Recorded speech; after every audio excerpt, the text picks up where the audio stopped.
Welcome to the inaugural Semafor Africa Summit in partnership with Qualcomm, Cisco, and MasterCard. Please welcome Semafor CEO and co-founder, Justin Smith.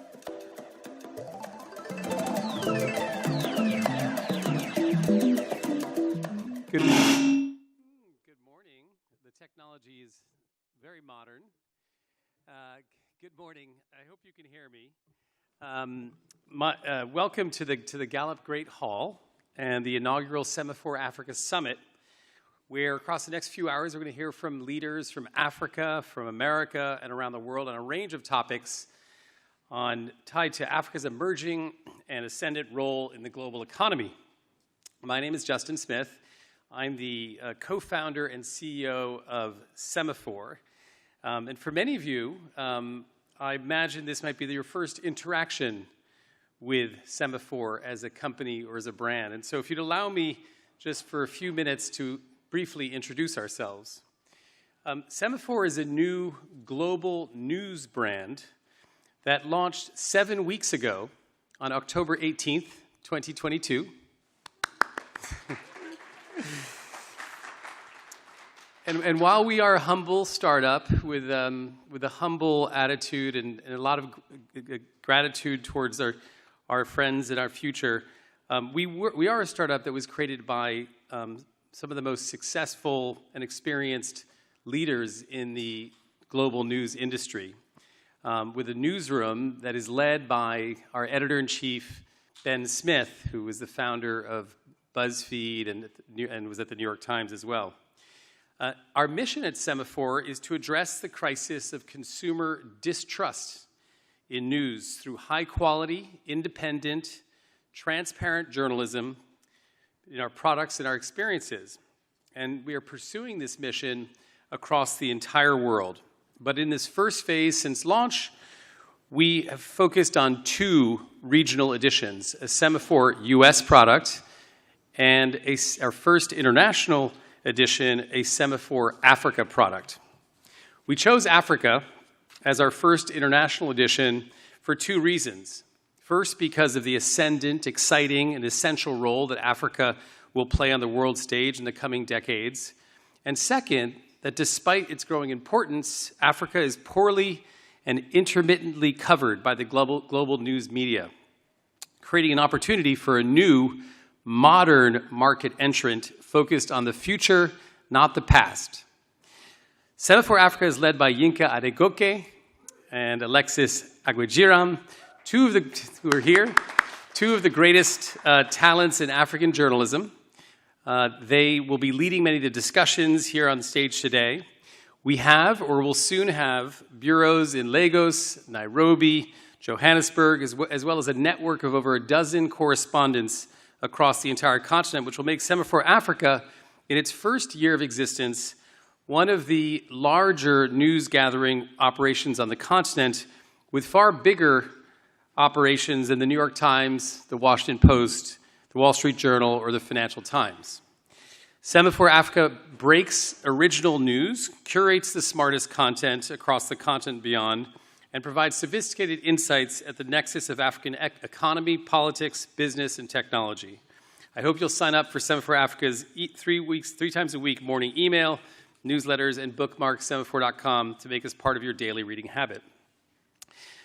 Today is not the only activity that we're doing during this U.S. Africa Leadership Week. On Wednesday, we will have a live interview with Rwandan President Kagame, who will be here. And we'd invite you all to join us for that. And then on Thursday, we'll be partnering with the Atlantic Council on an event called Investing in Africa's Creative Industries. As for today, we have a small little change to the program. The president of Namibia has told us that the schedule no longer works with his. However, the president of Zambia has rescheduled for his appearance for 1:45 p.m. I apologize for that, but we have some fantastic speakers coming up very soon. Quality journalism also requires significant investment, which is why all of us at Semafor are deeply, deeply grateful to our corporate partners, Cisco, MasterCard, and Qualcomm. We have threaded into the program a few relevant interstitial moments to learn more about their work in Africa, which I think will be really interesting. I'd also like to thank Jim and John Clifton, the chairman and CEO of Gallup, who have been hosting Semafor since our launch and give us the great privilege of convening here in this beautiful hall today. And one last thing, as the Danish author Hans Christian Andersen once said, where words fail, music speaks. And so while words have not failed us yet, we are excited to share with you the sound of Semafor, a curated playlist that embodies the Semafor brand through music and includes some great African artists. My millennial colleagues tell me that apparently you can wave your phone at the screen behind me and music will appear on your phone. So please do that. But most of all, thank you so much for joining us for this inaugural event. I hope you'll enjoy today, and I thank you very much all for coming. Thank you.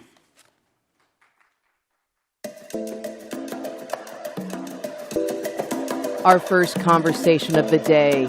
Please welcome U.S. Trade Representative Ambassador Catherine Tai and Semafor Africa Editor Yinka Adegoke.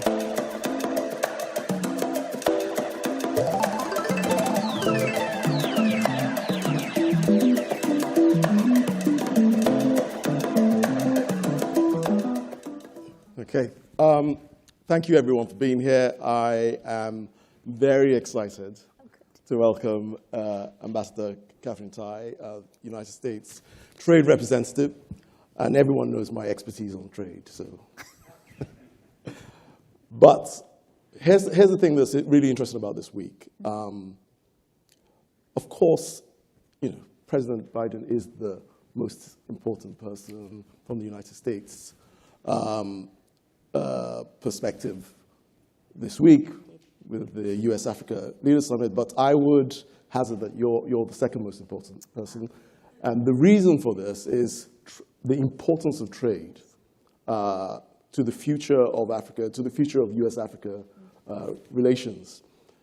I want us to start with you just sort of laying out the current state of U.S.-Africa trade. Where are things today? And then we can talk a little bit about where you see things going. Okay. It's wonderful to be here with you and with all of you, and wonderful to be here in this week, which all of us in the administration, from the president on down, including myself, have been really looking forward to for the past many weeks and several months. You've talked about where we're going. You've mentioned where we are today, and we'll get to both. But let me start with where we've come from. The importance of U.S.-Africa trade, and by U.S., let me stretch that meaning a little bit, goes all the way back to the founding of this country and before. If any of you ever have a chance to visit, and if you have been to the National Museum on African American history and culture, you go through the history portion of that exhibit, you start with the trade routes that connected Europe, Africa, and the colonies here in America. And that is, I think, an important founding point to keep in mind in terms of how intricately we have been linked, certainly for all of our history, but starting with our history. With respect to where we are today, we have, as the foundational trade program between the United States and the entire continent, the African Growth and Opportunity Act, AGOA, which was established in 2000 by the United States Congress. I had the privilege of working for Congressman Rangel, who was one of the founding visionaries for AGOA. Incredibly proud of this program. We continue to be proud of this program. But I would say this. Today in 2022, we are looking at the tail end of this reauthorization for AGOA, which expires in 2025. The world that we're living in today certainly has been transformed by significant events that we have experienced since 2015, the last time the program was reauthorized. We've consistently seen that there are opportunities for the program to be better. There could be much better uptake and utilization of the program. Since 2015, also the African Continental Free Trade Area has come into being. That is a very important continental integration effort that we're incredibly supportive of, something we should take into account when we're thinking about where we go with the continent next. And I think that in this context, I wanted to mention that AFCFTA Secretary General Mene and I have had a number of very productive conversations over the course of this last year. And we are preparing to sign an MOU between USTR and the AFCFTA to create a platform for ongoing work. All of this, I am hoping, will feed into this conversation, incredibly important and timely, around what our vision is for this next phase of our relationship. There is a lot that we can do better, but I think also today in 2022, there are challenges and especially opportunities that we have to think about differently.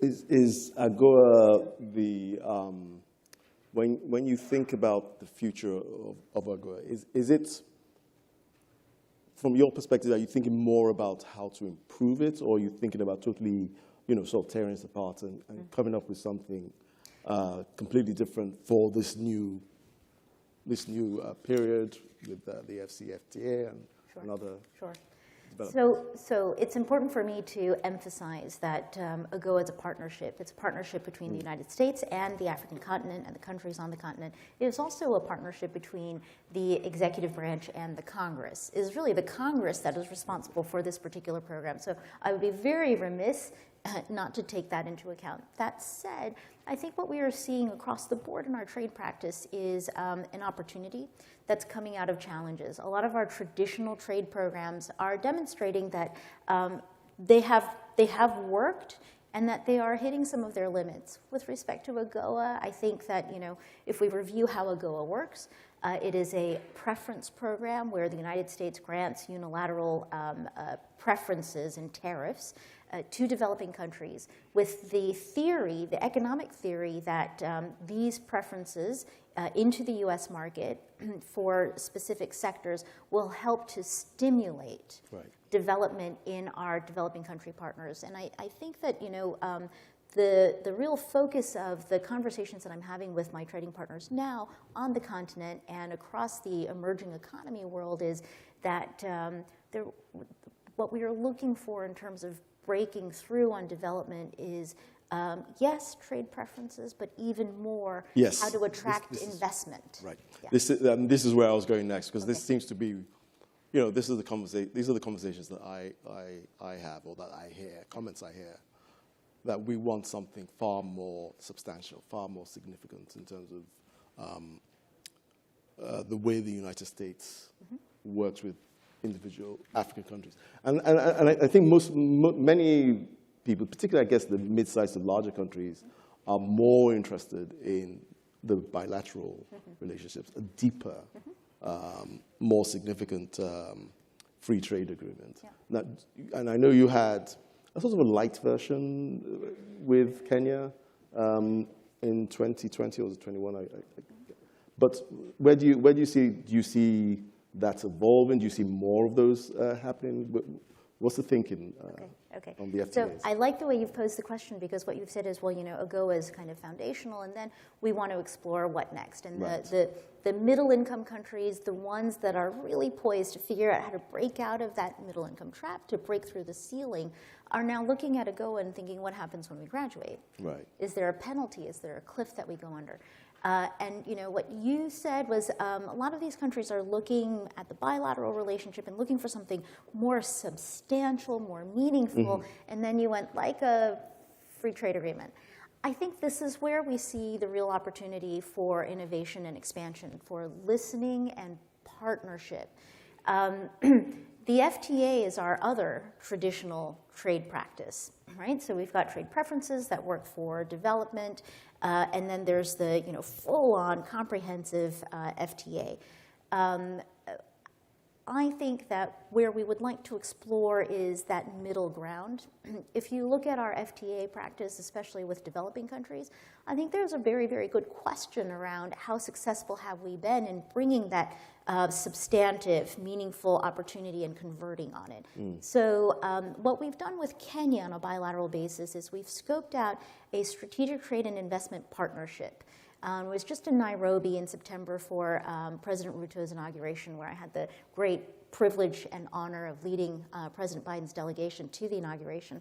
And while there, notice that we're talking about it as the STIP.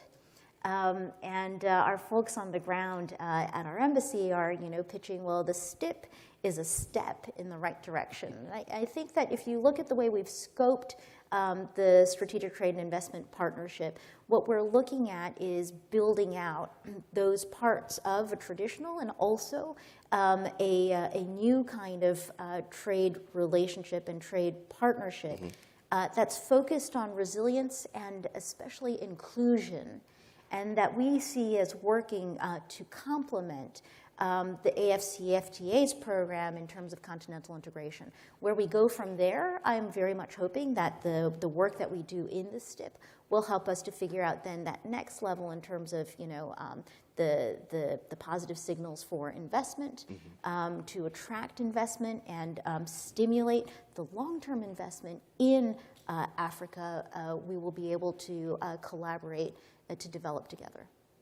What do you, let's flip the question around, and I guess it's, it's always awkward to comment on other countries and what they do, but I think we can talk in broad terms here, so you're not being too specific, but what would you like to see from the African side, from the African countries, not naming any specific country, but what would you, in broad terms, what would you like to see to really enable the United States to, as you say, move this forward, move up the value chain, if you like, for whatever? That's fantastic. So let me put it this way. I think when I think about trade with the continent and the countries that make up the continent, the two words come to mind. The first one is partnership. The second one is commitment, our commitment to this partnership. What we really want to do is to be able to further develop and further grow our trade and investment relationship for Africa, but more importantly,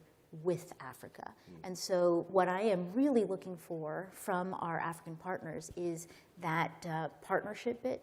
Around the conversation on AGOA, the traditional conversation on AGOA is, when are you going to reauthorize it? Right. For how long? Are you going to extend it? Even in this 10-year period, I know at the beginning of the 10-year period, it's from 2016, that first year, the conversation was, so you're going to extend this, right? What I would really like, and I have invited my trade minister colleagues tomorrow to engage with us at the AGOA ministerial, the question that I have posed is, please share with me your economies, your stakeholders' experience with the AGOA benefits. We see through the data an underutilization, but we also know that there are parts of this program that are tremendously successful. It's very popular.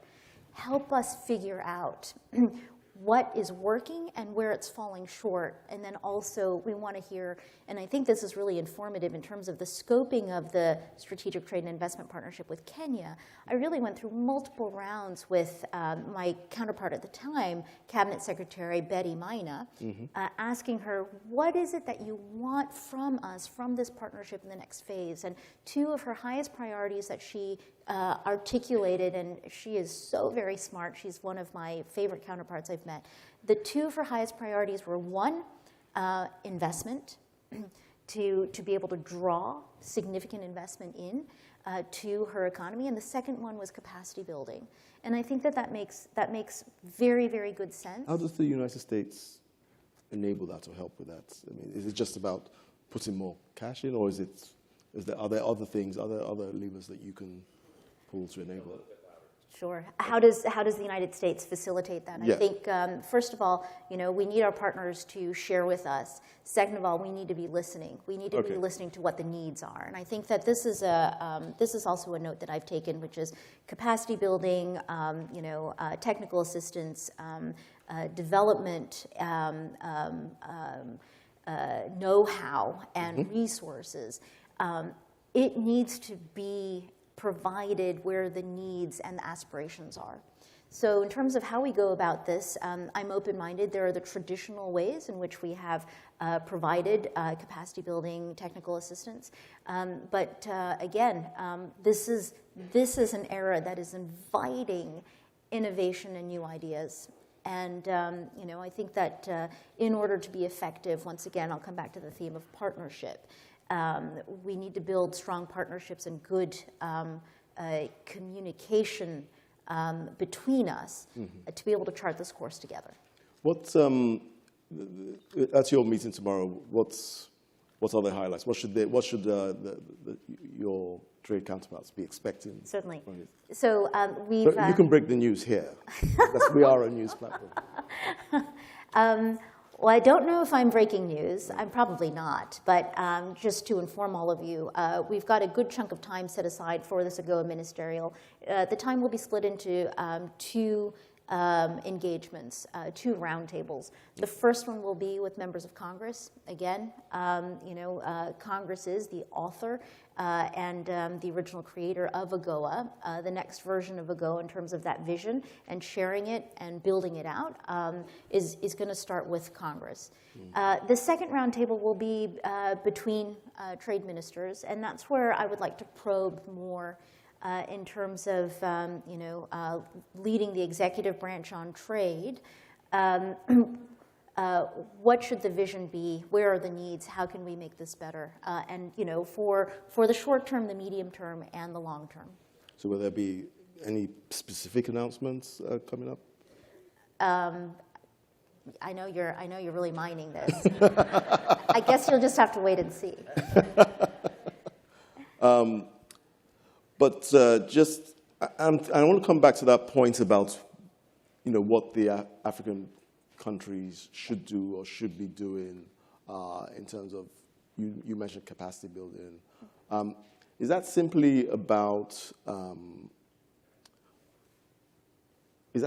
knowledge within teams, or is it something more significant than that? I'm just trying to understand how you think about capacity building. So something that I have heard as I've been talking to different counterparts, leaders of organizations in trade and development, has been what are additional ideas? Where can we push ourselves to harness trade tools in service of development and partnership? And part of the question has been, you know, we have our traditional tools. What more can we be doing? What more can we be doing to get these programs to really sing and to rise to their potential? One of the things that came out of these engagements that I've had is, well, you know, one of the challenges with doing the big traditional aggressively liberalizing all at once free trade agreement with a developing country partner is, unless they have built up their capacity to take advantage of the opportunities that kind of an arrangement with the United States brings. I just want to be clear, is that about talent, or is it about sort of infrastructure, for want of a better word? I think it's across the board. But to your point on talent, let me just say this. The future is Africa. When you look at the demographics, this is a continent with the youngest population. This is a continent with a tremendous amount of potential that we are already seeing being unlocked by engaging women in the economy. So if you just think about, and you're looking at the future, and we were having this conversation a little bit earlier, I think that our companies know. But if you have had the opportunity to engage with the continent, to visit, to meet members of the diaspora, I think that it becomes obvious that one of the greatest resources on this continent is the people and the talent. And engaging with the people, the youth, the women of the African continent is, I think, the key to prosperity for all of us. And I think that's also why another key theme in terms of our thinking about our trade and development, our AGOA and our AGOA Plus strategy is about unlocking that inclusivity in our trade relations. And so, and lastly, and it comes again to the same point about getting bigger, getting better. Yeah. About elevating, how do we elevate these relationships with the individual countries? Do you think do you think for now, going through the institutions, or the institutional sort of operations like the AFC, FTA, is the best way to go, or will it be about finding a few key countries? Like which one of those? I know you're going to say everything's. We should do all of them, but are there a few key countries that might help lift the other countries around them? Beyond just going through the AU or whoever. You're right. I was going to say we needed to be doing everything. But just to put a finer point on it, partnership is the watchword. Right. And partnership comes in many different forms. And we want to be very respectful of the integrative effort, the creation of the free trade area on the African continent. But we're also going to be looking for opportunities to boost and to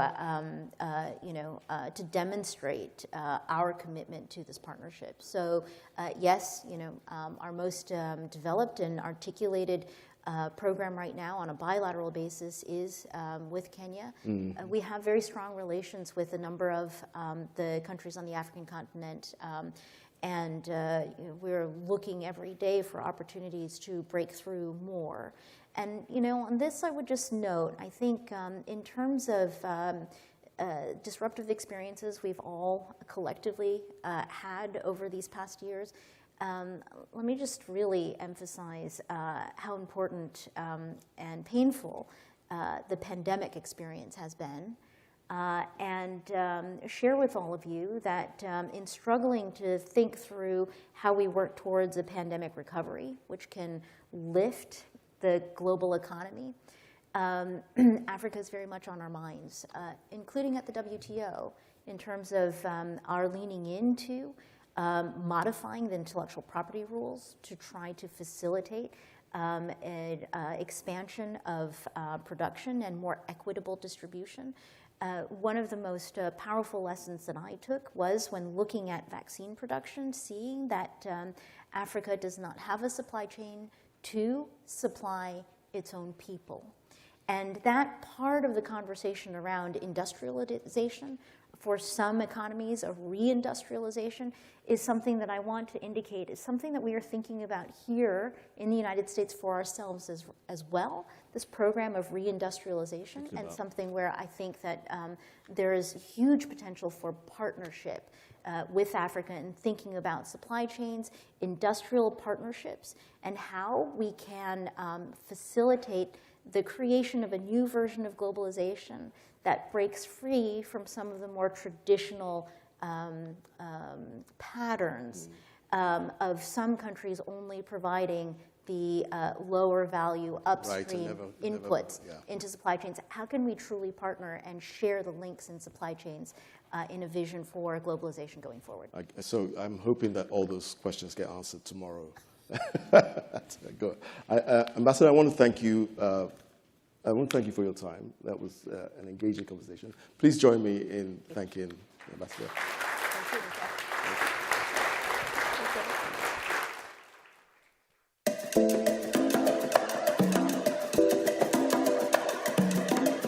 Please welcome Vice President of International Government Affairs at Qualcomm, Elizabeth Migwala, in conversation with Semafor CEO and co-founder Justin Smith.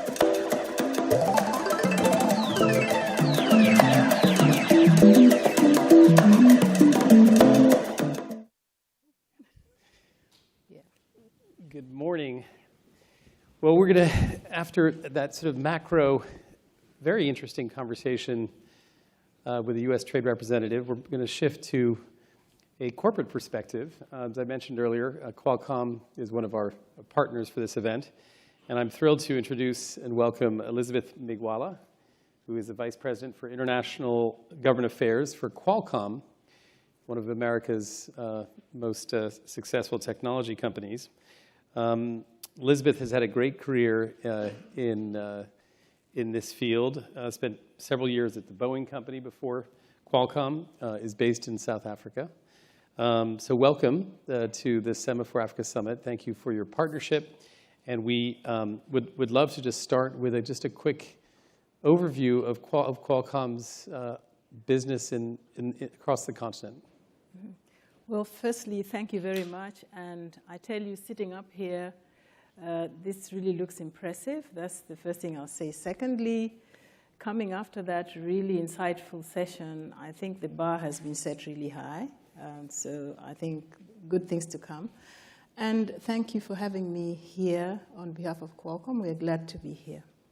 So Qualcomm has had a presence in Africa for the past 16 years, having set up a regional office in Johannesburg in 2006.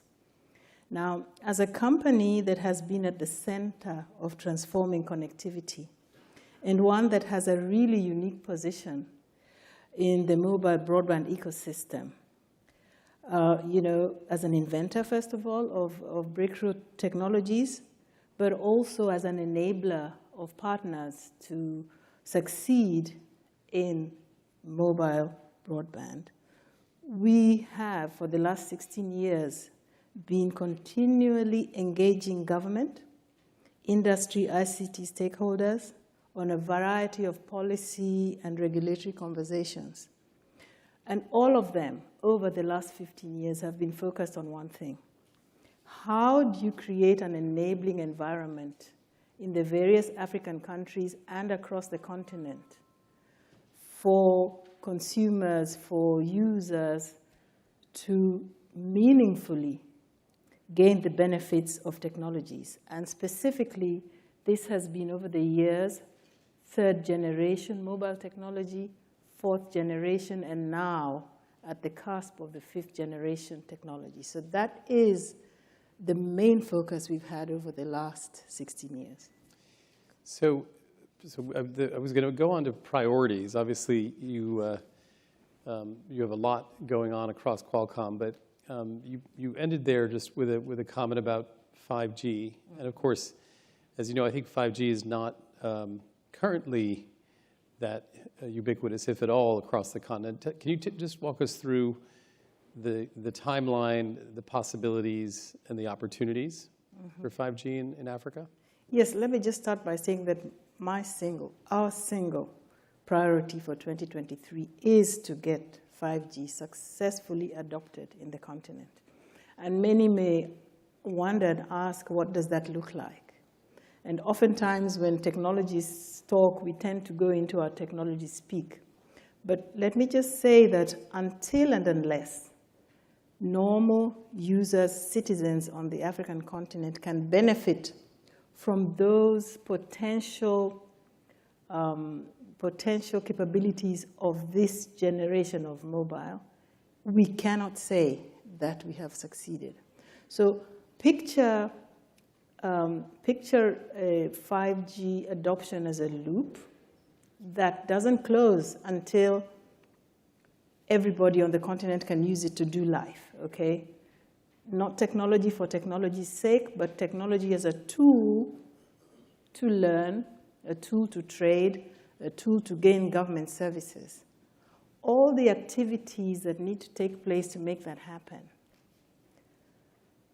are activities that require stakeholders. So it is sufficient to say that it starts at international level.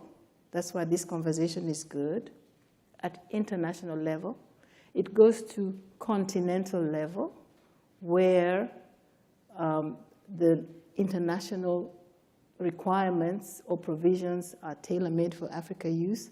But then it goes right down to national level, at government, at operators, at users, at sectors. Okay, so we believe that this tool, if we are serious about digital transformation of our economies, this tool offers potential.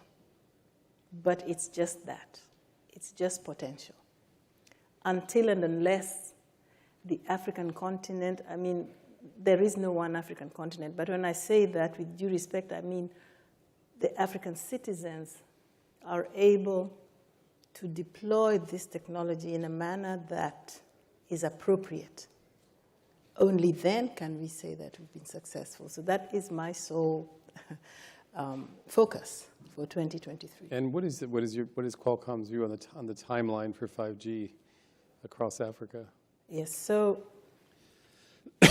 about 5 years ago, I remember saying in a meeting like this that 2023 was going to be the 5G year for Africa. I even said it internally. And at that time, there was a lot of skepticism, I think, or it seemed just so far away. This is more than 5 years ago. I still say that 2023 and onwards is the appropriate time. Why do I say that?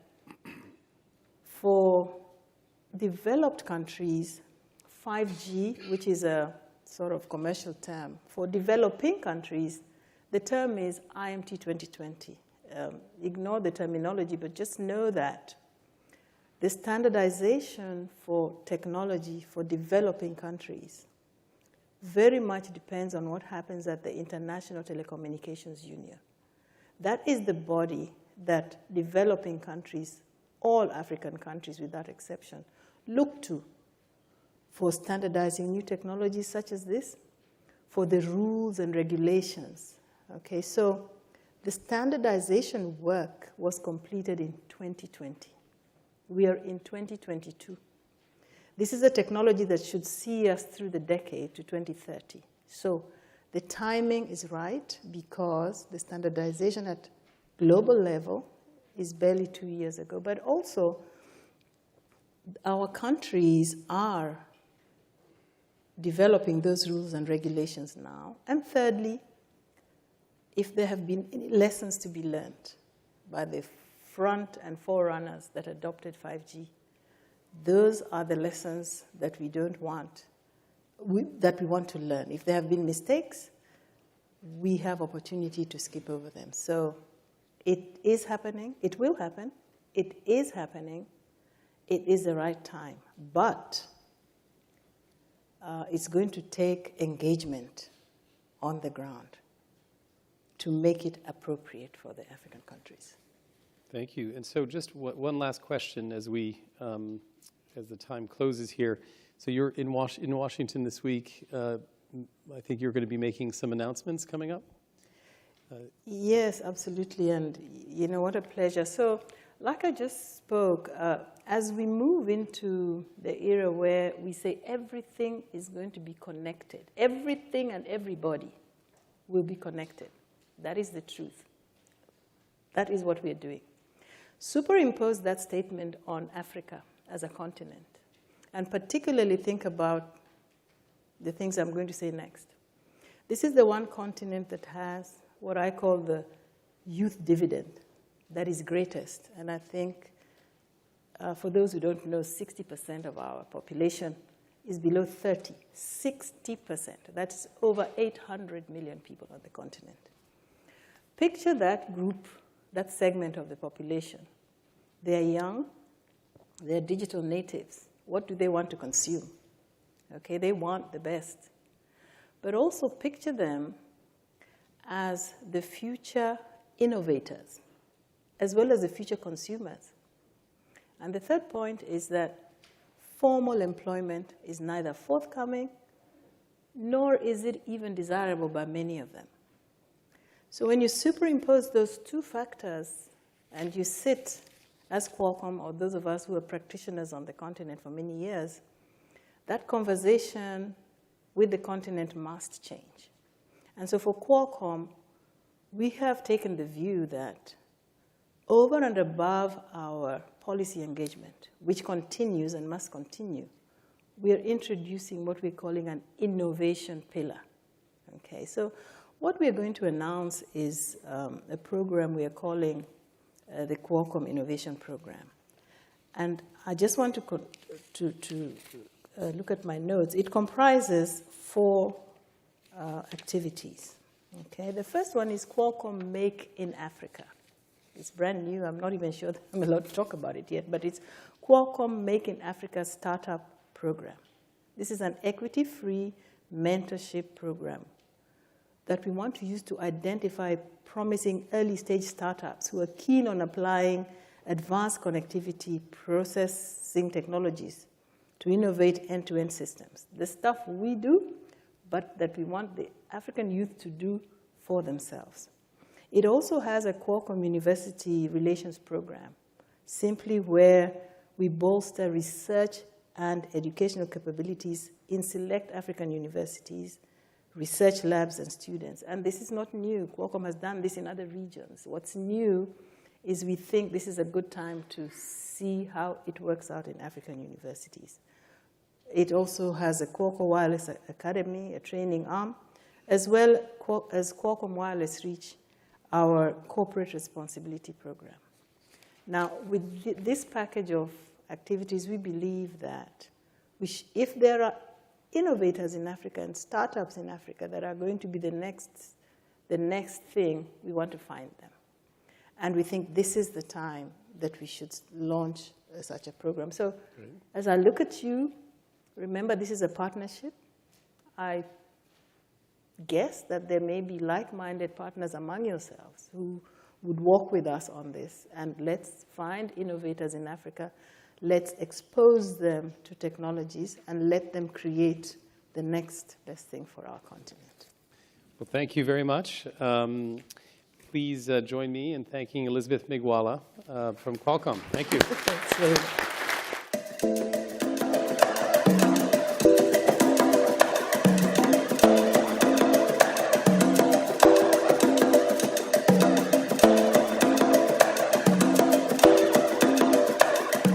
And now, a conversation on the state of the global economy. Please give a warm welcome to co-founder and co-chairman of the Carlyle Group, David Rubenstein, and Semafor Business and Finance editor, Liz Hoffman.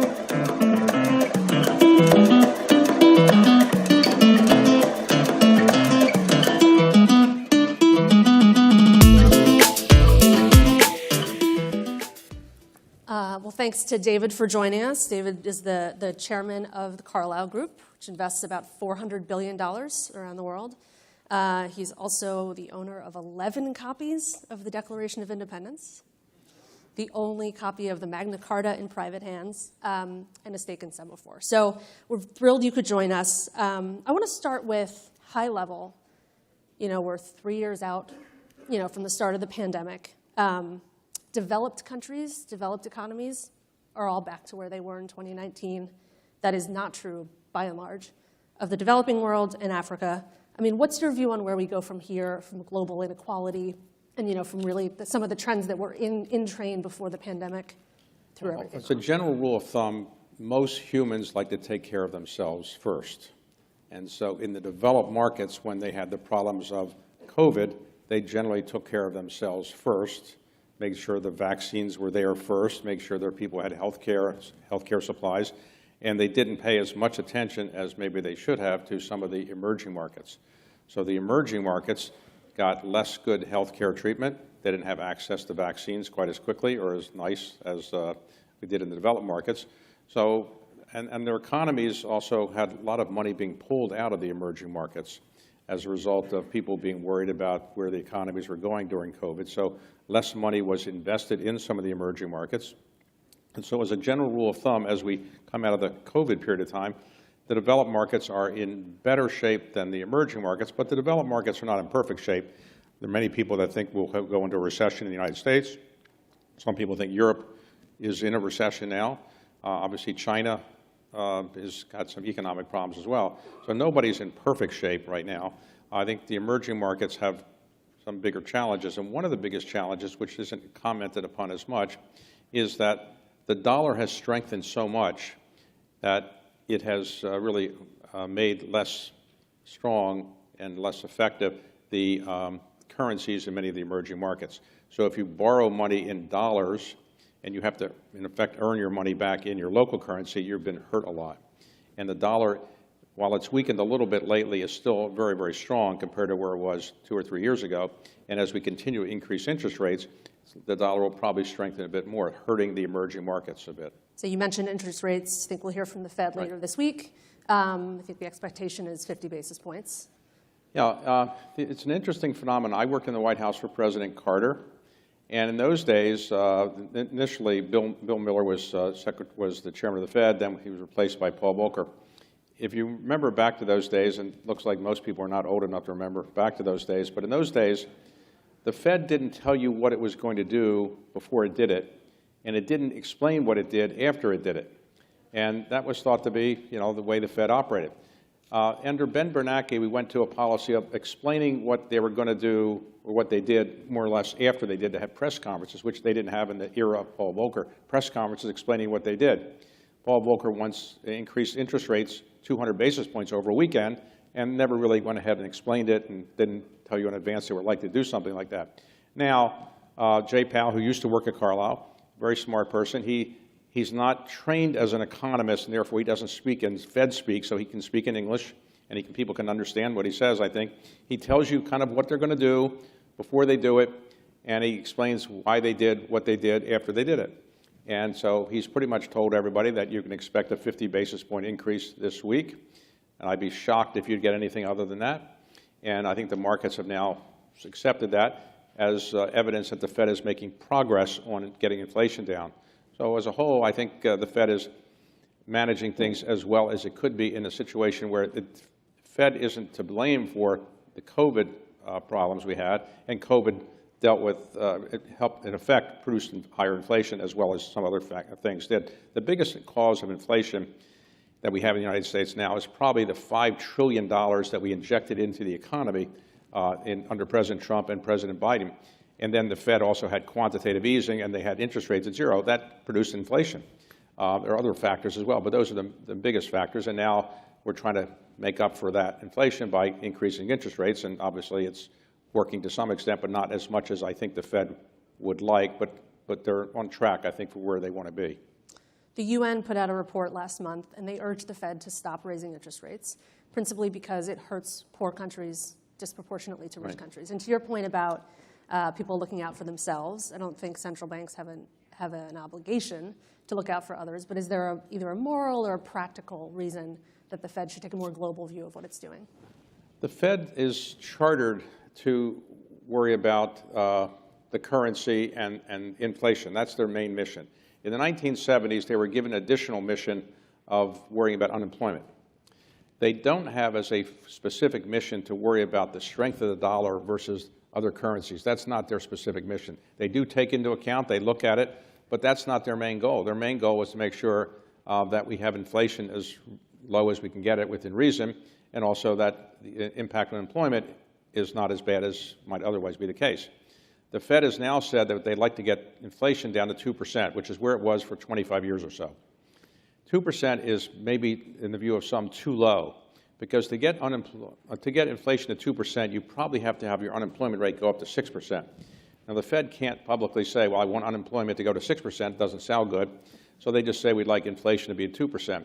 But if you go back and look at your economics textbooks when all of you were in college, they would say that inflation historically in the United States of about 3% a year is probably normal. We had an abnormal 25-year period of time when it was lower than that, 2%. If the Fed ultimately, as I think it probably will at some point, lowers inflation or increases the inflation goal to 3%, I think they have a chance of avoiding a recession. Nobody really knows whether we're going to have a recession or not.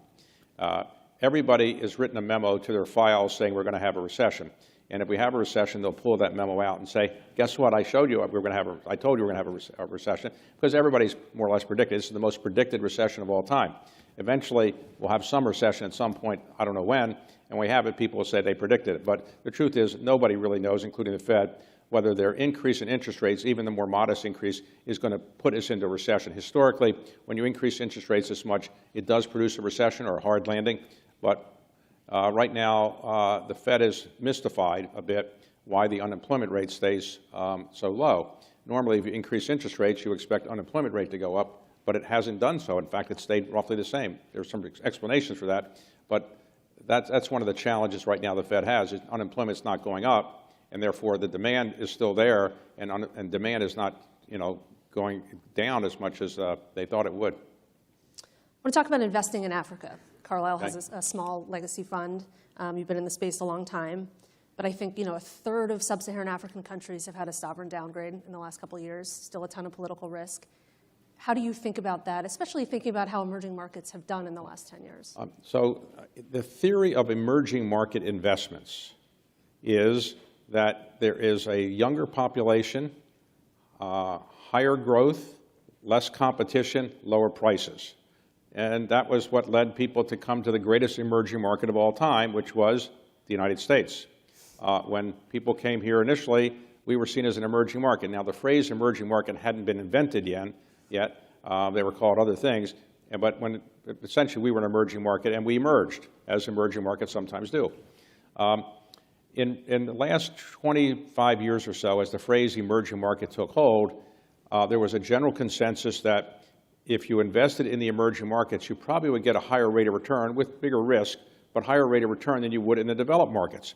And so a lot of money poured into the emerging markets, Latin America, Africa, the Middle East, Southeast Asia, and the results did not turn out to be quite what people expected. The rates of return were not higher. They were probably in cases lower, and the risk was higher. So when we had our own problems in the United States with COVID and things like that, people began to say, well, the risk-reward ratio in many emerging markets is not worth putting that much money into it. So money has pulled back, and the currency has also been a big factor because the money that was invested in the height of the emerging market phenomenon hasn't done that well for investors, because if they were dollar-based investors, the currency in which the dollars were invested has not kept up with the dollar's value. So the money that you might make a successful investment, but in the currency may not against dollars be that successful. On the other hand, the best time to invest in any place is when people tell you not to invest there. I did a book recently on investing, and I analyzed, I interviewed the best investors in the United States. And the most common thing that they have together is that they go against the conventional wisdom.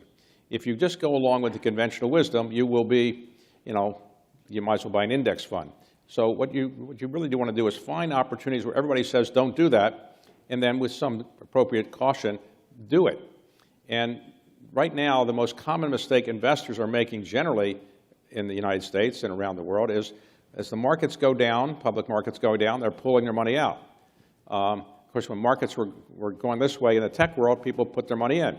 Obviously, you should probably do the opposite. The markets are going down, so you're probably going to buy things at lower prices. They could go down another 5 or 10%. You never can time the bottom of the market or the top of the market exquisitely well. But now that the markets are saying emerging markets are difficult, Africa is difficult, it's probably the best time to go in because things are much cheaper. And you can buy things at modest prices compared to what you can buy them in the United States. So I would say I am investing in Africa again, and I personally believe that the prices will be low enough and the opportunities are still attractive enough, and there's less competition than there was even 5 years ago. You talked about competition. If the U.S. isn't going to invest largely in Africa, the Chinese certainly are. I'm curious what you make of sort of the continent as a sphere of sort of soft power as this decade plays itself out. Yeah, I think some of the money going in from China is probably not driven by internal rates of return. And so they're probably focused on other factors. The money that goes in from the United States is probably more driven by internal rates of return.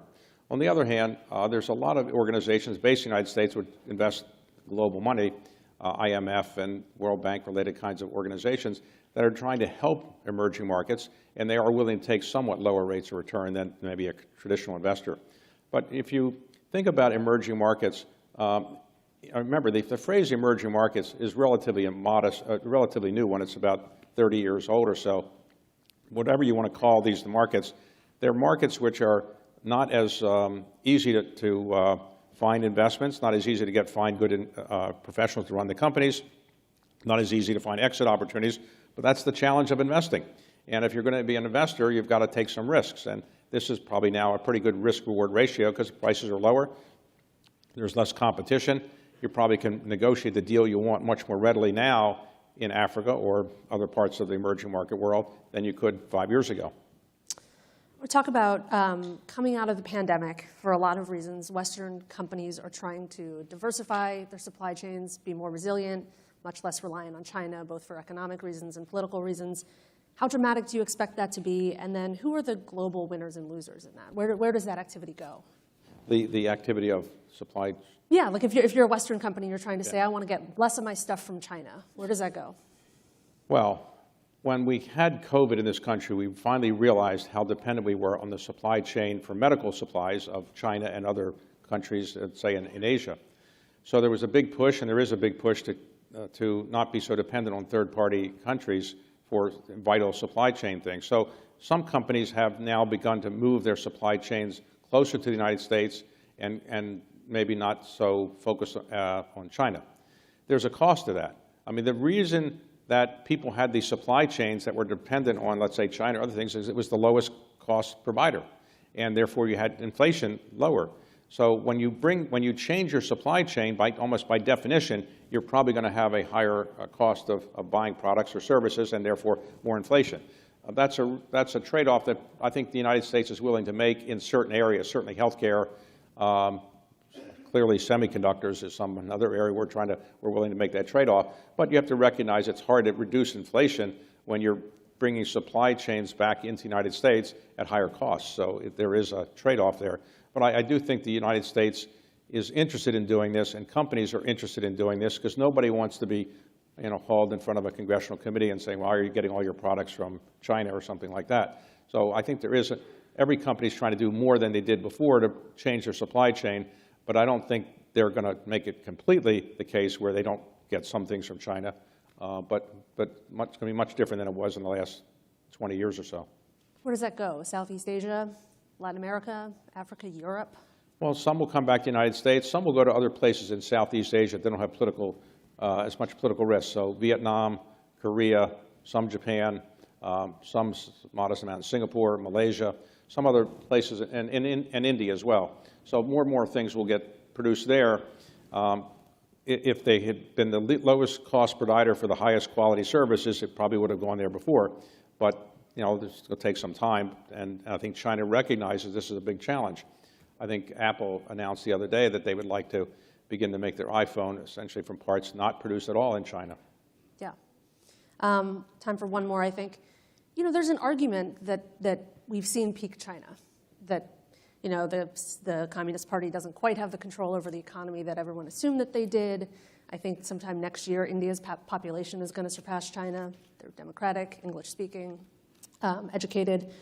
What do you make of, I think a lot of the narrative of the next decade is it's the U.S. and China. Is that a fundamentally flawed way to look at the world? The U.S.-China relationship is not very good. I think when President Nixon went there in '72, people didn't really know what to expect. When I was in the White House, President Carter ultimately in the late '70s officially recognized China, and we've had an incredibly closer relationship with China than might have been predicted in the early '70s. But now it's probably a little bit off track. President Biden and President Xi met recently, but that was just one meeting. It's going to take a while to get it back on track. And we have challenges with China that are not just economic. There are geopolitical challenges and I would say military challenges that other countries don't have. So we are unique. If you go to Europe, they don't have the same challenges and they don't have the same fears of China as we do, because we see them more as a geopolitical rival and a military rival as much as an economic rival. And right now, there's also a technology rival. All of us want to control the technology of the 21st century, and that's a big challenge because in the end, in most parts of the world, you're either going to have an American technology or you're going to have a Chinese technology, and we don't know yet which one will prevail, but clearly we think it's better in this country if the American technology would prevail. That's all the time we have. Thank you so much for joining us. My pleasure.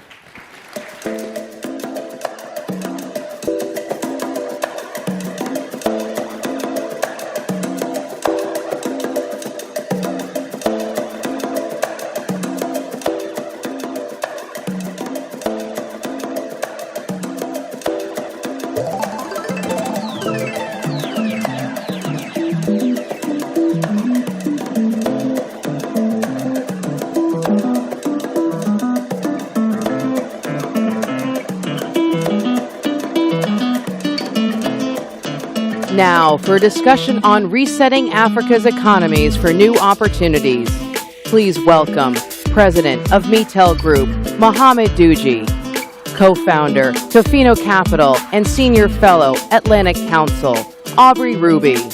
Chairman of Orango Investment Corporation, Paulo Gomez. Joining them on stage is Semafor Africa Managing Editor, Alexis Aquagiram.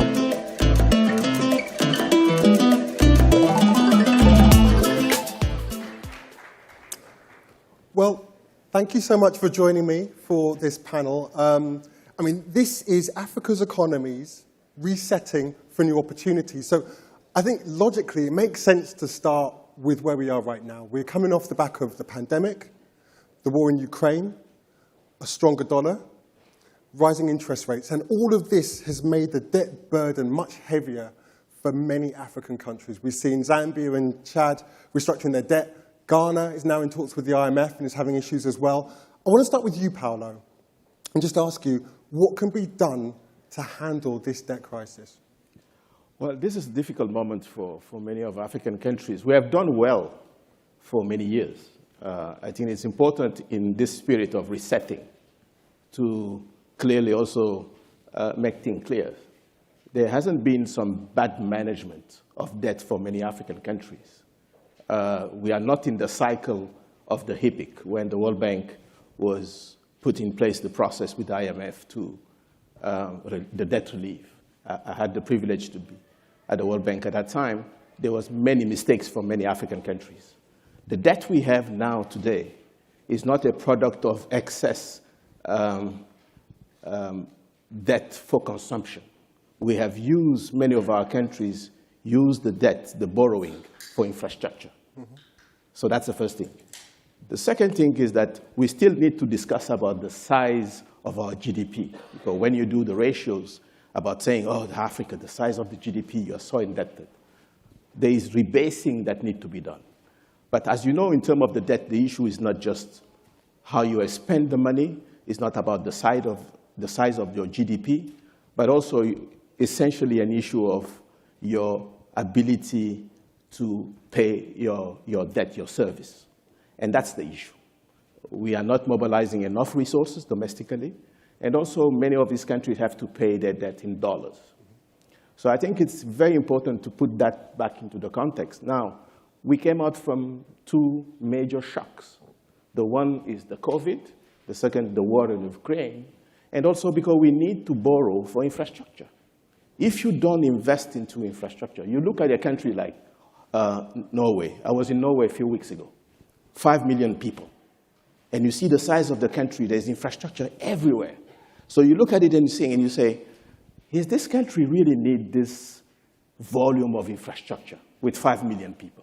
Well, they have done it because they could afford, certainly, but they built all this infrastructure because they needed to export. It's a country that needs to export. So they have invested. And I think sometimes beyond just the normal size of investment you need to do, they knew that this is a long term. For many of our countries, you need to invest in road, water. So I think the way this debt has to be solved, has to be dealt with, is I think the Bretton Woods institution will need to think outside the box again. Secondly, to look at the debt that's been used to finance energy and road and infrastructure and find a way to restructure that.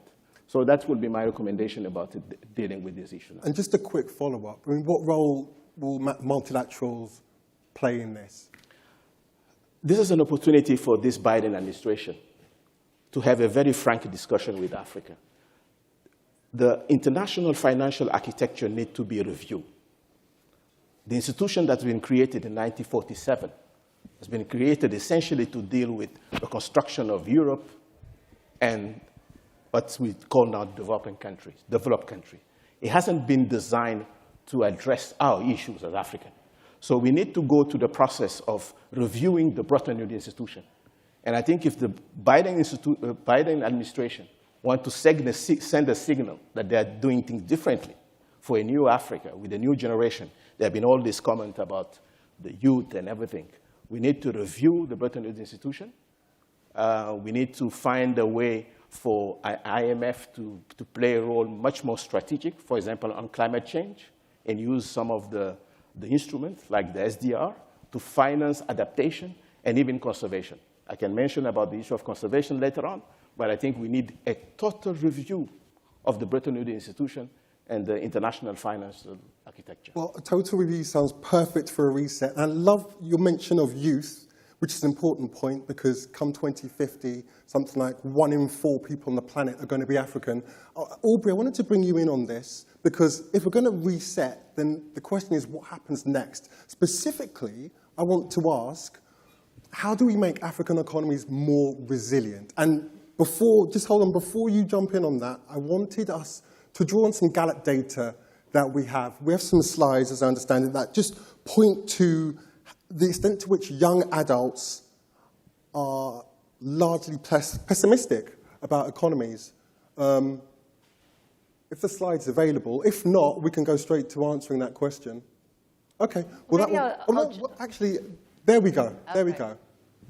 So, I mean, looking at that, as far as I can see, aside from the top 5, there is a lot of pessimism there among young adults in terms of whether or not they believe that their local economies are improving. And this was young adults aged 15 to 29, and that's from 2021. So I suspect things aren't necessarily getting better with high inflation, the cost of living going up massively. So, Aubrey, what are your thoughts? First of all, I think the same data would show in the U.S. Okay. If you ask young people about which way it's going. And it's mixed to me, right? Yeah. And it's not surprising. Young people should be upset, right? 1 million Africans turn 18 every month. Every month while we're sitting here. So we're talking 12 million Africans every year enter the labor force looking for a livelihood, a job, a way to reach their aspirations. And fundamentally, less than 10% of that is created as real jobs, informal jobs, right? So what do the rest of them do? And this comes to some of the points you brought up earlier. The rest of them are absorbed in the informal market. And I just came back from Lagos just a couple weeks ago, and I'm absolutely convinced, and I'm sure Mo will have data on Tanzania as well, that the informal economy is twice the size of the formal economy. And that's why there is more resilience. So I don't think it's a reset moment. I think we've been in a process of resetting for 20 years. Because as Paulo said, we're not going back to the 80s, the lost decade for Africa. No, you saw in the 2014, 2015, 2016 commodity price slam, when you saw both Nigeria and South Africa go into recession, they bounced back by 2017. They did not lose a decade. Mm-hmm. Same, and if you just isolate COVID, the African countries, their growth shrunk, but they didn't go negative as a whole, but they shrunk pretty dramatically down to less than 2% growth, right? But developed markets shrunk by 6.5%. But then at the same time, they bounced back in 2021, right before the impact of Ukraine. So the underlying macroeconomy, because of investment in infrastructure, because of a diversification of partners, because of increasing interregional trade, and because of the pure engrossing nature of the informal market, has meant that African countries are already more resilient, and we're seeing that. What's not been resilient and changing is people's mindsets about investing in Africa, and that's the problem. That we live in a very static, very old, and outdated risk perception of the region. And so I think if we could get that to reset, we would see dramatic change. So we're looking for global investors to reset their mindset. Is that it, essentially? Yes. Okay. I mean, there is another issue that's related to the way in which economies are performed, which is we've seen food inflation skyrocketing, and largely that has been off the back of, well, supply chain shocks from the pandemic, and then also for the Ukraine war, the price of gasoline, diesel, and fertilizer in particular going up. We have a video question that's come in that's related to food security. So we can play that video, and then Mo, I would love to get you in to answer that question that's been posed that we've got coming in. Hello, my name is John Shikatano with Pangea Global Ventures, based in New York, but currently in Freetown, Sierra Leone. My question is, what are the opportunities and barriers to investments in food security and agriculture? Nice. So before I respond to your question on food security, you mentioned the Russia-Ukraine war. Yes. And the impact that is created. I like to break things down. We look at Africa, we have 1.2 billion people, 2.2, 2.3 trillion GDP. But if you were to take out countries like Egypt and Morocco and Tunisia and Algeria and a little bit of South Africa, you have an Africa where per capita income is $1,200. So you're talking about $100. Now, out of $100 a month, people use 70% of that disposable on food. Yeah. Now, when this crisis happened, prices of wheat, fertilizer, edible oils, fuel doubled 2.5 times. So what happened in reality was the guy who was spending $70 could ideally just buy food worth $35. And this was catastrophic for Africa, because you're talking about simple ingredient of food and nutrition. And if you look at Africa, we have 40%, 50% of arable land. The question is that we've seen Asia made a green revolution, China moving towards that direction, the US, whether it's soybean or wheat. Why has Africa not moved forward in investing in proper commercial agriculture? And one, I think we Africans sometimes, we politicize land issues. But from the map, you can see there's tons of land and there are no people around. So then there's an issue of perception. And because you need tons, I'm working on a fund that's $1 billion plus fund on agri. And I want to give you an example. So I am into agriculture and I grow sisal. A little bit of background on sisal. Sisal is a natural fiber that was predominantly used in the shipping industry for ropes and twines. And today it's been used in automobile industries, in the building industry. But now I happen to be the largest sisal producer in the world out of Tanzania. So it's not that it's not possible. It is possible, but it requires tons of capital. It requires a reset of perception and mindset of the world and foreign investment that is coming into Africa. And of course, we as Africans have to kind of not politicize land issues as much. So I think it's very important, and that we need to, I think this has to be the future so that we get out of these problems of our people suffering of food inflation.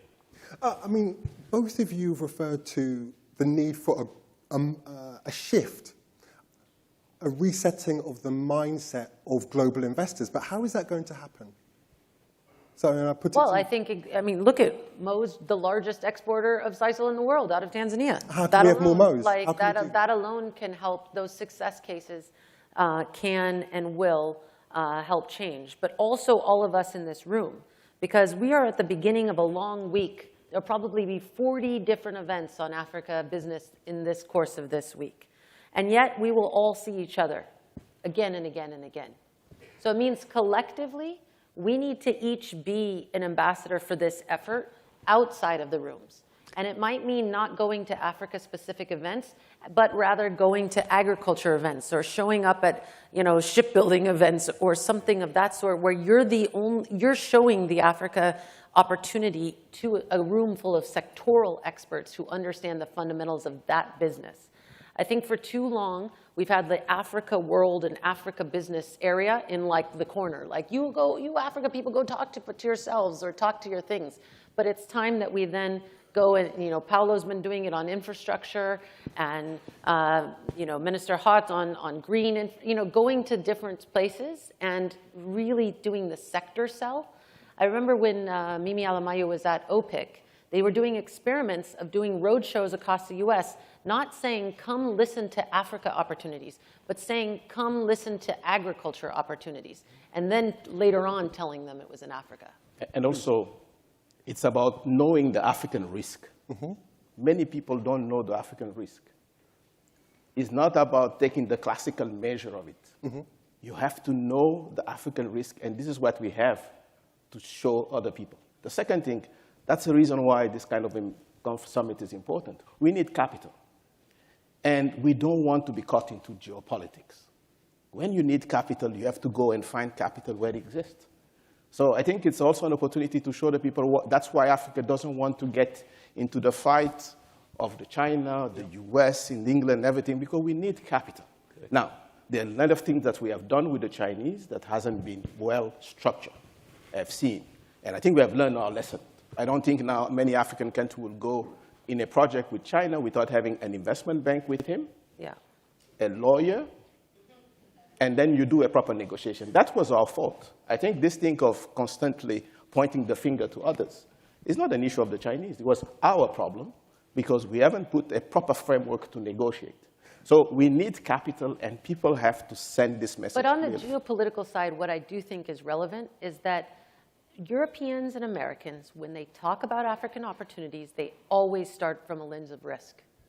Always. They first start thinking like, what about corruption? What about this? Mo's what about shaking his that? head. Mo, do you want to jump in? Time's not on our side. I believe that, look, we have the agronomy, we have the land, we have the workforce, we have the market with Africa Trade Agreement now. You can be sending anything. So you can potentially do grains, wheat, corn, soybean, sunflower, and proteins.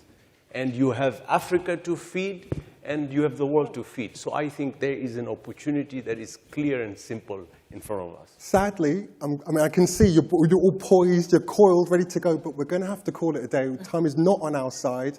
I would say thank you so much. Our takeaways are we can harness the importance of the informal economy. Always have a lawyer with you. I think that's clearly important. A cheap one, ideally. And we need a global mindset reset from global investors. Thank you so much for your time. It's greatly appreciated.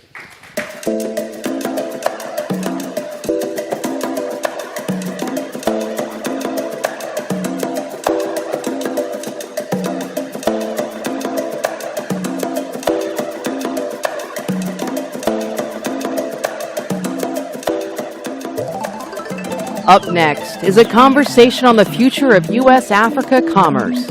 We are joined by U.S. Deputy Secretary of Commerce, Don Graves, and Semafor reporter, Morgan Chalfant.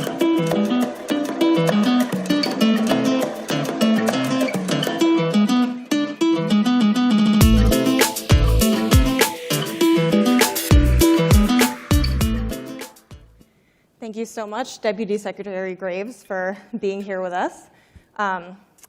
Deputy Secretary of the Commerce Department. You've been there since almost the start of the Biden-Harris administration.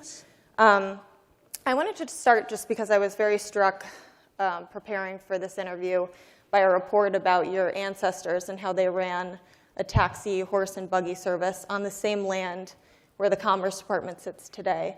I'm just wondering how that feels to have that personal connection with where you work. It is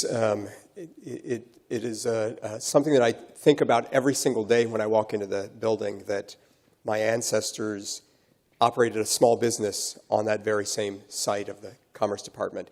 The thing that people don't realize is back in the 1800s, buying a piece of land, particularly if you were African American, and even more particularly if you were former slaves, it was not easy to come by. And so they started their business, were looking for land, and the only land that they could buy, it was the cheapest land at the time, happened to be at the site of what is the Commerce Department. It's a vast difference from today, but it's a reminder, particularly this week with the Africa Leaders Summit, that my ancestors, former slaves who came from, their ancestors came from West Africa, are now, I'm connected directly to the opportunity that the United States presents with Africa.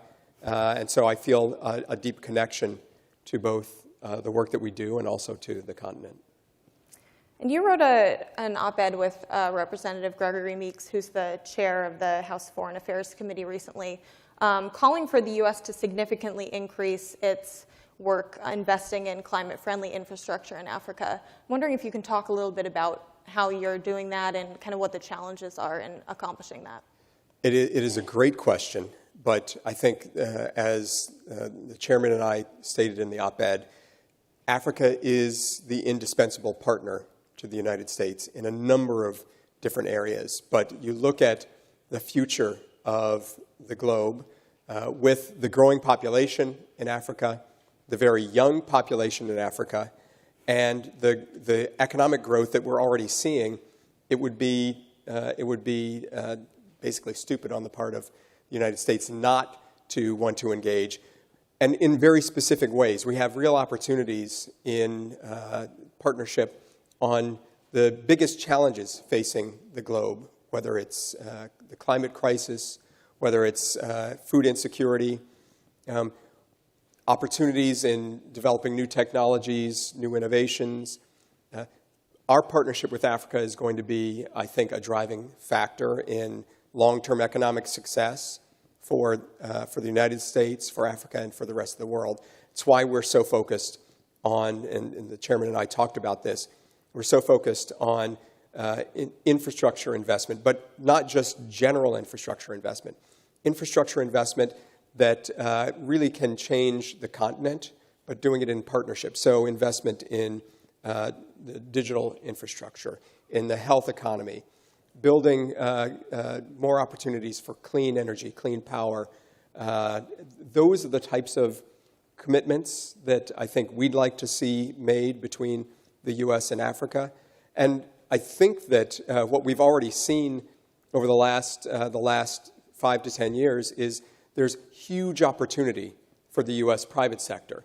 But it's incumbent upon the federal government to find ways to make sure that we're making that pathway easier for U.S. companies and creating the types of partnerships that allow for a business-enabling environment that will work for U.S. companies. Now, China is the largest investor in Africa, outpacing the U.S. I'm wondering why that is, and can the U.S. reverse that trend? It's definitely true, though I think you look at the type of investment, it's not necessarily the type of investment that U.S. companies and U.S. investors have really wanted to engage in. I also think that we missed an opportunity. For a number of years, we took our eye off the ball, so to speak, and U.S. investors and companies are having to play catch-up.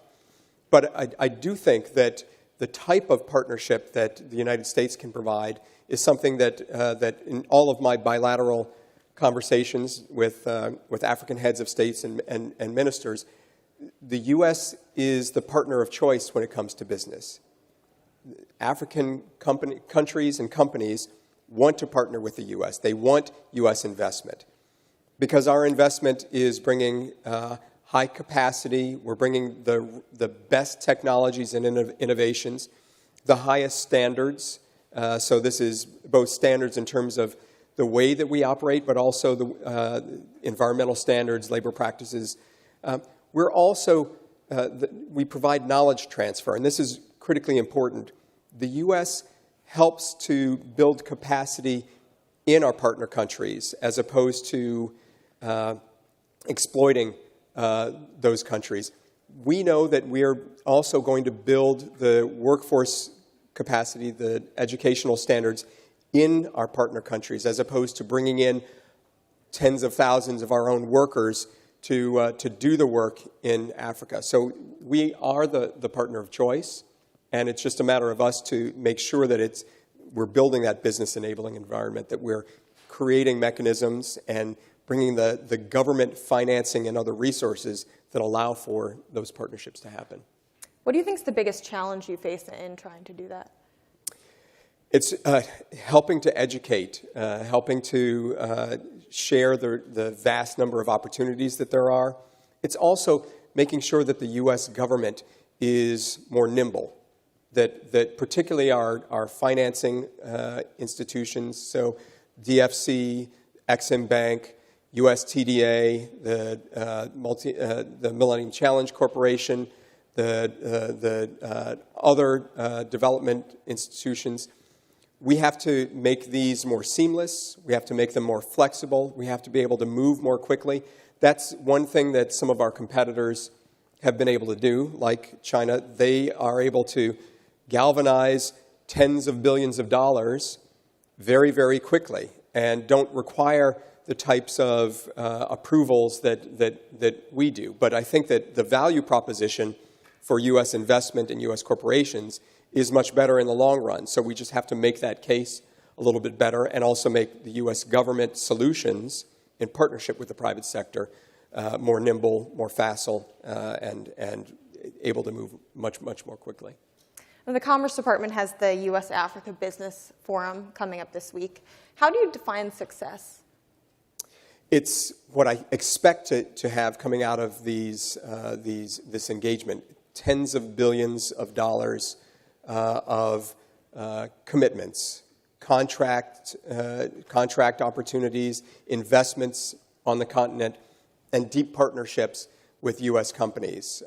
We are excited by the types of programs that are already in place, that the President continues to champion, Prosper Africa, the work that we're doing at the Commerce Department, the Africa Commercial Engagement Strategy that I launched when I was in Abidjan earlier this year.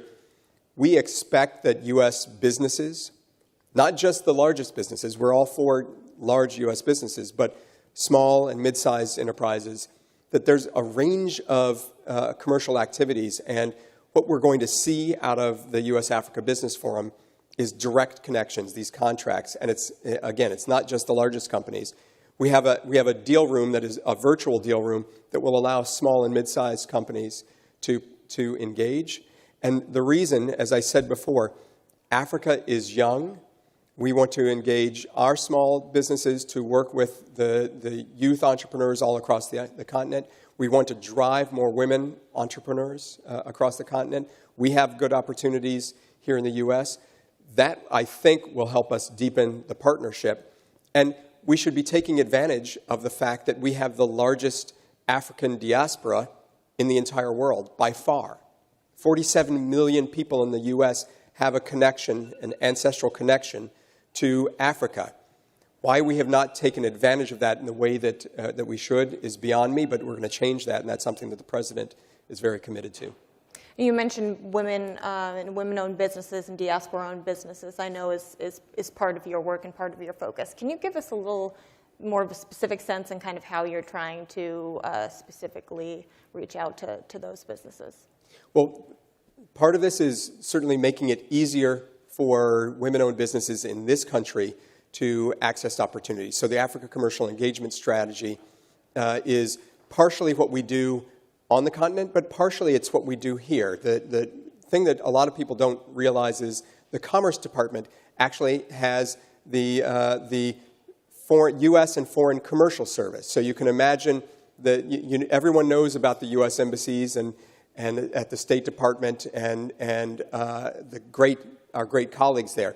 But our commercial service is basically focused on creating linkages between U.S. companies directly with our foreign counterparts. So we have teams all across the country here in the U.S., our U.S. Commercial Service, that works directly with entrepreneurs, and we have a focused effort on looking at women entrepreneurs, and then basically making it as easy as possible for them to look at specific opportunities in their industries in countries all across Africa. And that's where our Foreign Commercial Service comes into play.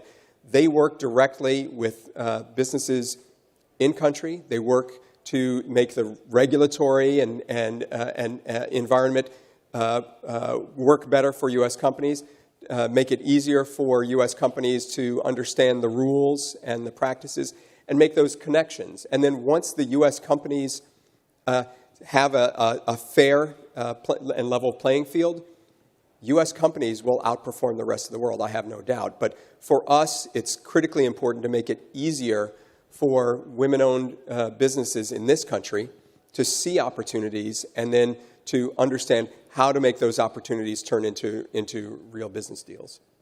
You know, when it comes to commercial attachés in Africa, have you thought about increasing the number of these on the continent to boost U.S. commitment to business development there? That is one of the top priorities for us, is finding ways to increase the number of folks in our foreign commercial teams, and also at the State Department, as well as with our sister agencies at Development Finance Corporation, Exim Bank, TDA, et cetera, because those are the folks who are actually engaging in the relationship building.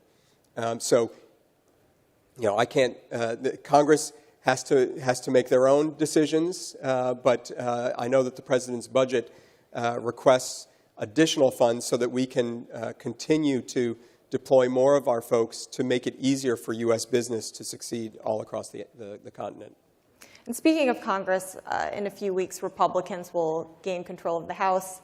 That means divided government in Washington. Does that change your strategy with respect to Africa at all? Do you think it's an area of bipartisan cooperation? I think that we are going to continue to make the pitch that Africa is a continent that is ripe with opportunities, that opportunity is now, that if we wait to make connections, make investments, we will miss out on other countries are, as you noted, are already very heavily invested. And I think that Congress gets that. This has been an area of bipartisan support. We've had a number of agreements approved by Congress focused on the continent. I think we're going to continue to do that. And we've had very good conversations with both parties in both houses of Congress on this issue. So I expect that we'll be able to keep up the momentum. We only have a bit of time left, but I did want to ask you just quickly, because I know you traveled to Africa over the summer. I'm just wondering what the most interesting or surprising thing that you learned on your travels there were.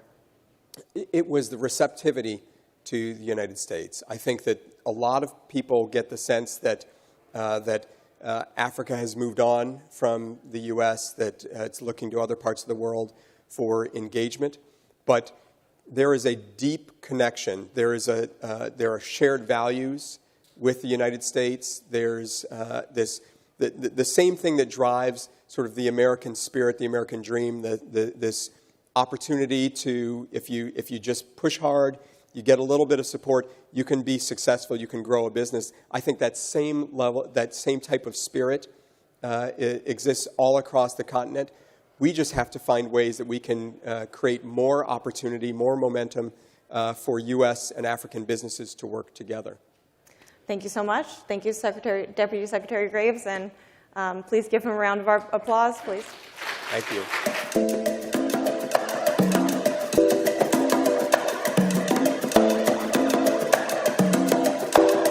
Ladies and gentlemen, at this time we invite you to make your way back to the networking area for a quick bite. We will see you back here at 1 p.m. for a fireside chat with Chinese Ambassador to the United States, Qin Gang.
Dear guests, please take your seats. The program will resume momentarily.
Dear guests, please take your seats. The program will resume momentarily.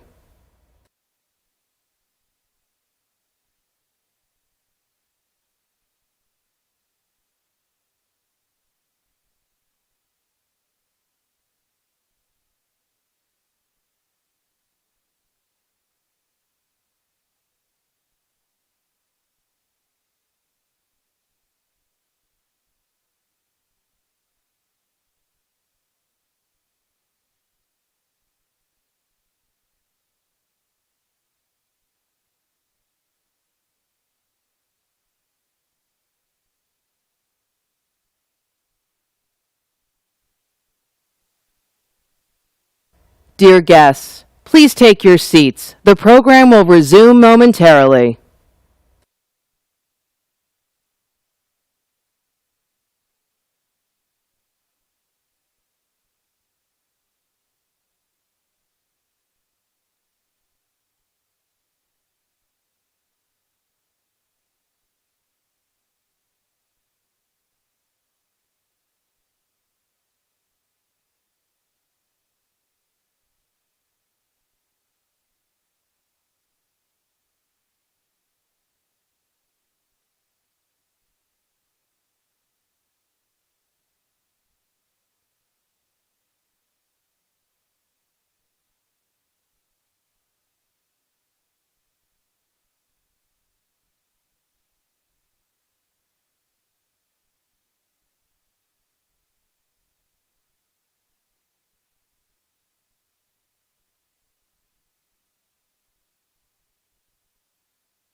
Dear guests, please take your seats. The program will resume momentarily.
Dear guests, please take your seats. The program will resume momentarily.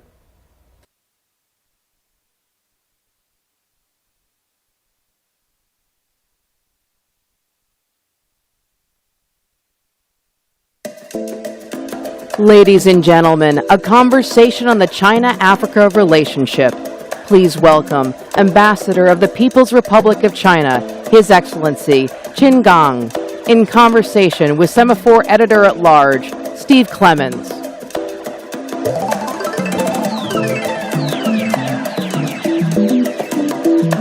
you're that one there. Okay. I get to pick the seating. Hey, everybody, thank you so much for joining us for the next half of our Semafor Africa Summit. I'm Steve Clemens, very honored to be with Ambassador Qin Gang, the Chinese ambassador to the United States. But I want to have some fun with the beginning of this question. We're here talking about Africa. And I think that the question is, there are dimensions, and I think it's been so impressive, Ambassador, to hear the stories of Africa's ambition, of nations in Africa's ambitions and where they're going. And sometimes the United States and China are just surface noise in that story because there's an authentic story that we're trying to get at. But I'm interested, and we have you as the ambassador, to imagine, I'd like to ask you to imagine if you were the foreign minister of China and you were kind of looking at the global strategic dashboard of China. Where does Africa fit in that? First of all, thank you, Steve, for having me on the Semafor Africa Summit. This is a very important summit just before the second U.S. Africa Summit. And I wish the summit successful and in garnering international attention and support for Africa. So back to your first question. Africa is a young, promising land.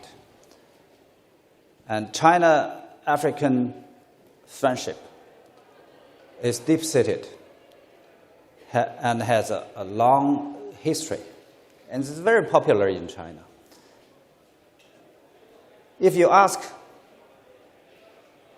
a foreign minister of China, whoever he is or she is, he or she must tell you that Africa is important.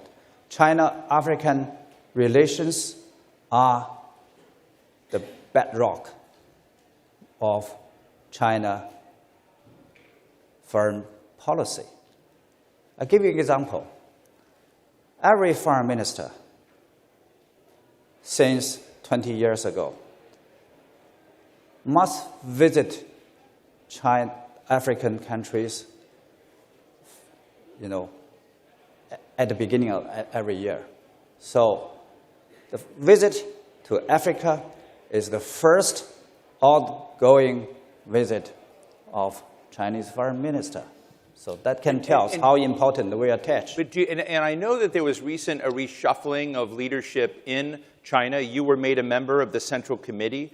A man named Wang Yi, if I'm saying it correctly, is the director of the CCP Central Foreign Affairs Committee and is well respected in Africa. So the Africa dimensions that just went up a notch in the recent promotions after the recent party congress. Is that something that you, as you look at the other global stakeholders, the United States, are you putting higher priority on Africa from your perspective than, say, the United States or other nations? Well, our relationship with Africa is sincere. It's out of the consideration to help Africa in its efforts for peace, security, and development. Right. We are not interested in the views of any other countries on China's role in Africa. And we believe that Africa should be a place for international cooperation, not for major powers competition for geopolitical gains. And we welcome all other members of international community, including the United States, to join us in the global efforts to help Africa. So I hope that the forthcoming Africa-U.S. summit will come out with more concrete and workable measures. So one of the concerns that some have had regarding China's approach to Africa is the so-called Chinese debt trap, or debt trap diplomacy, that China will come in and become the financing backbone of large infrastructure projects, take collateral of those infrastructure projects, they won't work well, and that China will use this to secure greater geopolitical influence. What are your thoughts? I mean, I assume that you may have a different view, but what are your views on the Chinese debt trap question?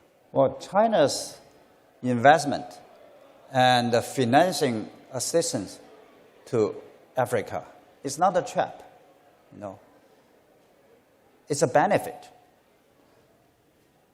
Over the past decades, China provided loans to help Africa's economic and social developments. The construction works are everywhere in Africa. You can see hospitals, highways, airports, stadiums. Obvious. There's no such a trap. It's not a plot. It's transparent. It's sincere. It's obvious.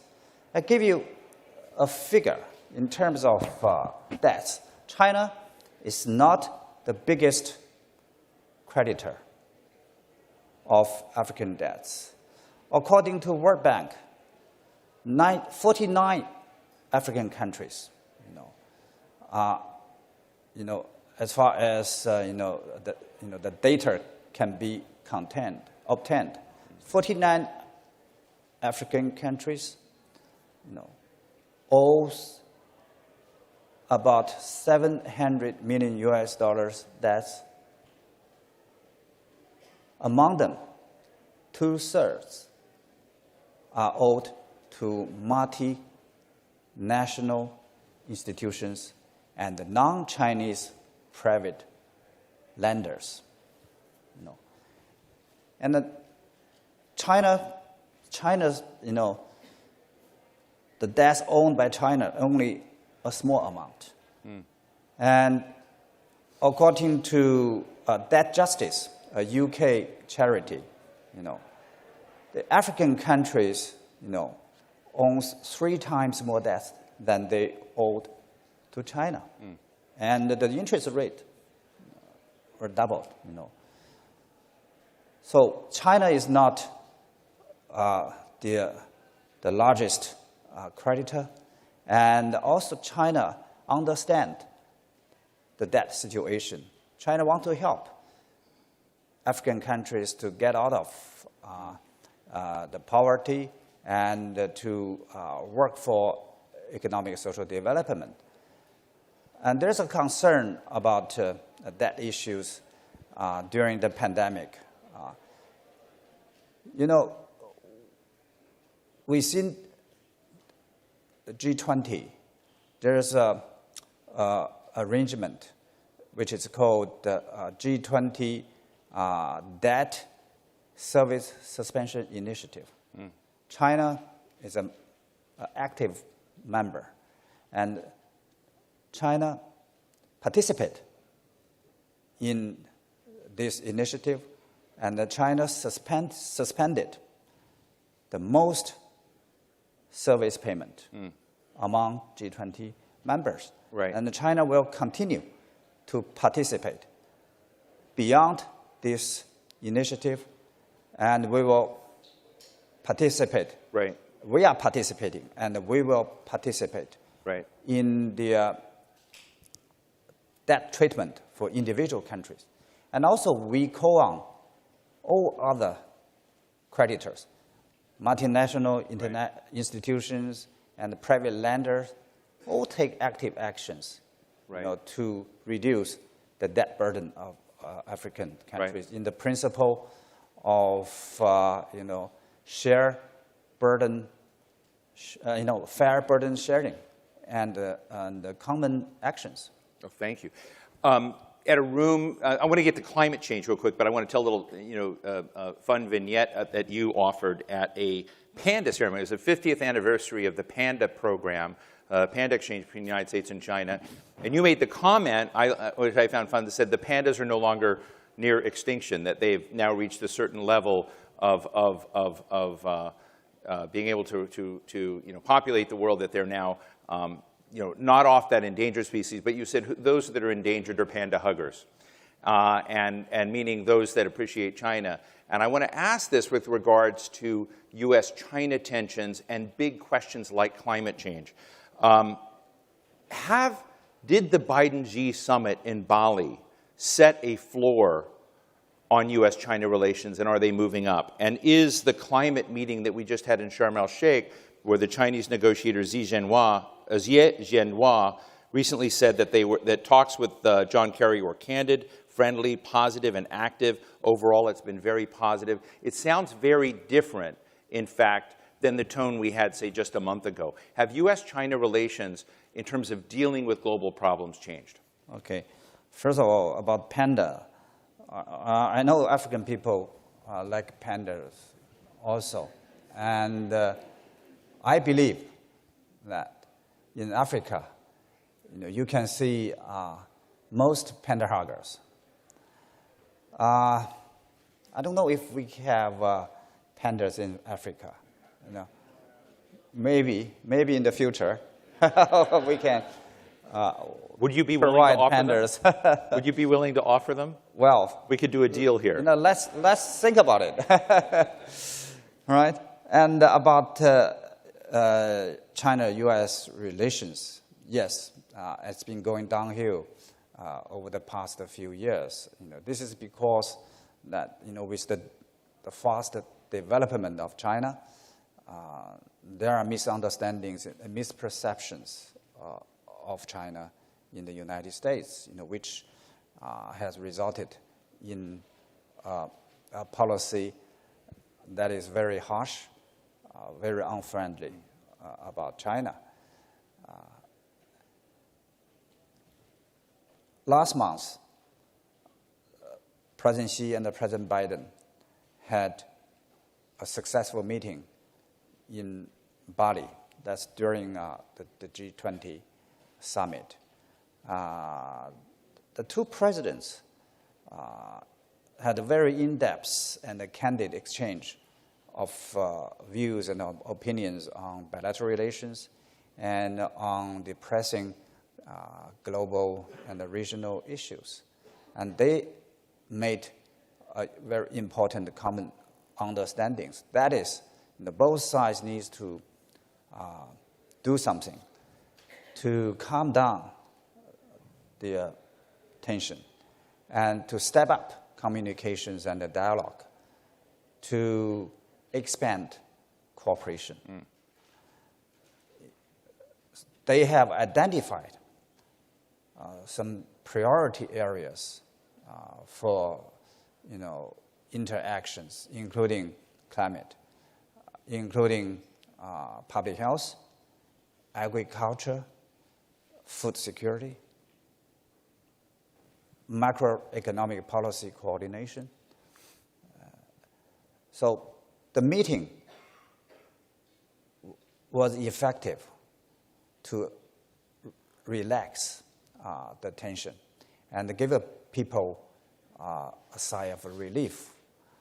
And there are lots of things to follow up, and we hope that both sides can act on the serious commitments by the two presidents. It's a whole process matter, not only good, nice words and serious promises during the meeting, and we are paying more attention to these, what will come out, how United States will treat China, and what United States will do on China in the future. So on the climate front, were you disappointed? Sounds like it was a very good meeting, U.S.-China meeting there, but were you disappointed that more was not achieved to help developing nations in the costs of responding to climate change and dealing with climate change? Well, I think the international community is needed to have more attention and input to tackle the climate, because it is a global challenge. And as far as China is concerned, we not only talk, but also we walk the talk, we walk the walk. And at home, we have announced 2 goals. That is to achieve carbon peak before the year 2030, right, and to achieve carbon neutrality before 2060. So these goals are our serious commitments. So we will honor it.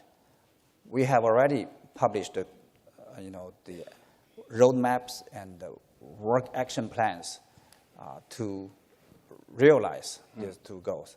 And internationally, we participated, actively in helping the developing world, particularly African countries, to combat the climate.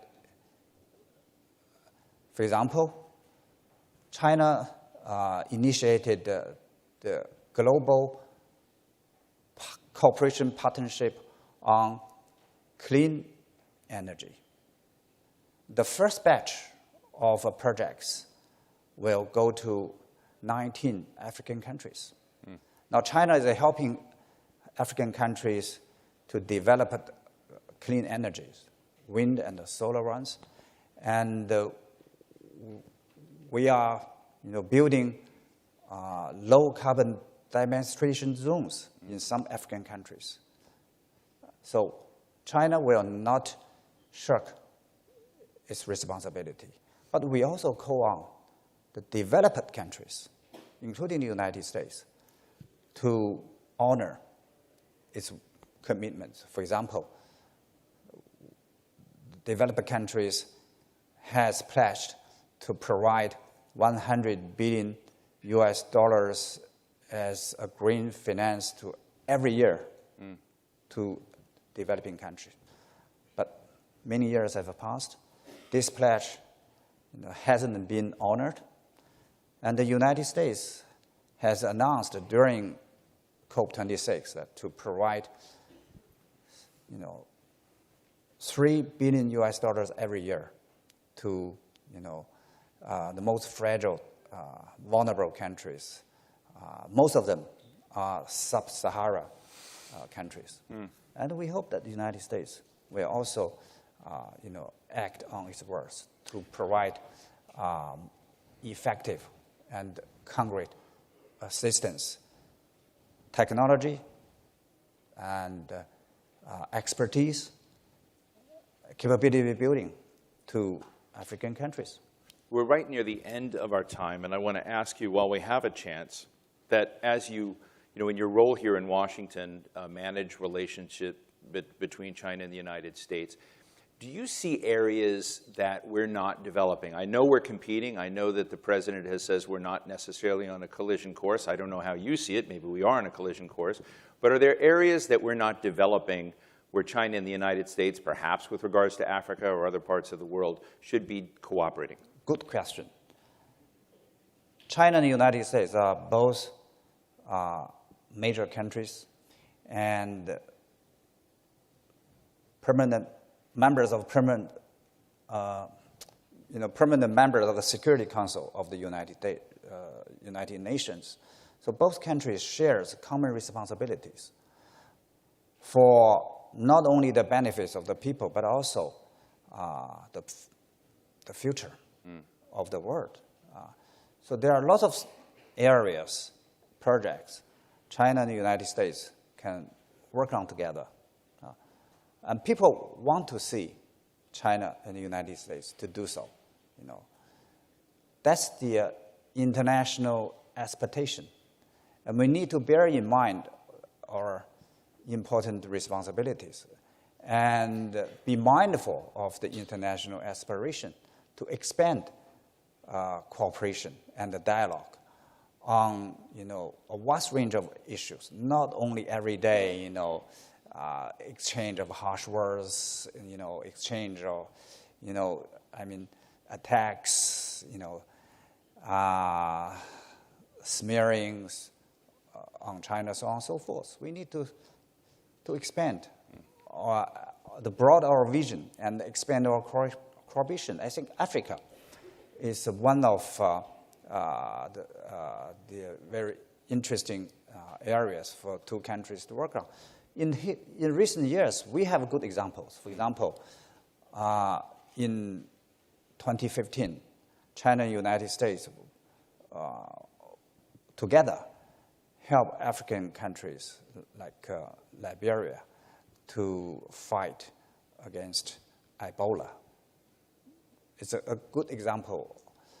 And there's still several good economic projects jointly in Africa, jointly participated by China, United States, and African countries.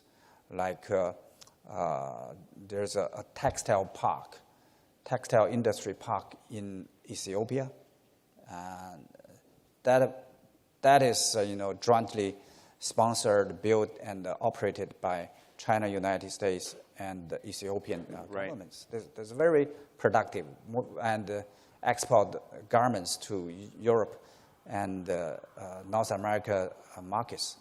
So that's very successful. So we hope that we can work with the United States on the peace, security, and prosperity in Africa. So, Ambassador, as you can see, I probably have about 2 hours worth of questions here that we could go to. But just finally, we have a lot of folks online. We have a lot of folks from Africa here, from the United States.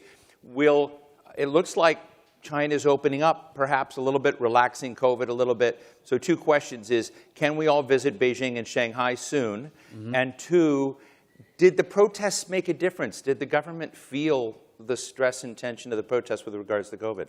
Well, I think that the government is taking a very responsible attitude to protect people's lives, facing the threat of COVID.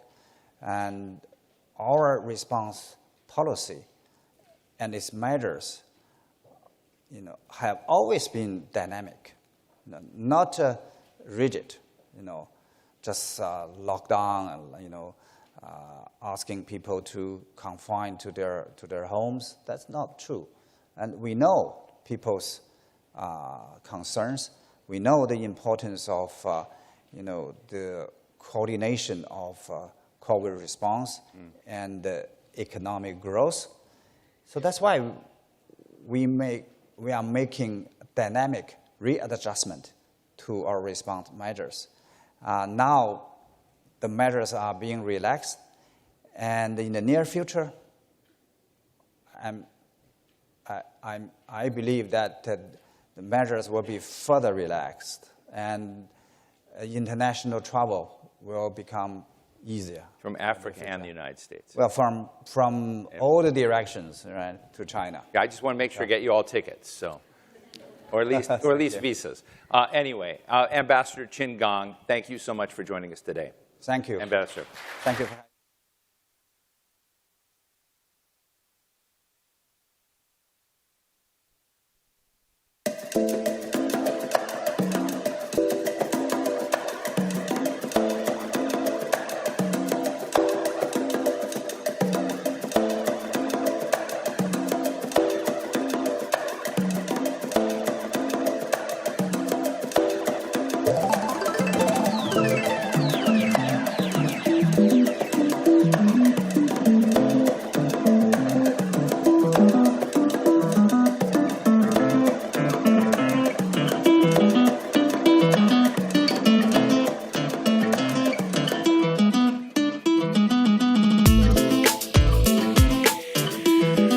Ladies and gentlemen, for a deeper dive on the changing role of China in Africa, please welcome Research Associate at the Africa Center for Strategic Studies, Paul Nantulia, Minister of Commerce, Trade and Industry of the Republic of Zambia, His Excellency Chipoka Mulenga, Research Fellow at the Overseas Development Institute, Yunnan Chen, and your host, Senior Policy Fellow at the Center for Global Development, Judah Moore.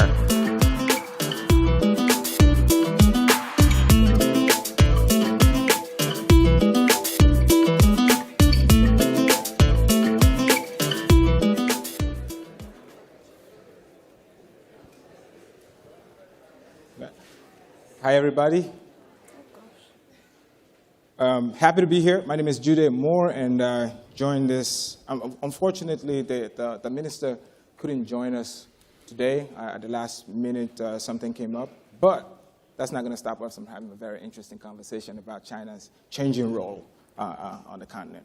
And so I'm pleased that I'm joined by two subject experts, and we can go. Today, before we start, one of the things that we're here this week, that there's a summit between African leaders and President Biden. And so I wanted to start off by saying, like, are there any best practices that, say, the Americans can learn from the Chinese? The Chinese have been doing this since 2000. I'll start with you, Yunnan. Are there lessons that can be drawn from China, Africa's, this 2 decades of experience? Yep. I think there are areas where, there are merited criticisms of how Chinese actors and Chinese finance has engaged on the continent. But there are certainly lessons that can be drawn from how China has engaged on the political level, on the bilateral level with African economies. I think one key component for me is the treatment of African leaders within FOCAC and the foundation of political equality that leaders from Africa enjoy when they are received by China, when they arrive in Beijing, and also at FOCAC as well, and the way in which, however substantial or not it might be, the fact that Xi Jinping, President Xi, gives time to have meetings with every head of state from an African representative or representative from the country that arrives at FOCAC. FOCAC becomes an opportunity for leaders to build a bilateral strategic relationship as well. It's not just a platform for financial announcements or packages. That makes sense. Thank you. Paul? Yes, no, thank you. Thank you very much. And it's great to be here to talk about China and Africa. No, certainly I would agree with Yunnan that there are definitely quite a few lessons, I think, that not just the United States, but other development partners of the continent can learn. I think one is the level of institutionalization of the Forum for China-Africa Cooperation.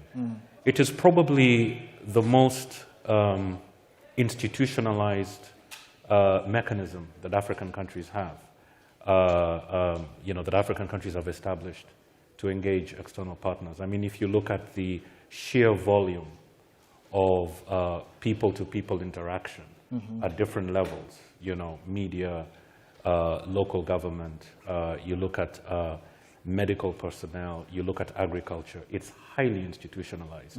So I think this is definitely one area. The other area is in terms of agenda shaping. I think we've seen increasingly within the FOCAC mechanism, we've seen a lot of agency on the African side starting to emerge and shape part of the FOCAC agenda. I mean, in the run-up to the recent FOCAC meeting that took place in Senegal, I mean, there was literally a proliferation of non-governmental engagement with the African Union and other structures, including Chinese academic institutions that were talking together and trying to shape the discussions in Dakar. So I think these two would be very, very critical for me in terms of lessons that might be learned from the Chinese model of engagement on the continent. Yeah, and I would just add two of my own. I think one of the places where lessons can be learned is just from the ambition. So Prosper Africa, when it was introduced, initially it was supposed to be to double two-way trade between the United States and Africa, but now it's become to substantially increase. At the last FOCAC, China pledged to import $300 billion worth of products from Africa. Now, whether that ambition is achieved or not, you can see how expansive that ambition is. And the next one for me is obviously going to be visas. African students trying to come to the United States face visa denial rates at 70% or above. And today, China is only surpassed by France as a destination of African students looking to study. So I think this is an incredible place where the U.S. can't make a difference as we want to. However, let's come back to this. So China has, last year, two-way trade was $264 billion. This year is going to exceed $300 billion. However, we have seen a decline in Chinese lending, just globally, but also in Africa. Can you talk a little bit about that, Yunnan? Sure. So everyone here has heard of the Belt and Road Initiative, or the BRI. Yeah, is it dead? Yeah, great question. So the BRI has really been the kind of the umbrella label, we could call it a sort of, a marketing strategy, right, of China's global footprint and China's public goods contribution to the world. A lot of that has taken the form of massive loans or packages of lending for primarily hard infrastructure in the energy and transport sectors. And that has defined over the last decade the landscape of sort of China-Africa relations. Since around 2015, 2016, we have started to see this decline quite precipitously. There's a lot of data sets that have shown this. The lending from the two major policy banks really plateaued in the later half of the decade, and then over the last few years, even prior to the COVID pandemic, was a fraction of what it used to be. Some of that, may be a response to the growing kind of negative perceptions and the criticisms, and we discussed in the last section the meme of debt trap that's become, I think, misapplied to a lot of Chinese lending overseas. But a lot of it is internal. And so whether or not the BRI is dead really depends on the evolution and the shape of the Chinese economy over the next few years. So Chinese railways in Africa was a manifestation outward of Chinese railways in China. Right? When you have this huge, massive investment domestically, inevitably that will spill over overseas. But what we're seeing right now in China, in terms of the trends of investment, it's in renewable energy. It's in these new frontier technologies. And so over the next few years, what may become of the BRI could take a very different format to what we saw in the last decade. And in the areas of climate finance and renewable energy and these kind of technologies, I think could be a new frontier of what the BRI becomes. But just to add as well, the BRI is no longer the only game in town, and perhaps as a consequence of some of the negative PR that's afflicted China's overseas lending over the last few years, we've also seen a new plethora of platforms for cooperation. Some of them announced just in the last year. So we have the new Global Development Initiative that's around 1 year old, and then the Global Security Initiative that was announced earlier this year. And domestically, there's a slightly different configuration of who is going to be leading that or who is going to be driving it in terms of the ministries involved. But it also offers a slightly different flavor of cooperation. It's a lot more focused on poverty reduction, on the sort of, the traditional OECD DAC narrative of development. So there will be more cooperation in other areas like health and agriculture that we'll see through these other platforms. Sure. So, Paul, Eunice talked about cooperation, but China's foreign policy in Africa has not only been economic, right? The two commanders of the U.S. Africa Command have spoken about Chinese military ambitions on the continent. And in fact, there was news around that China wanted a base in the Gulf of Guinea, so close, the Equatorial Guinea was one of the bases there. So how does the U.S. perceive, China outside of the economic realm in terms of military? Could you comment on that a bit? Yes, well,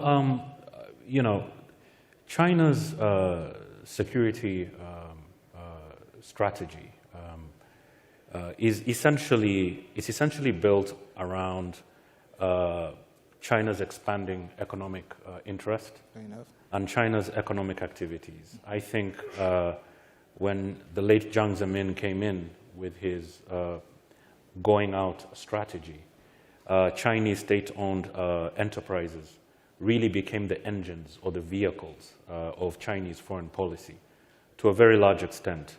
And I think there was a realization within the security establishment in Beijing that this outward expansion, I mean, over 10,000 companies, cumulatively in Africa,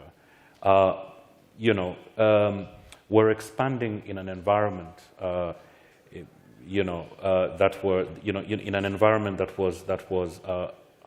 was highly unstable in critical areas. I mean, we saw the situation in Libya, where the People's Liberation Army had to use assets to get people out. We saw it in Yemen. We saw the situation in South Sudan. So increasingly, Chinese investments, not just on the continent of Africa, but other parts of the global south, are having to contend with these security challenges. So I think this is one of the key drivers. However, I think it's important to remember that China has also been positioning itself to become a major contributor to peacekeeping operations. And because we all know that peacekeeping operations, peacekeeping is essentially an African, peacekeeping is essentially African, because most of the world's deployed peacekeepers are African, right, and most of the UN peacekeeping operations are based in Africa.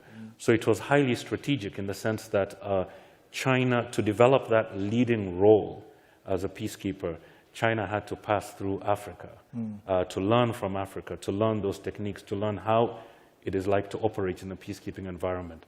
So when the establishment of the military base in Djibouti, the messaging that we heard from the Chinese government was that that facility was basically put in place to facilitate Chinese peacekeeping operations, African peacekeeping operations to some extent. And China has also been involved with counter-piracy operations since 2008.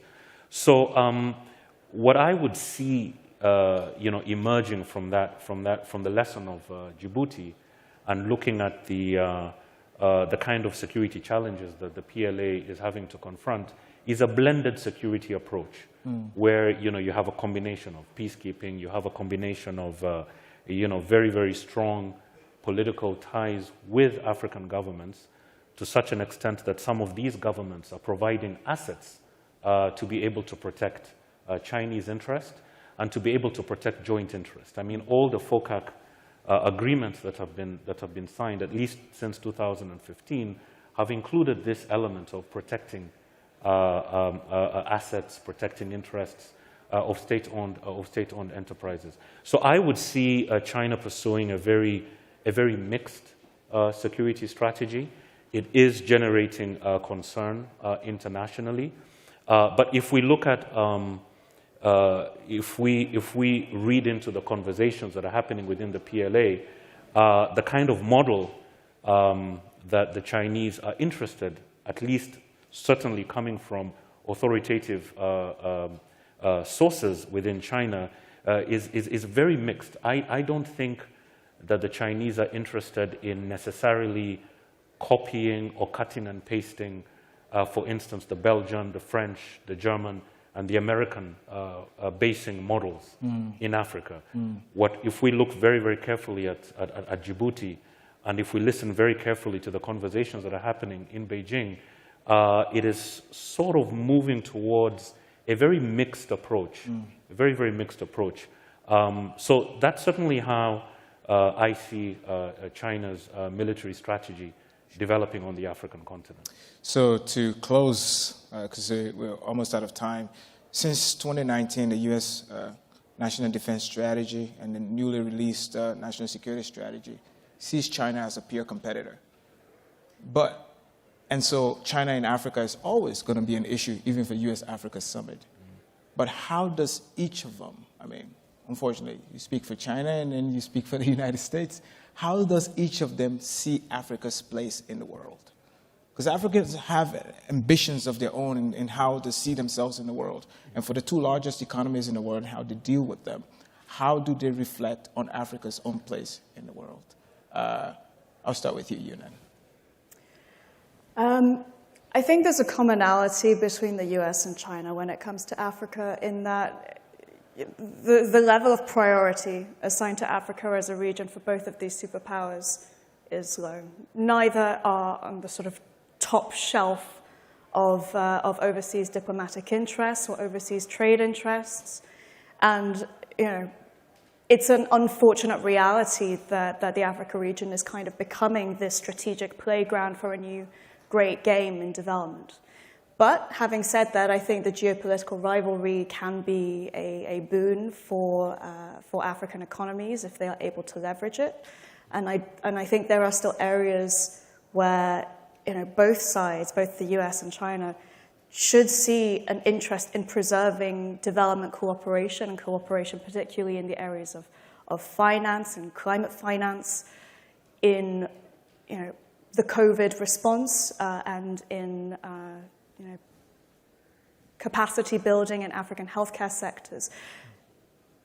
There are clear areas where cooperation is still possible. I think China sees the African region as an area of opportunity. Right? There are some of the fastest growing economies over the last 2 decades. It's got a huge youth population. It's got a growing middle-class market across a lot of the continent. These are aspects that Chinese firms, both private and state-owned enterprises, recognize as opportunities. And I think perhaps on the US side, this is something that in previous sessions, you know, we discussed about risk perceptions. This is something that has been a bit more of a weakness on the US side. All right, thank you. Paul, take us home. How does the U.S. see Africa and Africa's place in the world? Yeah, I think this is a very interesting.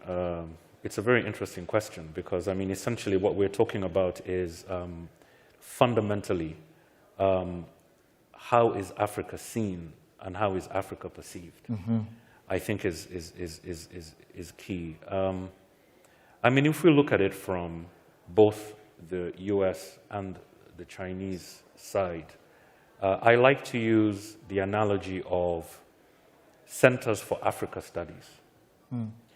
If we pick 5 of the best Centers for Africa Studies in the United States or anywhere in the West, and do the same thing on the Chinese side, you know, the China-Africa Institute, the China Studies program at Peking University, and these other places, just by looking at the websites and how the websites present Africa and African issues, you can see that there's a big difference. There's a fundamental difference. What is it?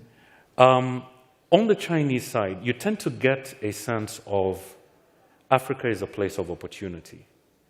Africa is a place, it is underdeveloped, but the risks of getting involved in Africa are worth it. In some situations, you know, when you talk to colleagues in Peking and other places, it's almost like for some Chinese stakeholders, Africa is almost like an emerging China, right? In terms of the dynamism of its population, labor, and so forth. High risk, high reward. This is what you see when you look at a typical website of a China-Africa Studies Institute in China. If you look at the United States, you do see an element of that, but for the most part, it's essentially threat-based. It's essentially, you know, humanitarian, need for humanitarian support, but also a place, a region that generates security threats that have to be responded to. Now, this is not to say that the Chinese side does not have a threat perception regarding Africa. But when you look at Africa studies within China, that threat element is far less pronounced. So I think this speaks to differences in, I would say, philosophy, the philosophical approach towards Africa. There's one that, do we see Africa as a source of threat? Do we see Africa as a place that requires humanitarian intervention? Or do we see Africa as an opportunity? Africa is all these, but I think the accent becomes extremely important. And both sides definitely have a lot to learn from each other. But certainly this is what I take away in terms of how stakeholders in the United States and China view the African continent. It's significant because it shapes the policy discussion. Thank you, Paul. Thank you, Yuna. Please join me in thanking our panelists today.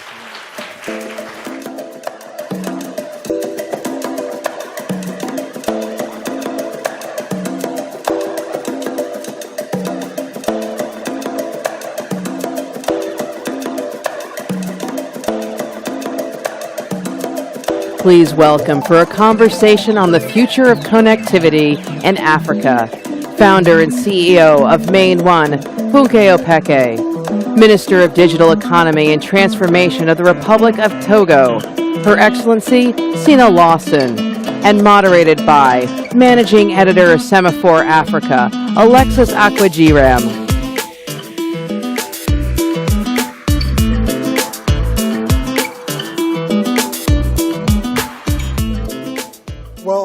Thank you very much for the warm welcome. That's greatly appreciated. I wanted to start this conversation about connectivity by just looking at the nitty-gritty, the basics. So my first question is this. How can policymakers make it easier to build digital infrastructure? So first, can we start with the policymaker as minister? What are your thoughts, Sina? Hello, everyone. So that's a great question. I think that there are two aspects of it. Number one, it would be the regulatory aspect. It's true that Togo is a small country, so in terms of regulations with regards to deploying infrastructure, they're pretty straightforward. But in many countries, you have to actually adapt the regulation to make it easier to invest and deploy infrastructure. So that would be the first answer. Then the other aspect is the financing aspect, and I think that this is where policymakers have also a role to play, because I do believe that we need to put money on the table to de-risk investment in infrastructure. So one thing that I think is very, very important for Africa for the years to come is to deploy fiber optics networks. And it's true that when we talk about fiber, and I'm not talking about the backbone, I'm talking about connecting households, then the issue of the business case becomes an important one. And in this particular area, I would recommend, and this is what we want to do in Togo, that we step in, put in some money on the table to be able to de-risk the investment so that we have this connectivity. Okay, thank you. And I put the same question to you, Funke, and I'm saying this, and correct me if I'm wrong, but my thinking is, you're in private business, and you have to deal with the state government, the national government, maybe the tax collectors, and various other people, so you need a permit to lay cables. So from your perspective, what do you think policymakers need to do to make it easier? I think policymakers need to be enablers and really think of outcomes for the citizens rather than policy and gatekeeping, which is where all the taxes and the permits that you need to get things done come in. And if you look at the progress that has been made in the digital economies of Africa and telecommunications, where we've had tremendous growth, some of the fastest growth rates globally over the past 20 years, coming from almost zero. It was because regulators took action to open up the markets, to create the incentives, and essentially step out of the way. Based on the successes we have made, I think in too many of our countries, our regulators now see themselves as gatekeepers and want to partake and participate in those markets actively as we look to bring the rest of the population along, the rural areas, the less economically developed areas who still do not have access or quality infrastructure. And what the regulators need to focus on, what government needs to focus on, are what are the right incentives? How do you create the enabling environment that enables private sector, which brought about the successes we have and the growth, and is able to attract the foreign direct investment because they have proven models for succeeding locally and they have the sustainability. How do you enable them take on that rest of the development, the rest of the work that needs to be done? And I was taken by what you mentioned there in terms of access, because I think that's key to this whole conversation. You mentioned access and rural communities and so on and so forth. To that point, we have a few slides related to Gallup data that I think illustrates his point, and I want to ask you some questions off the back of that. The first slide refers to the uptake of internet connectivity and access across sub-Saharan Africa. So hopefully we can get that up here. Okay. So these are countries that have asking, do you have access to the internet in any way, whether on a mobile phone, computer, or some other device? And I particularly want to drill down into Africa's two biggest economies. So obviously Nigeria is the biggest economy by GDP, and then South Africa's the next biggest economy. So the next slide is just looking at South Africa. And you can see from that in terms of internet access, you can see how the percentage change has increased. And you've got a 14% change, and they've done pretty well. And I want to compare and contrast that with Nigeria, which is the next slide. I think. Now, looking at that, my question to you, and I'll put it to you first, Funke. What can Nigeria, where can Nigeria improve? And not just Nigeria, but just for illustrations to the rest of the continent, what can be done to improve access? Infrastructure, one. Shared infrastructure to scale. A lot of fiber deployed in South Africa, both on the backhaul as well as in the metro areas, and liberalization or easing of policies to make that possible. So that's one way. Second is attracting investment.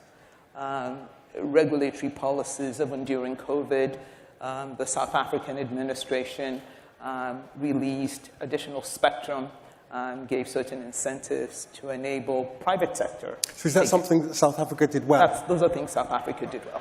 So I think there are some tangible differences in terms of policy and enablement of private sector that South Africa has done. Obviously, they still have more work to do as well. But also, we should note that these countries have considerable difference. GDP per capita in South Africa is much higher than GDP per capita in Nigeria. And then you also have to look at the land mass. But there are things to be learned from some of what they've done and what's worked. And we have to look at what has worked for private sector in Nigeria as well, and how we continue to build on the successes that have been achieved by private sector companies like ourselves. And that's Nigeria and South Africa. What's the Togolese perspective, Sina? Yeah, so I'm going to say good things, be positive. 10 years ago, internet penetration, or 12 years ago, internet penetration in Togo was less than 5%. And today we are at 75%. But it's private investment. And mobile penetration was at 40%, and now we're at 78%. So the world is changing, it's changing fast, and it's all about financing infrastructure. I do appreciate this conversation because we had the Chinese perspective earlier on, and when you talk about financing of infrastructure, you need to fund this infrastructure. I strongly believe that for us government to provide, to create the environment for deployment of infrastructure, we need to step up our game. We also need to think strategically about which kind of infrastructure we're talking about. And I do believe it is fixed infrastructure, it's fiber. It's true that when you look at the continent, mobile infrastructure was very successful, it's still very successful, so everybody always talks about mobile infrastructure. But I would argue that no enterprise will ever go in a place because you have good 4G. Okay? For you to establish your headquarters or subsidiaries somewhere, you need to have fiber.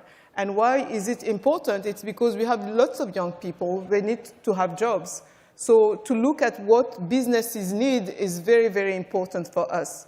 But when you talk about fiber, it's a lot of money for an uncertain business case.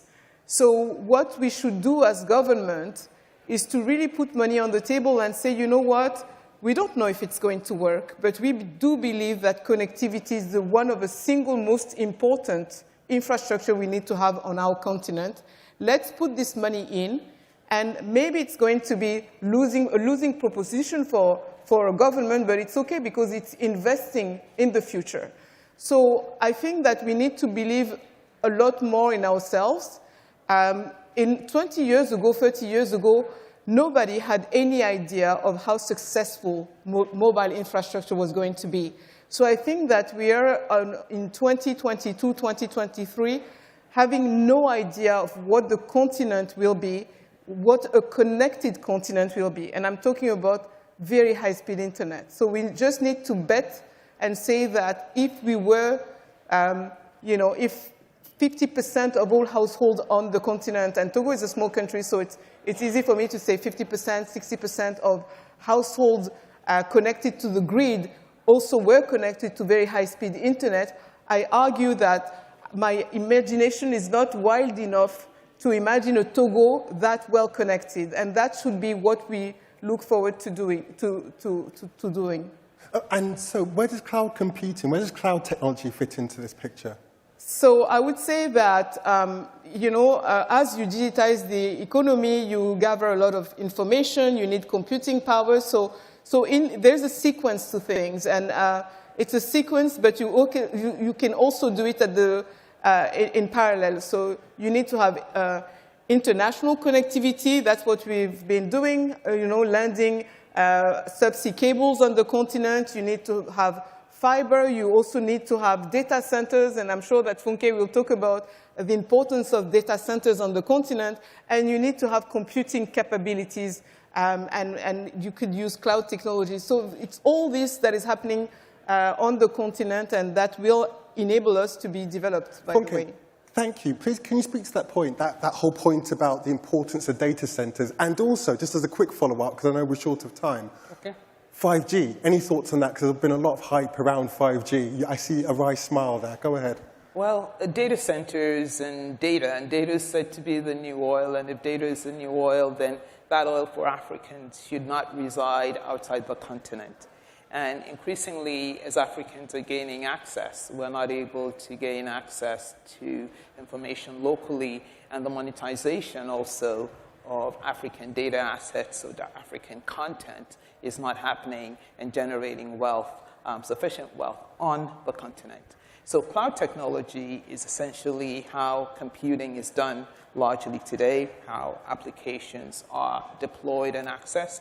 And so it's an essential ingredient to have that enabling technology domiciled in Africa to enable all this great African youth become fully part of the digital revolution.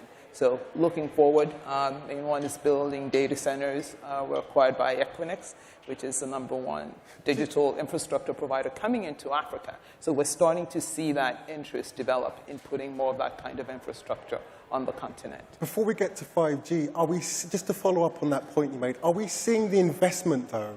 I mean, where is that investment going to come from? Early days.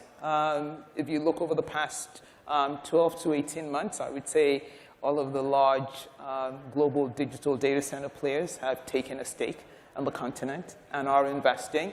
And hopefully the technology follows the brick and mortar being put in place to house the data. And then you start building an ecosystem. But you have to build it. It doesn't just magically transplant itself overnight. But the building blocks and the capital certainly is coming into the continent. And needless to say, I would say at least 15 billion, if not more, of new capital has come into the space across the African continent in the past 24 months.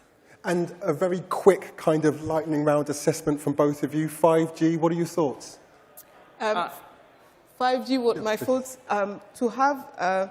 we need fiber to have a functioning 5G. So it all goes back to deploying fiber first, and then we will have decent 5G. And with 5G, you also have the issue of terminals. You have a lot of 5G-enabled phones on the continent.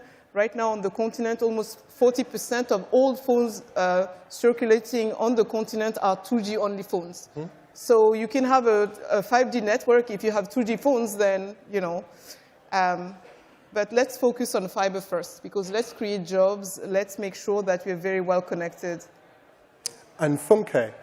Absolutely agree with Sina that it is premature. 5G for most parts of the continent, where you have less than 30% of towers connected to fiber networks.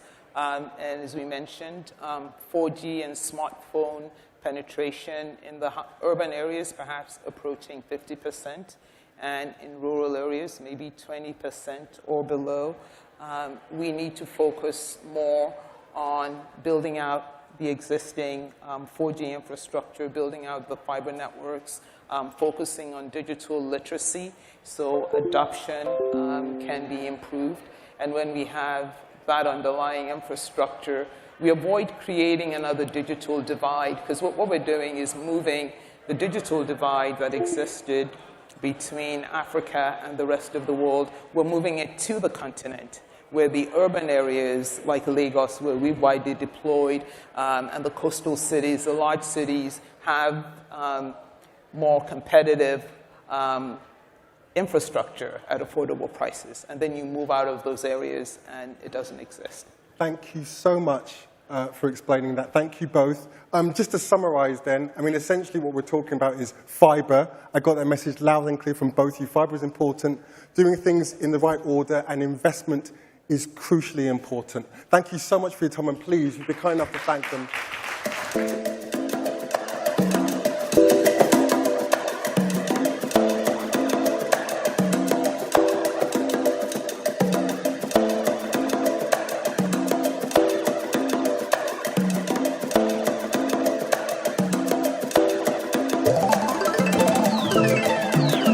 And now, a conversation on Africa's startup ecosystem. Please welcome founder and general partner of Future Africa, Inalua Aboyeji, Chief Sustainability Officer and Chairperson of Jamia Nigeria, Juliet Anama, Managing Partner of Lateral Capital, Stephen Grin, hosted by Semafor Africa Editor, Yinka Adegoke.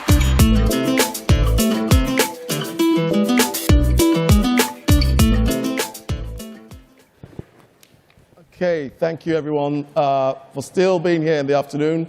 I often worry that everyone's gone home after lunch, but thank you for still being here. So on this panel we have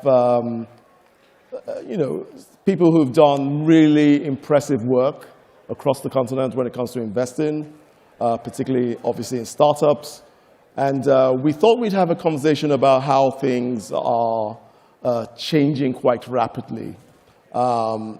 Stephen, I was talking to you earlier, and you suggested maybe a way to frame the question is to think about whether the party has ended because cheap interest rates are no longer available, and the world has forgotten about Africa because the money is not as cheap as it once was. I mean, how do you see things now? Yeah, thanks, Yinka, so much for the question. One of my investors asked me the other day, is the party over? And how much of the sort of run-up in the velocity of money coming to Africa was sort of profligate spending and, interest rates at zero. And, my response to him is that the party's actually just starting. And now is really the time for Africa-focused funds that have domain presence, that are in market, and for founders to build. Like now is sort of the right meeting point because other things have emerged in the ecosystem that really sort of foundationally cement, I think, what we three here fundamentally believe in. One is the talent pool has gotten deeper and steeper, right? There's an explosion of talent now that are sort of 2-3x founders. There's been a bifurcation in the ecosystem around sort of where investors have domain experience to play, right? There's a professionalized angel community. Right. There's obviously professional seed funds. There's professional Series A, Series B growth funds, obviously as well as tourist dollars coming in. So, in our view, we're tracking over $1.2 billion of captive Africa venture dollars that are now have been committed to funds. And if you're in the asset management business like I am, I don't know many fund managers who give money back. So that money's there to be deployed. And so one of the many reasons we're still continuing to be quite bullish from a valuation perspective, from a founder perspective, to continue to support the African venture space. What's your take? I'm going to go to the VC guys first before I ask. I think it was a beautiful launch party, right? So we got people on the continent. We got the global attention. We proved a couple people wrong. I remember it wasn't that long ago that people would say it wasn't possible to build a $100 million company in Africa.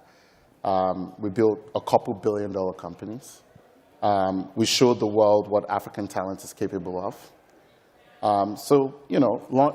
Zero interest rate fueled launch party.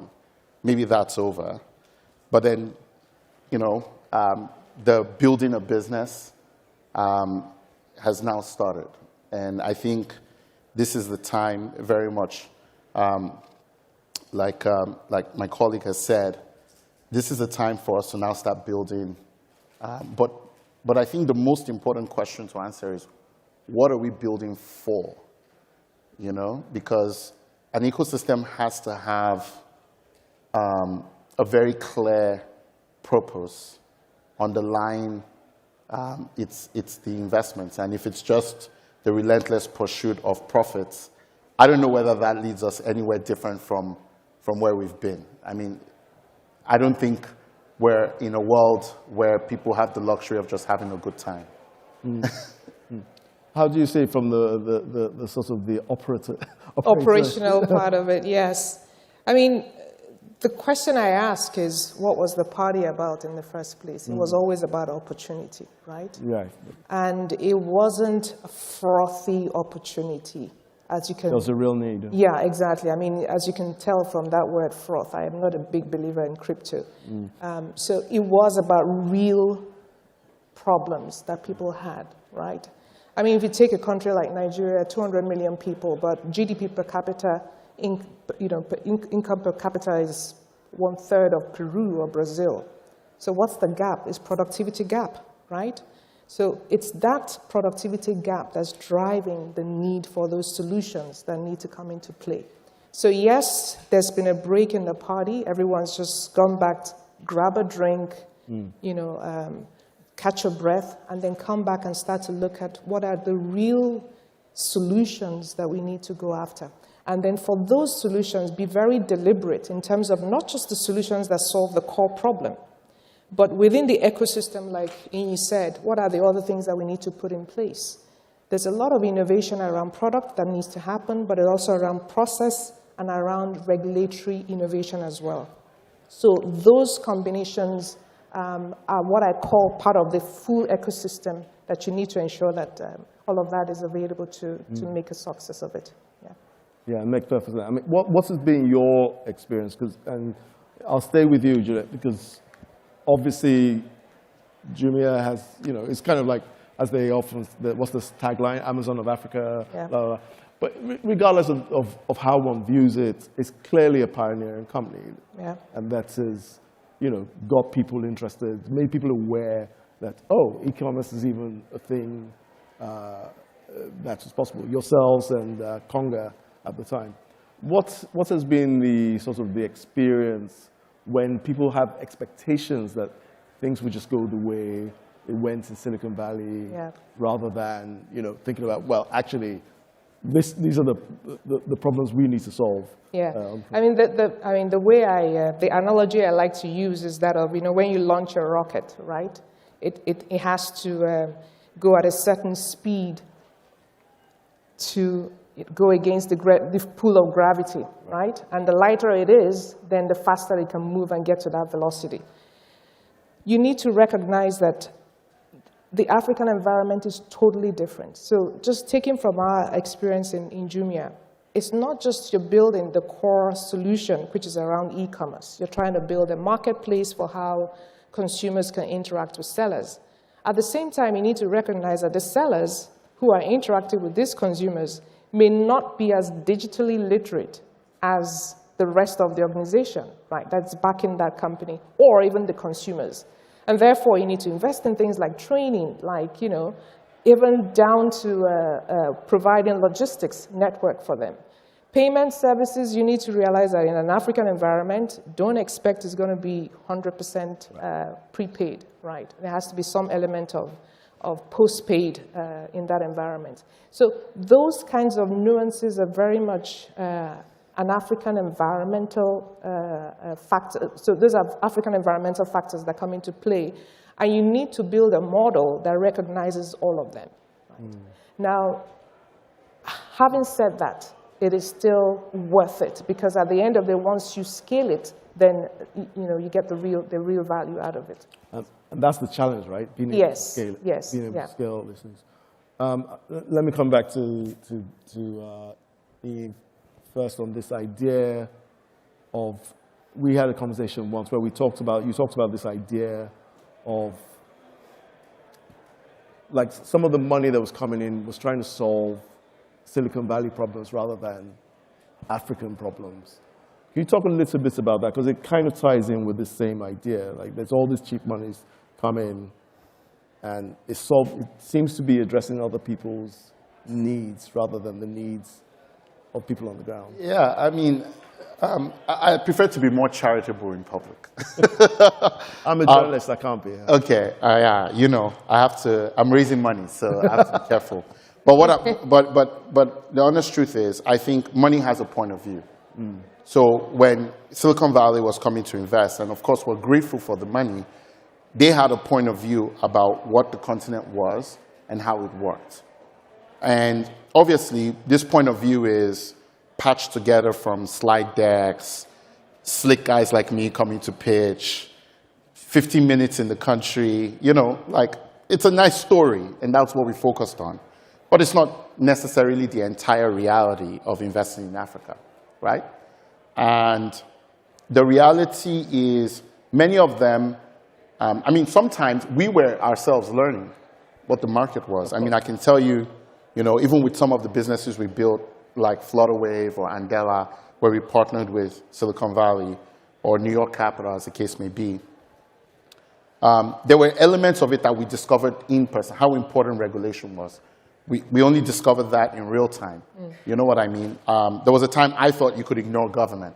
Now I'm best buddies with all the politicians. So there's a lot of paradigm shifting moments that come with the experience of the last decade. You know what I mean? Mm-hmm. But now, I think the honest truth is, the bar is so high now that you got to come in with real partners. And I think that's what Silicon Valley is yet to understand. You cannot fly by and invest. You got to find somebody who's dedicated, working with you on the ground to be able to invest. And the problems that we're trying to solve are a layer deeper than building the PayPal of Africa.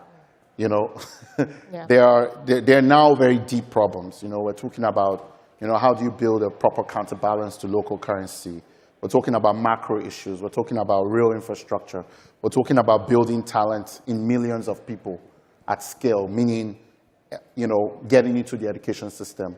We're talking about collaborating with government, in order to build something that's super scalable and has the right regulatory frameworks. You're talking about changing the financial system. So the goals are much higher. The reach is much bigger. The opportunity also is much bigger. But at the same time, you're not going to, if you want to keep doing what you've done the last decade as a Silicon Valley investor, and you think you're going to make money in Africa over the next decade, well, you know, I don't know what to tell you. Stephen, what needs to change about that Silicon Valley investor, based on what Ian is saying? How does that person's approach need to be different? Needs to change? I mean, first get on a plane and go visit and understand the market. I mean, that's the start.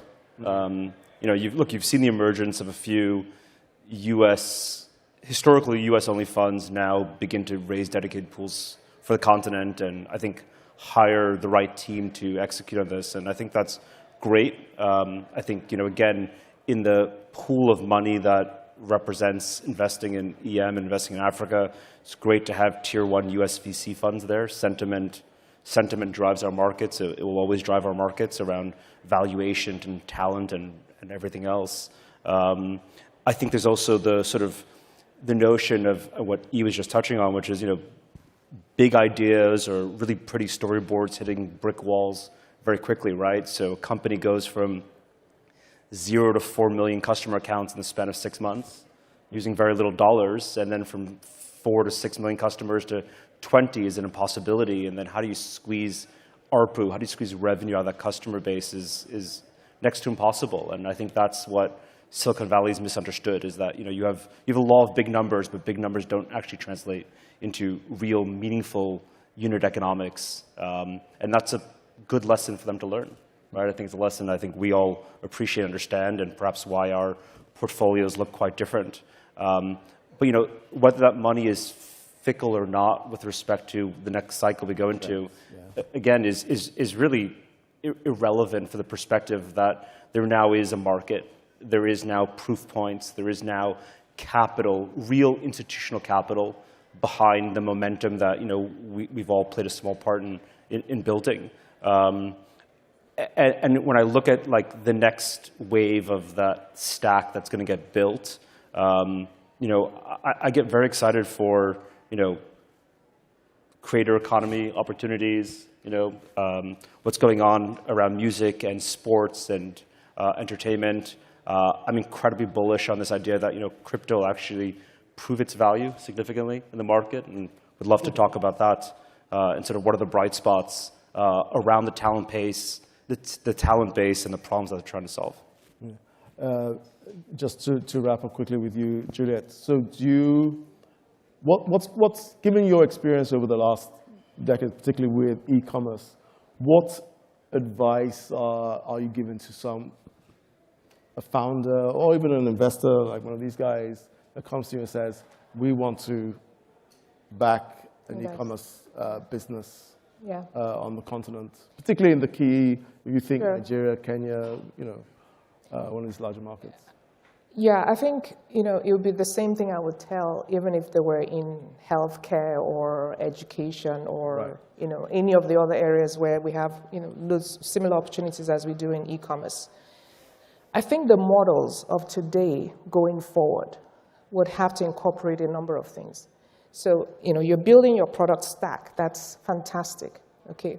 You're building the ecosystem that supports it, be it the, you know, relationship with the banks, with the fintechs, and co that need to support your product and how you deliver your product in the environment. There's a third component, and that component is what I call collaboration. Okay, you've got to get out of your silo, which is I'm working on my company, I'm focused on my market environment, I'm focused on my relationship with regulators and my relationship with competitors in the market, my customers, my sellers, and so on. Break out of that entire silo and look across the bridge to see who else is doing what in the market, that I could find real collaborative opportunities to work with. Because the more you can work with others to work and develop solutions or processes or whatever for certain parts of the business, of the entire ecosystem that may not be core, but if you don't fix them, they will slow your rate of growth, the better. And I think also that's extremely important when you have, that's the other lesson for Silicon Valley also in my view is when you're coming in, when you're investing, think from the perspective of not just the entity, but what are the other types of partnerships and collaborations that we can bring to the table for them to grow faster and scale faster. That's the third component that I would really recommend. It's almost like enabling capacity, so to speak, right? Yeah, that makes a lot of sense. Ian, can you talk a little bit about, I mean, one of the things, I think is interesting when we talk about the slowdown, right? Because venture funding in Africa has actually exceeded last year. In 2022, has exceeded last year, 2021. So, but I imagine, I mean, obviously when we talk about this, to something that Stephen said earlier, it's kind of like the sentiment of it, right?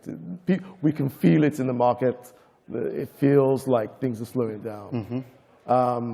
Last week, you unveiled a new fund, which was sort of using debt instead of equity. Can you talk a little bit about how the movement in the markets has affected your thinking about using debt as a funding mechanism? Well, I mean, we're less sentiment aligned as a fund. I think we tend to feel these things a lot earlier than most people because we're so grassroots. I mean, we have 100 portfolio companies. So if any big wave is coming, we probably saw it 3 quarters ago. We largely stopped investing in Q2 of 2022. We like radically slowed down our investing because we could already see like a big iceberg with valuations and where it was going and all that. Now, the lesson we learned with venture debt... Just to be clear, you mean as in like the valuations were out of control? Yes. At that point, the valuations were insane. And, Silicon Valley was just pumping in money. So we're wondering what's going on. We figured it wouldn't last forever. So we slowed down investing and switched a bunch of stuff, just so we could stay in market but not be active. Now, for venture debt, we fell in love with venture debt actually because of the first investment we made out of our last fund, this final quarter of the fund, which was Move, which is an incredible company that essentially helps mobility entrepreneurs to get an asset-backed loan that allows them to drive their way to ownership of a car. And the business started in Lagos with these 2 incredible entrepreneurs, Ladi and Jide, and then has scaled globally, actually. It's in Dubai, it's in London, it's in India, it's all over the world. And we saw the power of venture debt, the real power of asset-backed finance in its ability to allocate to problems at scale in a way that venture can't do except without messing up your unit economics, right, in a significant way. And we started to become very big believers. We wrote an article about venture debt being the future of finance. And what we did, because we're not bankers, was we started to advocate, but more importantly, we started to package our companies in such a way that we would be able to position them for venture debt. And that led us to learn a lot, right? So the first thing we learned was actually there's not a lot of in-depth financial planning analysis talent in the market. So a lot of these companies are receiving tens of millions of dollars and they have an accountant as opposed to a finance person. And obviously that's what you see when the company shuts down because there's not enough precision with the financial modeling. And there are a bunch of other things, African banks are useless, for example. Something else we learned was how to manage currency risk. Right. So there are many, many interesting lessons we learned from that adventure in venture debt. And also that development capital, venture debt is where development capital can be most catalytic because, development finance won't wake up in the morning below certain check sizes. And, the capacity for venture debt is infinite. I've lost count of how much venture debt Move has raised. But because there's all these ability to recycle capital and it's very clear where the money is going and the financial structures are clear and all that, you can actually see things flow in a very great way. And with technology, the experience is actually amazing because you can actually see the money going in real time. You don't have to hope that somebody didn't just take your money and move it to Switzerland. While telling you stories, you can see which cars it went to. You can see, whether it was women. You can see whether they're paying back in real time, because it's all built around technology, a technology-driven asset management model. So we partnered up with TLG, and it's not exclusive. It's one of many partnerships to basically now build out this venture debt offering so that startups can start building on the back of venture debt. And it's perfect timing, because even the equity investors are rewarding great unit economics now. So we're like, look, regardless of whether you want to raise debt or equity, you kind of need to figure out how this portion of financing works. So why don't we help you so that whatever you choose to do, you can do it. Second of all, ownership is very important. And, I was talking to Aubrey, my friend. I was like, how do I tell the world I didn't make that much money on Flutterwave, right? Because everybody seems to think I'm a billionaire. But, the reality is, our investors made way more money than I did, at least, right? For a bunch of reasons. And, if I was doing any business again, I'm probably thinking there were things I could have done better with venture debt so that I could own more of the company. And I don't want the next generation I generally don't care about money, but I figure the next generation of entrepreneurs should probably have a slightly better experience. And at the end of the day, I think the most important thing in all of this is if you care about impact and not just a large fundraise announcement, right? You're looking for capital sources that are aligned with impact.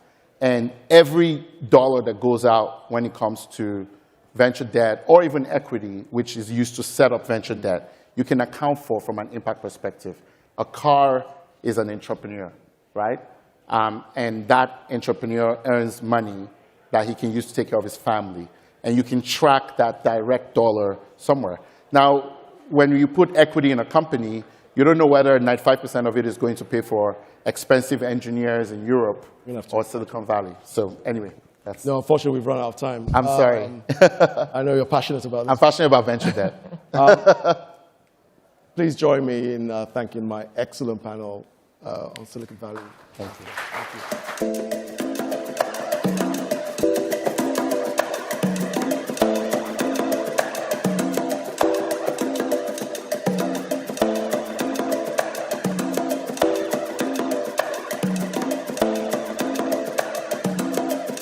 Please welcome to the stage Vice President of Community Pass Market Development, Sub-Saharan Africa at MasterCard, Daniel Huba, in conversation with Semafor Chief Revenue Officer, Rachel Oppenheim.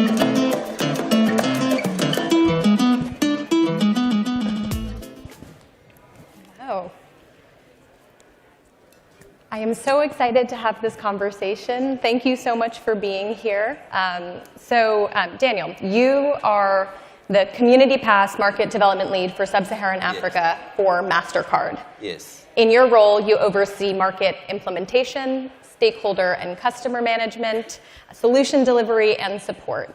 I'd love you to tell everybody what is Community Pass, what does market implementation look like, and what brought you to the role that you're in at MasterCard as well? Thanks, Rachel. And really, it's a pleasure to be here. I'm very happy that we got a chance to come here and talk about our work. Community Pass really is a social enterprise within MasterCard with the mandate to enable the delivery of critical services to individual and businesses at last mile through leveraging the technology itself. And for us, it's important to put context to why MasterCard believes very strongly in the power of technology for last mile. Now, if you look at the African continent where I come from, 1.3 billion people, though we are a frontier when it comes to mobile money, still 9 or 8 out of every 10 transactions in Africa is still cash. 50% of our people who are adults don't have any financial account, whether it's mobile or bank. And out of every 10 transacting adults in Africa, 6 of them are transacting offline. So we don't see their transactions today. Now, for us, that is where the opportunity is. The opportunity to be able to provide visibility to these individuals and businesses when they are transacting offline. And that's really what we do from a community perspective. Provide the platform, the technology that brings to life and amplify the visibility of these individuals and business when they transact offline. So that's what we do. That's incredible. Well, we've heard all throughout the day that Africa is on the rise on so many levels. Its population has grown from 883 million to 1.3, I heard someone say 1.2 billion earlier today, with 60% of its people under the age of 30. The average age is 19. So much potential in the region. We've been talking about it all day, but still, the digital transformation, particularly for financial inclusion, tends to just represent incredible barriers. What do you think is standing in the way currently? So a couple of things. I think one big challenge that is there is really the cost to serve at last mile. That it's expensive to be able to deliver infrastructure that reaches our people, because a majority of our population still are in rural communities and in rural areas. Now, the cost to be able to deliver, service at last mile is a big challenge. And that is because one of the physical infrastructure, when you talk about electricity or connectivity itself. I think the second thing that is a challenge is the readiness of the private sector, and most importantly, financial institutions, to be able to take additional risks, especially to this segment. And I always give the example, in Kenya, for example, today we work with a financial institution, and we have just been on a journey of trying to help the financial institution build its KYC process by going after the farming community for the first time. I see. And we've been able to support this bank to be able to actually provide KYC to close to 500,000 farmers. And the new data that is just coming through is just a game changer. So for me, infrastructure, the fear of taking additional risk, and the last point for me is really the lack of the digital tools that can be able to work for our population. In Africa, you cannot just assume that we will export technology and bring it in to be able to serve our people. It needs to be relevant to our use cases. The other point, I think, for me, and the last one, is how we define business. Oh, of course. So, when we talk about business for our communities in Africa, and we talk about micro and small and medium enterprises, it is important to also then understand what sort of businesses they run and what are then the touch points. So that we are not talking about traditional agents of banking or financial institutions. How do we convert, for example, farmer cooperatives to be acceptance point to deliver financial services? So these are things that must change if we are to be able to roll out technology to our continent. So you've talked a bit about the role of the private sector. Yes. What does it look like for the private sector, for regulators, and for other stakeholders to come together on this? And what do you see the role of private versus public sector stakeholders here?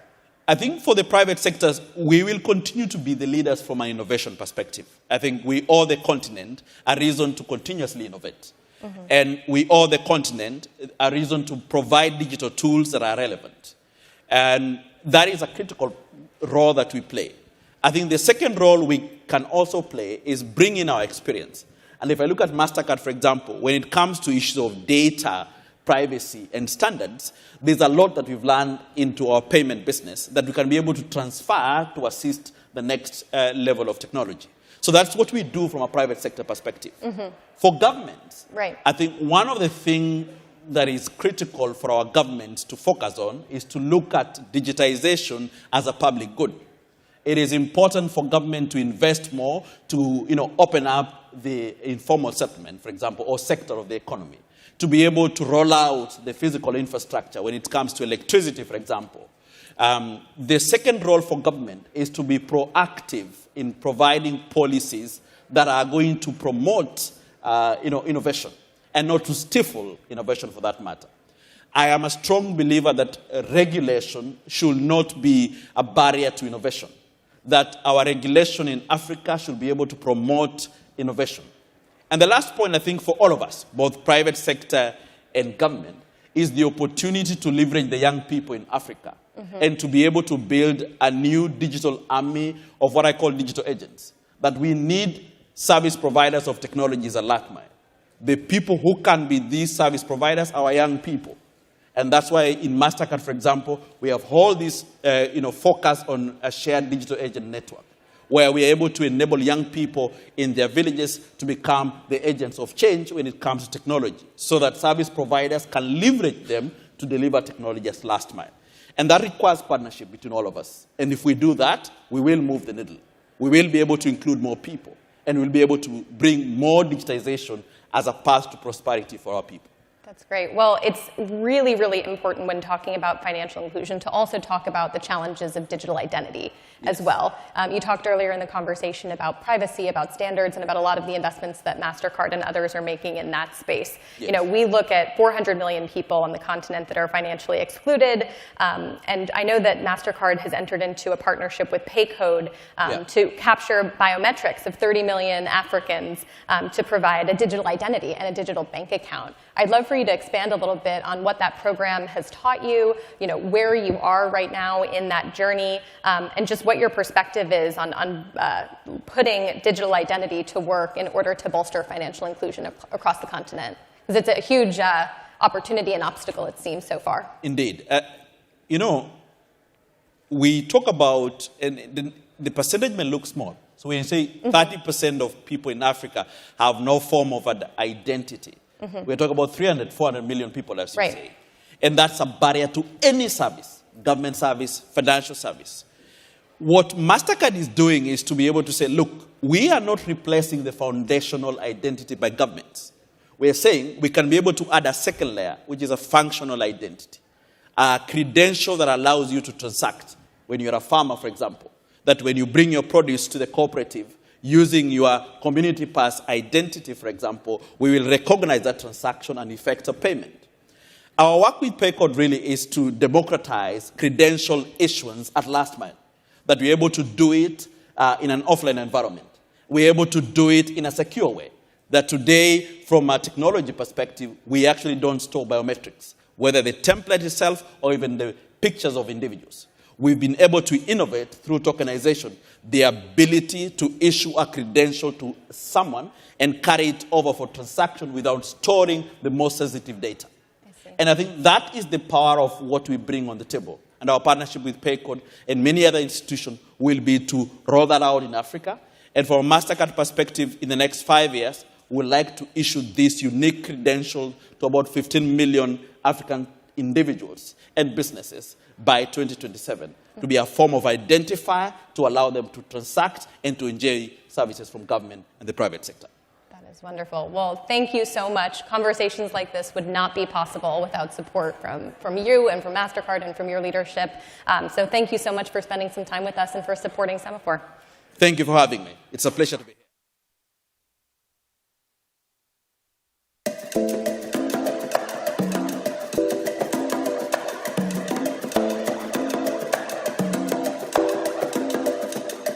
Please welcome to the stage CEO of Symbian Power, Paul Hinks, CEO of the Sovereign Wealth Fund of the Gabonese Republic, Akim Douada, and co-founder and CEO of Nethio, Dr. Kate Steele, for a conversation on sustainable Africa, moderated by Semafor Business and Technology editor Gina Chan, CEO of the Sovereign Wealth Fund of the Gabonese Republic, Akim Douada.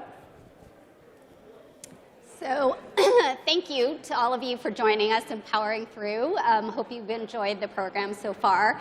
We're here to talk about climate change and sustainability, which has had a bit of a tumultuous year, to say the least, in efforts to combat it.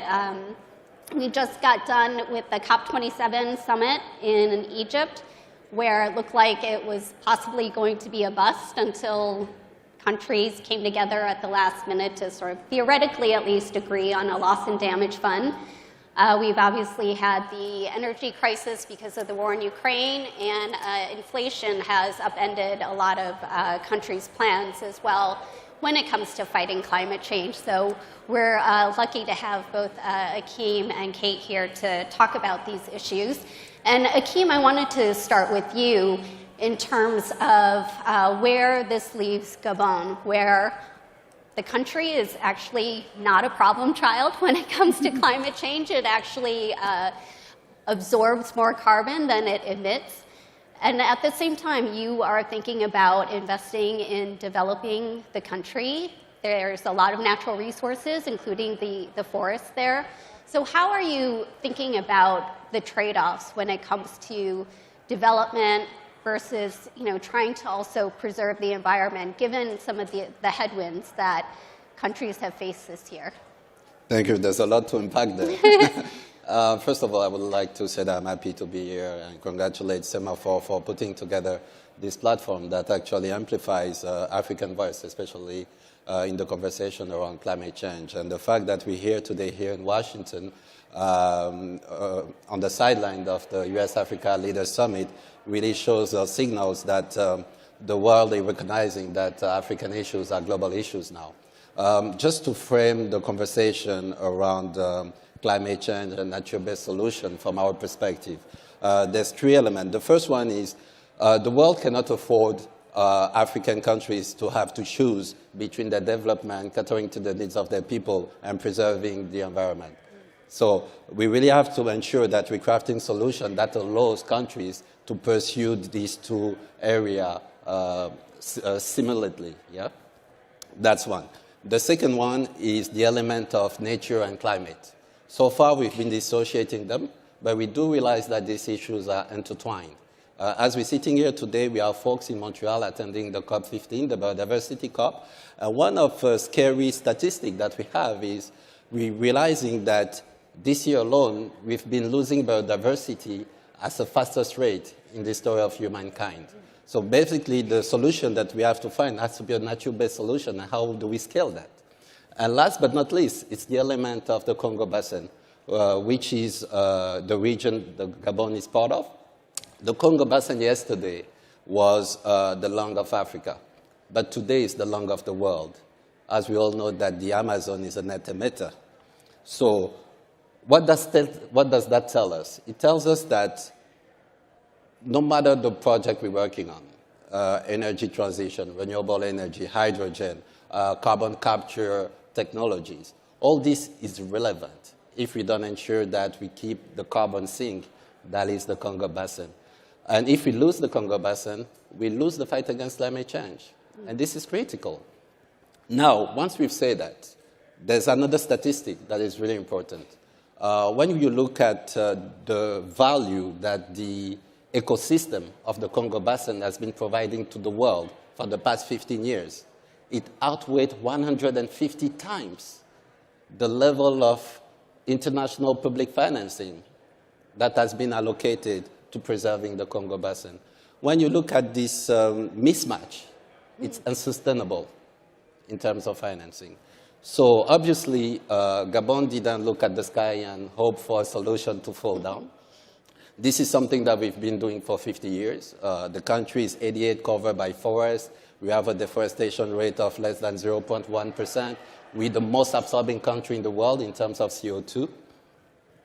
We created a financial instrument, which are those carbon credits, sovereign carbon credit, 90 million tons.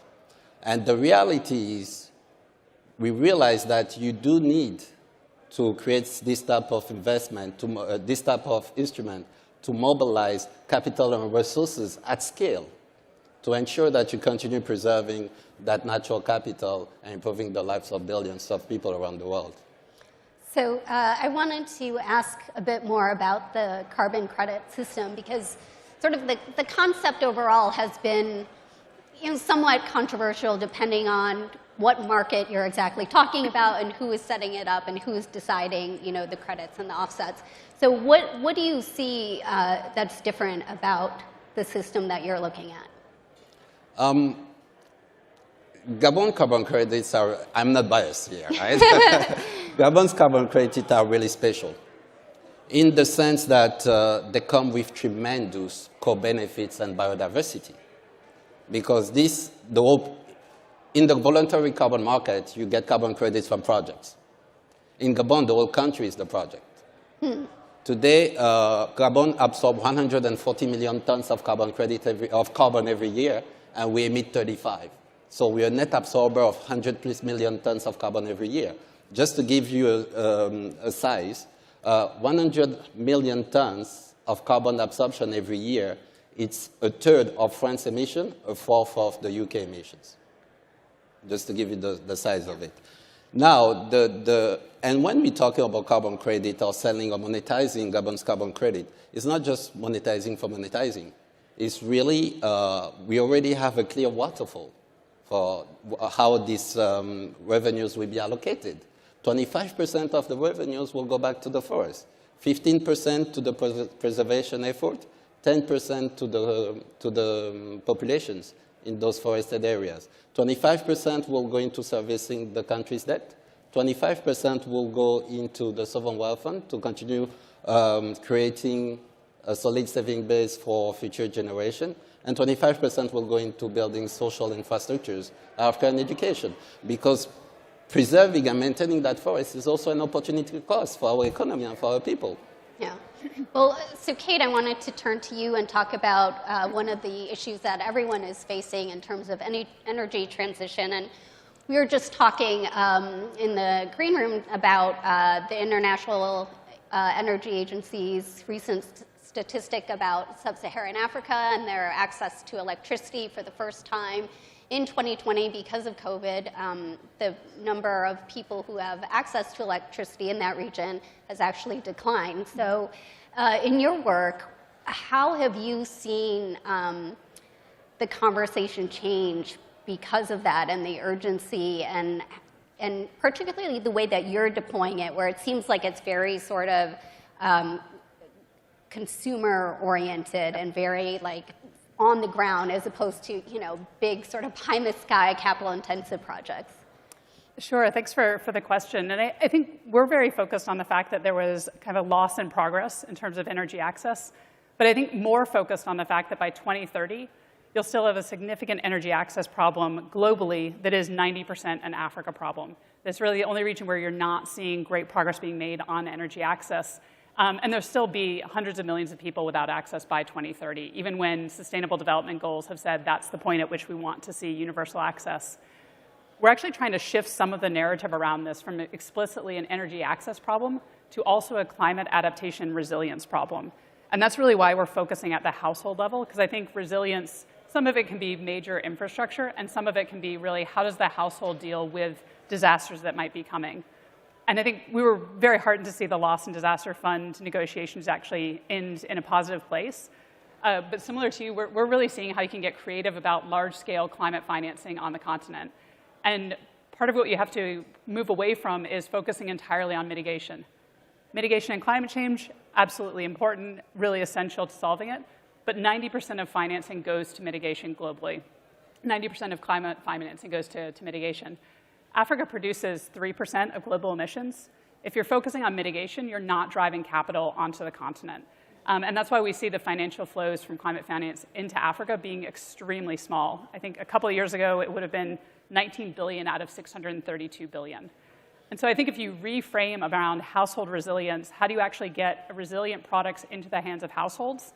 That's something that we can be involved in. And so we're offering receivable-backed financing to distributors who are right now providing off-grid energy products. And I think for us, decentralized energy, and especially household energy, is really that resilience move. I was just saying also in the green room that there were pictures from the Pakistan floods earlier this year, and one of the families that's moving to probably a refugee center or somewhere outside their home, they've been displaced, has their solar panel kind of along with them. And it's a terrible outcome. No one wants that to be the future for any household. But wherever they're getting to, they're going to have lights, they're going to have cell phone charging, hopefully they're going to have a fan. So it's going to bring the communication and some comfort that they need. I think that is really a resilient story.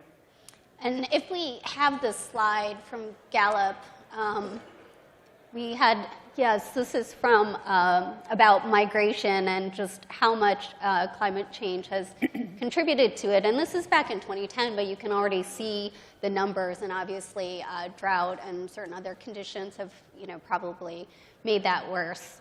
So I just wanted, not to leave you on quite a depressing note, but that, Akeem and Kate are both interestingly working on these areas to hopefully bring these numbers down. So thank you to both of you for your time.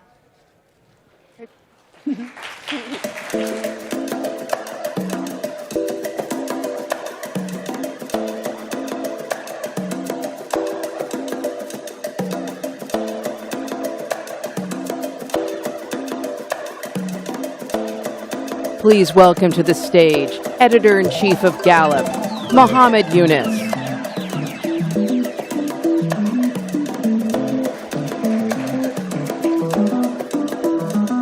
Good afternoon. Welcome to the Gallup building. It's a unique honor for me, frankly, as an Egyptian American, as an African, to welcome you all here to have this awesome conversation. I can't remember the last time we've had this broad-ranging and substantive of an engagement on development in Africa, the issues in Africa that really matter to African citizens.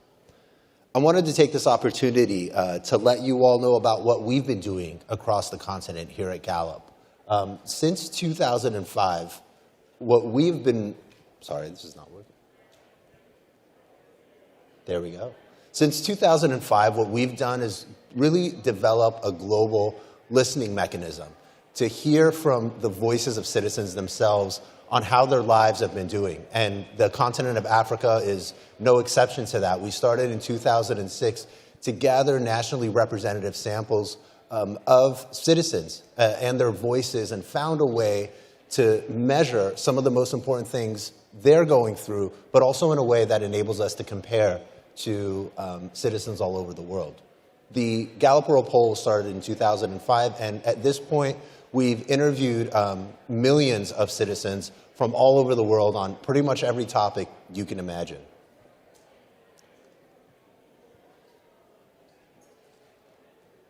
All right, this is starting to work now. As you can see, of course, this effort is very arduous, challenging, but also a very rewarding one. We have a global team of experts that are in country that conduct the interviews in language. So we have an opportunity really to work directly with small businesses all over the continent to actually gather our data in a way that's very indigenous and sort of original, homogeneic to the environment in which people are being interviewed. And it's really not easy. As you can see, this is the primary sampling unit map of just one nation, Nigeria, but what we do is really exert a lot of energy in trying to understand where people live and making sure that people of all walks of life, all economic classes and statures really have an opportunity to be interviewed in our surveys.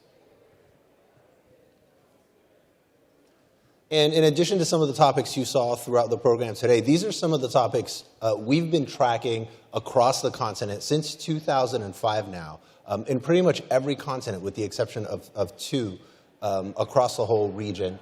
And it really ranges from having a very accurate employment metric, so people with a more traditional concept of a job, but also entrepreneurs and what that means in each country and within each economy.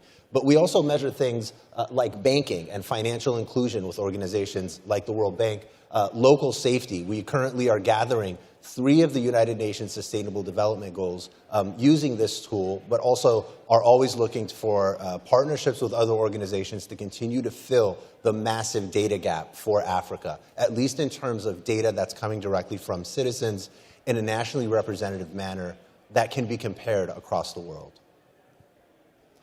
We've been talking a lot about technology and 5G, and of course heard just a moment ago from His Excellency, the Ambassador of China.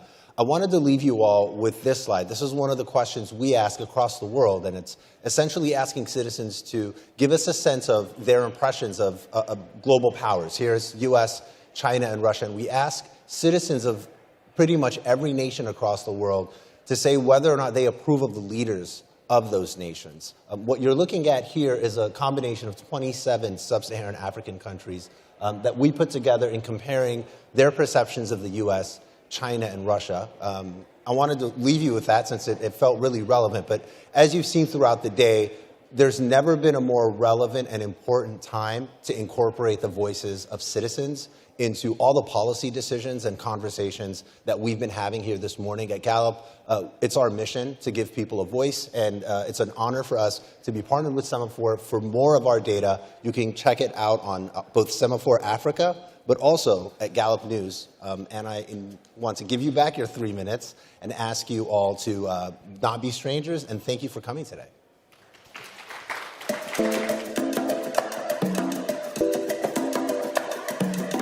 Dear guests, please join us in the networking area for a short coffee break.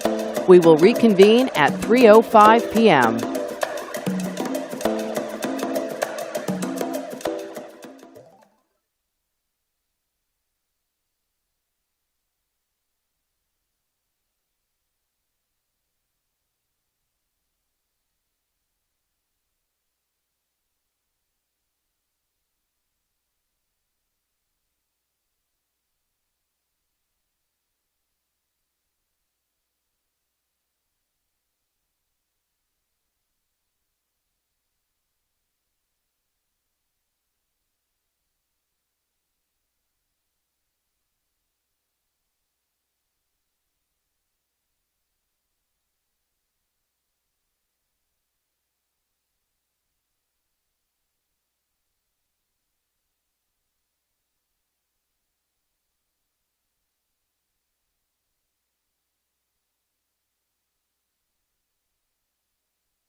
Please take your seats. The program will resume momentarily.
Please take your seats. The program will resume momentarily.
Please take your seats. The program will resume momentarily.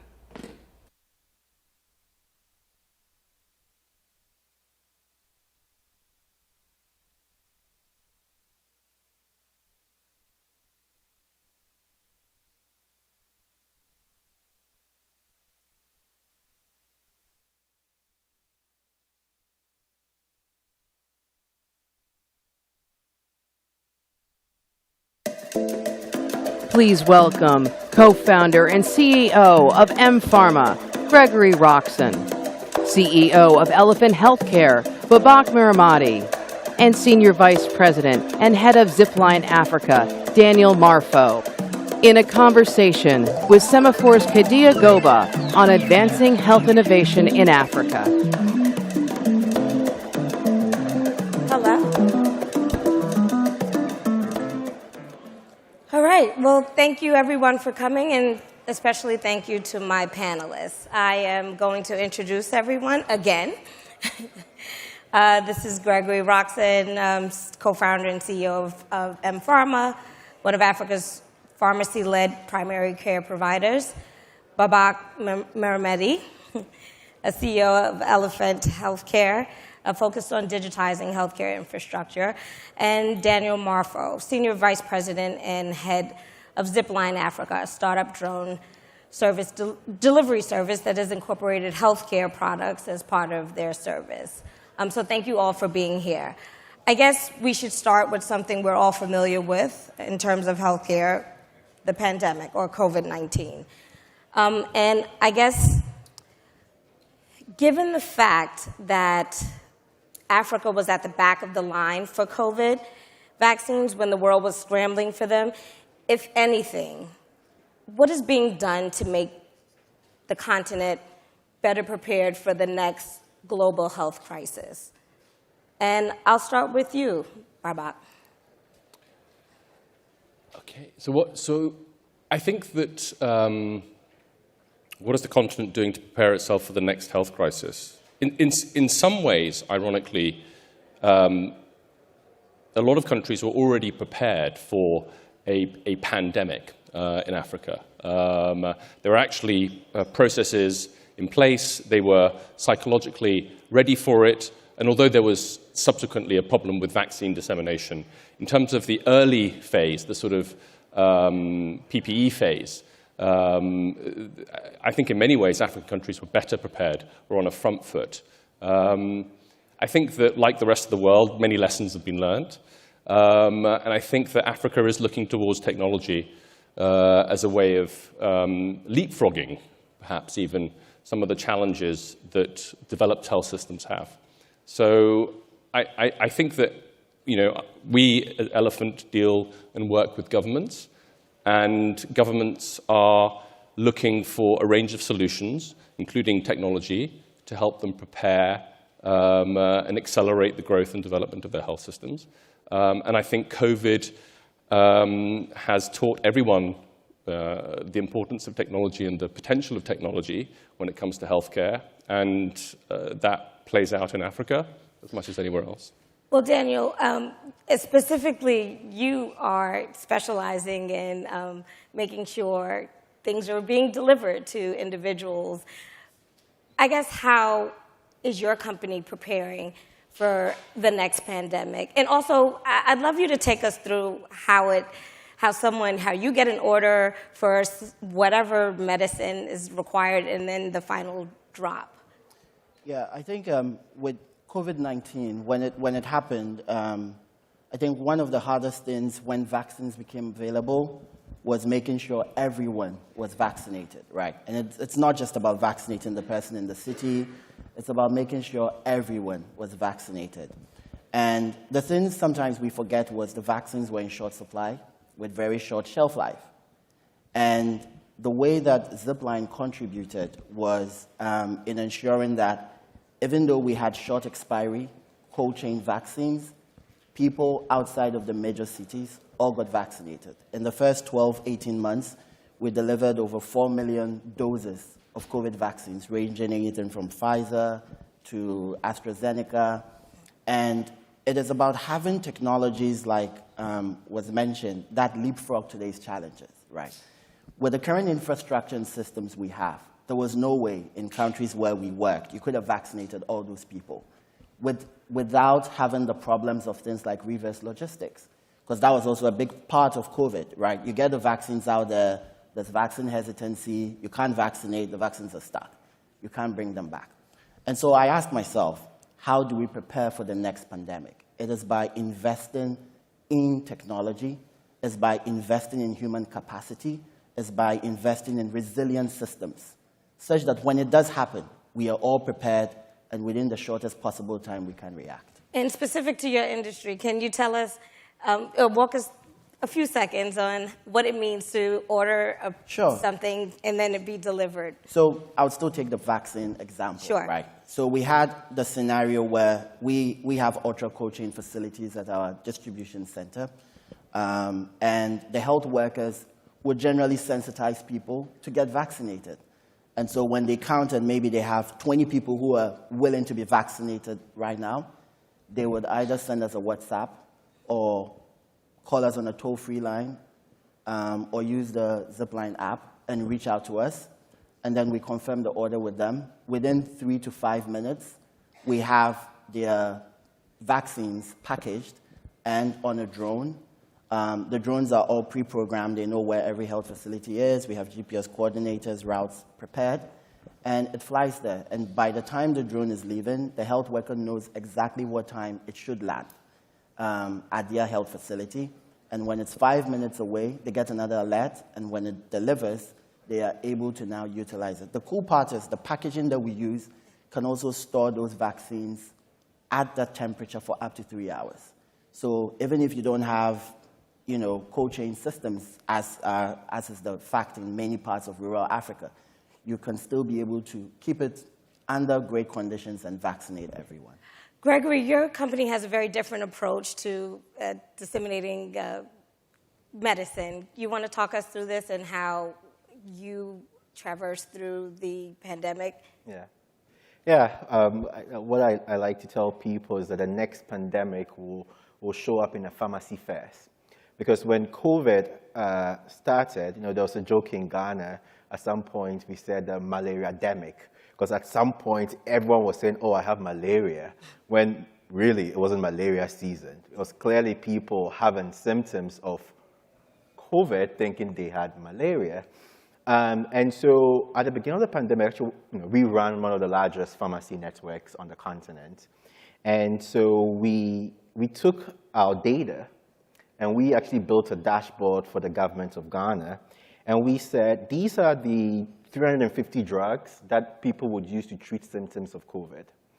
If you see a spike in people buying these drugs in these communities, and also this is the historical consumption trends before COVID.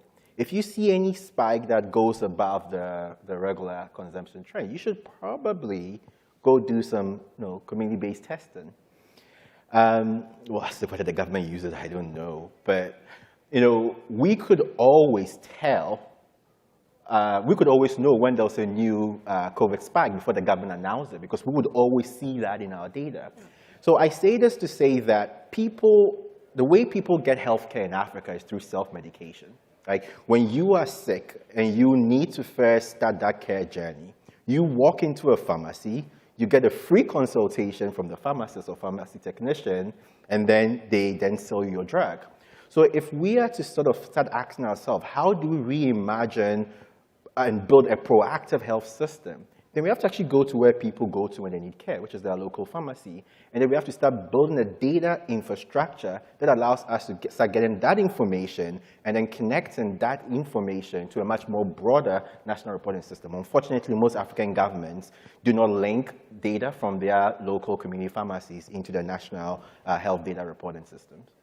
Well, I want to dig into that. The UN reports that Africa imports more than 80% of its pharmaceutical and medical consumption. What are the prospects for the production of drugs inside the continent? I think it's a noble idea for us to invest in manufacturing. I am more concerned about the business of manufacturing. Are we ever going to be very competitive to India? I don't think so. It will require more protectionist government policies that sort of shuts down supplies from other countries that have scale. Right? I don't think any single country on the continent would ever have the scale that India has when it comes to manufacture. So I think it's a noble idea. I think it was not a good idea for so many countries to, because of COVID, just jump into let's start doing vaccine manufacturing. It was like being reactive to something. If you wanted to do that, you should have done that before COVID happened. But I think that what we should focus more on is on how do we ensure that the more basic, and there's also the reset that goes into it, right? So you have to actually have a scientific community that can do R&D to actually do manufacturing. You just don't start doing manufacturing just like that. So I don't know. I think it's a noble idea, but it's not. I don't think it's the biggest priority for Africa. Outside of COVID vaccines, I mean, just in general? I don't think so. All right. We've seen a surge of investment in telemedicine and other solutions such as digitized inventories in recent years. To what extent will that have a lasting impact? Was that very COVID-focused, or do you think that's something that will continue in the continent? No, I actually think if we're ever going to get somewhere, digitizing our inventory is the basic, right? If I don't know what I have, where do I start from? And so I think there has been a lot of limelight on that, and that is a trend that I don't see stopping, and that is a trend that we should all support, because the more that we invest in the technology and the human capacity building, the better we are able to focus, the better we are able to analyze the data, the better we are able to take control of our own healthcare. So I think it's a trend that is worth supporting, and it's a trend that we should continue to move towards. I guess one more question I have for you. I think we talked about this backstage. We talked about brain drain, and I'm curious if you think, if you don't know what that is, it's just the idea that sustaining healthcare workers inside the country or continent has been a problem. And I want to know, do you see any future in changing that? Do you see any resolution going down the line? I know if you talk to many people, it's about money, and I'm curious if you see anything in addition that can be done to, I don't know, like fight brain drain. Yeah, I think that, Greg referenced it a moment ago. So I think that the basic thing that health systems need is accountability. And that applies across the board. You want a data-driven health system where you're able to gain the insights that Greg was highlighting through his pharmacy network. As I said, we digitize public health systems. So more than 50% of healthcare provision, particularly in sub-Saharan Africa, is driven through public health owned and run facilities. And they have a real problem with staffing. And they have a real problem with accountability when it comes to staffing. And then from the staff's perspective, they have a real problem for getting paid properly on time for the shifts that you did. So there is a huge HR challenge. And the solution to it lies in accountability. You need more accountability in the system. And that, from every angle that you look at, you want a system that essentially connects up all the people and all of the data and gives you accountability. And that is the starting point for transforming health systems in whichever way you look at it. Sure. Can I say something? I mean, whilst I said manufacturing was not my biggest headache, this is a problem I live with every day. I think the biggest problem facing Africa's health system is a health worker problem. We are literally creating a crisis where we are having the best minds leaving the continent because the UK NHS is hiring every single health worker they can find. Our African governments are not being proactive to create incentives that will keep health workers inside because it's a job. Like, they have families, they want to be able to get paid well. And that's the problem. Like, we bought a pharmacy chain in a country, I'll mention it. The first problem I had to face was that on day one, when I entered the office, 45% of all the pharmacists employed by the pharmacy chain this year had left the country and gone to the UK, gone to Canada. 45%. How do I replace 45% of my workforce if 45% of them leave in a year? So that is the biggest problem. It's not like, I like software, I build software. Like, the biggest problem is we got to figure out a way to incentivize healthcare workers to stay. Because whenever a doctor leaves, it takes another 7-10 years to be able to replace that doctor. I have one comment to that. Last yes. And I think we've talked about what the government is doing, and Gregory said it right, that when he went, this was the problem. And I think sometimes we should look ourselves square in the face. And are we even incentivizing the people to do the right thing? A lot of people here work for companies that have offices in, in Europe, in America, and in Africa. Can they hold themselves accountable that they create equity for all their workers, be it healthcare workers, whether they were working in Europe or they were working in Africa? And I think that is the question we should ask ourselves. We can blame the governments, but are we doing the same thing? Well, thank you, panel. Thank you for having us.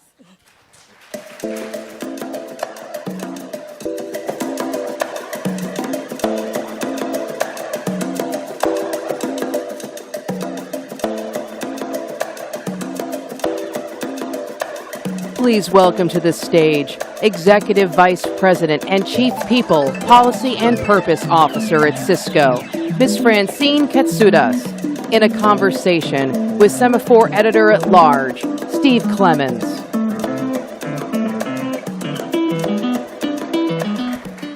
Fran, thank you so much for it. So for transparency, Fran and Cisco, of course, are important supporters of today's program, and we want to disclose that, but she has no idea what questions I'm about to ask her. So, but I do want to start out and sort of talk about the fact that I know that Cisco is operating in 40 countries in Africa. Right. You oversee all of Cisco's investments in Africa, in addition to the many other roles you have. You're a member of the President's Advisory Council on Doing Business in Africa.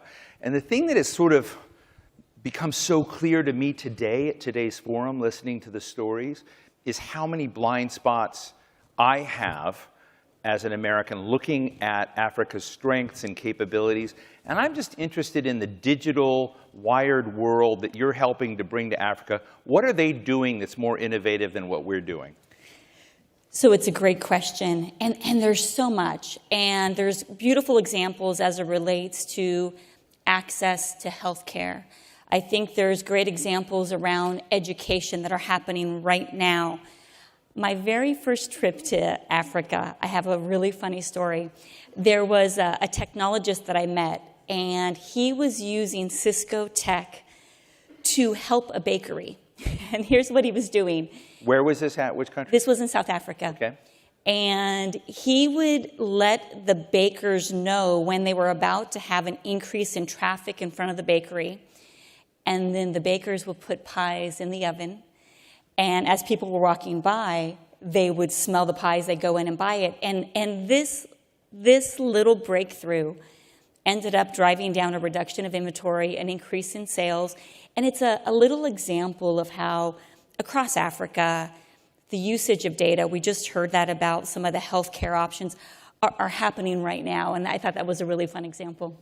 And one of the other things that I think about, with our program at Semafor, we're doing a lot on the U.S. economy, upskilling workers, looking at digital skills, and how do you incentivize, kind of create the right balance. When I think of, I honestly like to think of nations in Africa as opposed to Africa, because every country is different and has a different story, so I just want to put that on the table. But as you look at different countries inside Africa that have some of these dimensions of upskills jobs, what are you doing? I know you have the Cisco Networking Academy, NetAcad, but also I'm interested in the credentialing side of it. What kinds of skills create a fluency and a transport credential that people can move from NetAcademy to other opportunities? Yeah, I think we know this. Around the world, it is critical for all of us to build our digital skills. And I think what we see right now is that in many cases, technology and industries, they're moving faster than people. And so our networking academies basically are training learners on some of the tech skills that really allow them to get their foot in the door from a technology perspective. We do offer certification as well. And certification is so important because when someone is certified in technology, that really helps them to land jobs. At Cisco, we have trained 17.5 million learners over the last 25 years around the globe. And in Africa, we've trained 1.5 million. I'm excited to say that on Wednesday, we will announce our next commitment. But we are absolutely committed to building digital skills. And what it means across Africa, and we heard Ambassador Tai talk about it this morning, is that's how you build capacity. That's how you really build for the future. What we find is the students that go through the Networking Academy, 90% of them are able to land jobs as they come out of the academy or they go back to school, and both are really great. I want to ask about what you're doing with women, training, entrepreneurs. And the reason I want to ask it, and I want to just put on the table too, that America can be negligent and derelict in some of these questions as well, of trying to bring into the table, make sure that we have, gender equity and whatnot. But how are you trying? And I want to ask this in a sensitive way, because I recently interviewed Chimamanda Ngozi Adichie, and in her books, as she was sort of talking about African culture and where it is where it is. But she was also talking about the evolution and the change and modernity and kind of coming in. How are you helping to increase the speed of evolution and women's role in Africa? So I think the first thing is we're putting tremendous focus on this, both for our employees, but the continent more broadly. One of the most diverse sites that we have from a networking academy perspective is actually in Nigeria, which is so exciting. And when you go there, you see the students working to intersect IoT and some agriculture opportunities that we have as well. What we're doing specifically, at Cisco, there is a level of certification that is at the highest level. And when people get this certification, they're really sought after, especially today from a security and cybersecurity perspective, to run the largest networks in the world. And a few years ago, we only had 2 women across Africa that were CCIE certified. Today, we have 70 that are working towards their certification. That is huge. Wow. And these 70 women will be a role model for 7,000 more and 70,000 more, et cetera. And they will really break through managing some of the biggest networks in the world. When President Obama held a U.S. Africa Leaders Summit, I think there was a disappointment. And I don't want to, some of you may have been there, so I want to put ideas in your head. But some people thought, it was a great party, but nothing afterward. Now we've got President Biden doing it. And President Biden has said he's going to make this matter more. You're on an advisory board with him. You're going to get to hang out with him. What advice can you give him about how to make our attention and awareness of Africa more of a consistent theme in this town and not a one-shot deal with we have a lot of parties over a week, and just Because, and I ask this with respect to what Cisco has been doing in Africa. You haven't been riding waves up and down. You've got to make it work, and if you're not making money, goodbye, right? So what advice do you have to this town and to the President of the United States to not be, one and done? Okay, so here's what I would say. When we look at Africa, our purpose at Cisco is to power an inclusive future for all. And you can't power an inclusive future if people don't have access around the globe. And so I would say that what we see more broadly is so many opportunities across Africa to digitize. That process of providing access to healthcare or to education or to job creation is a win for companies from a business perspective and a great thing to do for the world. And I think we have to look at it not as something that we do from time to time, but an investment that we have that will serve our businesses well as we drive towards an inclusive future. And finally, if there's a social contract on the other side, although they just gave us a little more time, so maybe we can this is great. Thank you, keep that up. But if they like us. But if you were to look at the African side and give that same bit of advice to African leaders, African civil society, African business groups on how to be more consistent partners, more successful partners, what would you say to them they could do to up their game? Because there is a little bit of a problem of a hiccup where the relationships, particularly economic ones, are not going particularly in the right direction. So how do they turn it around as well? How can we both be partners with each other in a better way? It's funny because we both win as we have these conversations and partner. I'll give you a couple of really powerful examples. The first was when we were running the networking academies in South Africa a few years ago, the government came to us and basically said, hey, we need more students that are trained up in security. That was a great example where we could take our offerings, pivot to the needs of the business. So I think that conversation is really good. One of the things that we do across Cisco is called the Cisco Edge Centers, and they're basically incubation centers where we bring entrepreneurs in and help them build their scale. And so imagine an office full of technology that allows a new business to really showcase their solutions. And what I find so amazing, Steve, is that we started working with companies 4 years ago that had 1 or 2 employees. They were worried that they were not going to make it. And one of these companies now, he has over 150 employees.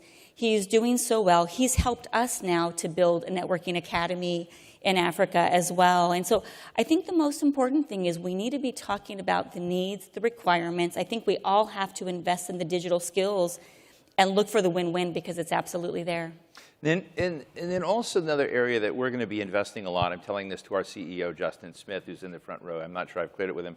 We're going to do a ton of stuff on smart cities. Like we're going to the urban city thing. You got a city in the world, but we're still going to talk to you folks if you're not in cities. But if you're in a city, boy, come hang out with Semafor. So we're going to do smart city and really smart cities is in a way with all, the transfer of data and quantum and AI and all the dimensions and the infrastructure that supports that, all the sum of that should be far greater than all the parts. So I'm just interested in as you look at African cities, how cool are they going to be compared to other cities? I mean, are you going to wire them better than us?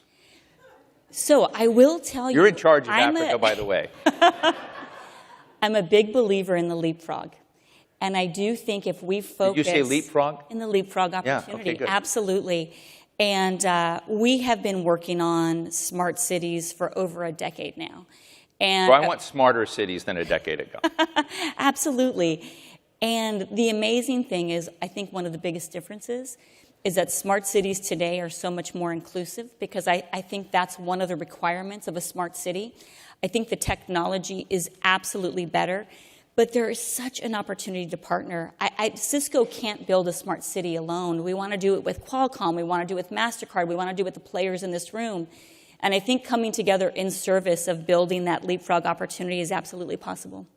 Well, Fran Katsuda, she's the Executive Vice President, Chief People, Policy, and Purpose Officer of Cisco, big portfolio. But she's got the portfolio of investment in Africa, so remember that. And you're trying to tell President Biden on how to do better on Africa. As we and we appreciate yes. that, too, and you hang out. So with every, thank you, Fran Katsuda. Thank you so much. Thank you.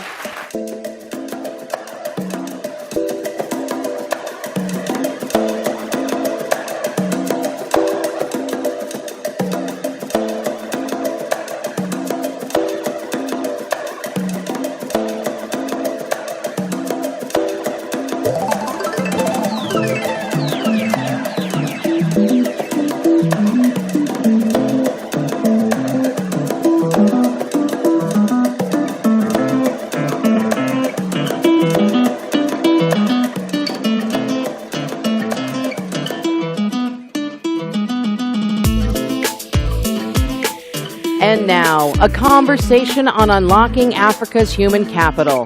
Please welcome CEO of Norbase and former Assistant Chief Trade Negotiator for Nigeria, Adetola Onayemi. President and CEO, ETS, Amit Sevak. Founder and CEO of 8B Education Investments, Dr. Lydia Kamunto Bozere. And co-founder and CEO, Seamless HR, Dr. Emmanuel Okeleji. Moderated by Semafor's Yinka Adegoke. We've been doing it for a number of years. Okay. Guys, last panel of the day. This is very exciting. I really appreciate everyone being here for this. The funny thing is, it seems like it's the last panel of the day. You could take it or leave it, but this is actually kind of the most important topic. It's because it's about everyone loves to say Africa is the future, and this is one of those things people say all the time. But this is actually the panel that really talks about some of the very hard truths about what it means when you have 1 in 4 people, 4 workers by 2050 being African, 1 in 3 by, what did we say it was, 2100? Yeah. Or 2100? By 2100. It's an important topic, and the way I want to start with it is really to think about sort of training and education. Right? And we have 2 businesses here that are very much focused on how we scale education and scale training to as many young people as possible, but particularly in this context, young Africans. So I'll start with you, Lydia, just to talk a little bit about the way your company supports or helps more people access high-quality education. Good. Well, it's a pleasure. Did you want to start with Lydia? Yeah. Okay, let's start with Lydia. Sorry. I wasn't quite sure. Ladies first. Thank you. Thank you so much, Yinka. Thank you so much, everybody, for staying around until this hour of the day. My name is Lydia. I run a company called 8B Education Investments, 8B as in short for 8 billion. As you all know, the world has entered the milestone, the population milestone of 8 billion. And it is in that milestone that Africa is a dominant player. African youth are a dominant player in that population milestone. And what we ask ourselves is, what does Africa need to be fit for purpose in a world of 8 billion? And the business that we have is financing African students to access global university. And why that matters in the context of this panel, Yinka, and in the context of the 2100 time frame when the world's population, or in fact earlier, is 25% African, is that we need African brilliance to be in all the innovation ecosystems where the future is being built. That is just one lane of how Africa contributes to that world that is coming, where the demographics of other regions of the world are such that they don't have the comparative advantage in youth as we do. And so our value prop is saying the more young Africans, and many of them can't be absorbed in our current capacities in our universities. So the more young Africans we have accessing global universities, the more Africa is contributing to the building of that future, and the more you're having entrepreneurship and other builders coming back to the continent to build the jobs that we need, that we currently are not building enough of.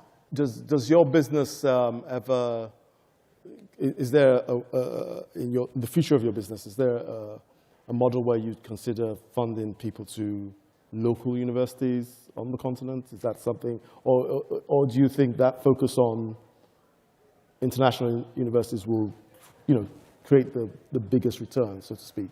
The reason why we focus on global universities, Yinka, is because we want education to be connected to outcomes in the labor market. I see. And so we have to keep our eyes open to 2 things. One of the places where there is an obvious connection between getting your degree and accessing the labor market is accessing a global university. But the second pathway is what COVID has forced on all of us, where Spotify is hiring Kenyan engineers. That is a pathway that is really interesting to us to the extent that it's very closely connected to the global market, the global labor market, the spaces where we know that these young people will be gainfully employed. What we are not interested in as a company is the prospect of the first-class degree-holding Kenyan engineer who is driving a bus because they do not have a job. That is not a training that we're interested in. We're interested in the training that has that connection. One of it is by physically going to a global university, and the other, there's a lot of models for that, where global education is coming to the young Africans, but there is that direct connection to the global labor market. So I've got the funding, now I've got to do the test. And you could talk a little bit about how ETS operates, particularly in the, I mean, it'd be good to just sort of give people an overview of what you do, but specifically in the African context. Sure. Kind of numbers you're probably seeing in terms of people doing tests, and I'm interested in what Great. No, well, thank you so much, and it's a great honor to be here, and I'm glad we're having this session.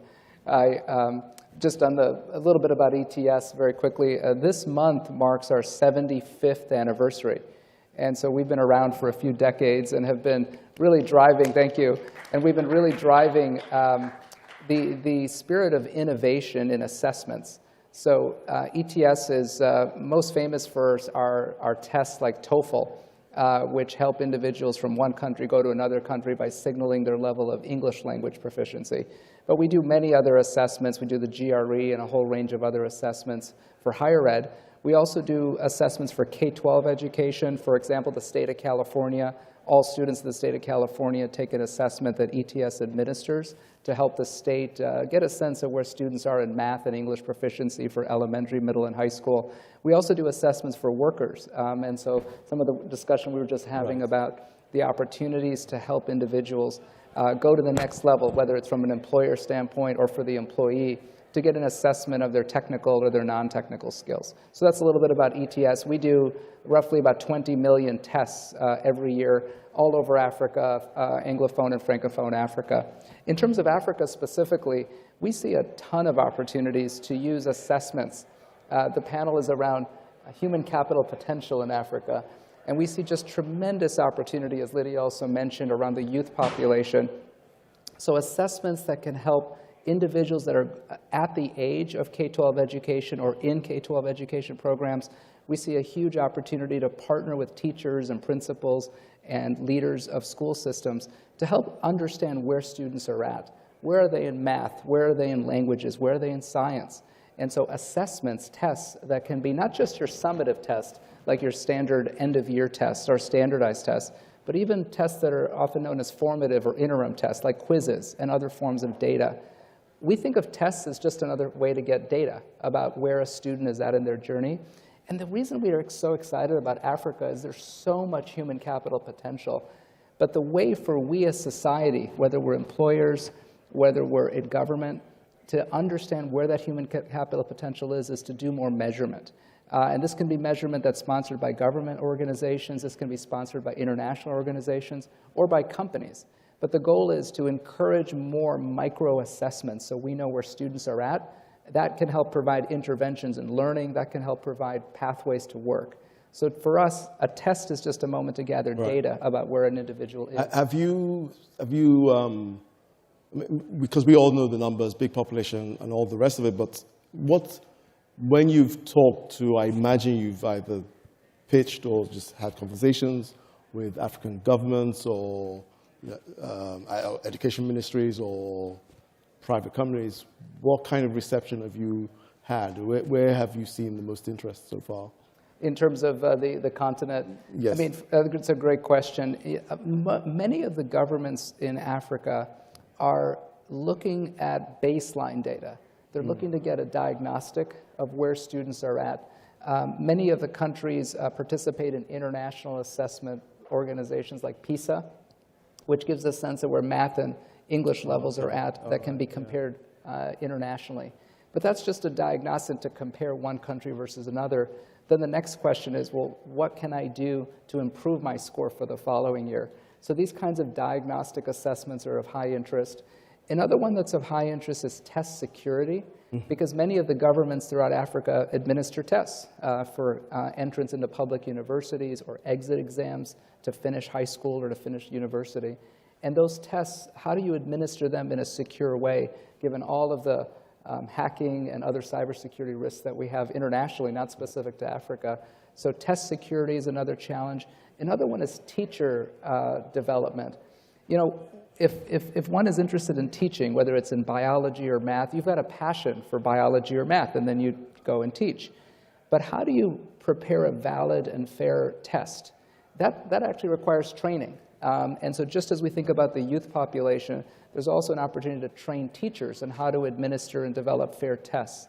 So these are some examples of the kinds of asks that we're getting: diagnostic tests, teacher training exams, and other ways to administer test security in more fair and reasonable ways. Yes.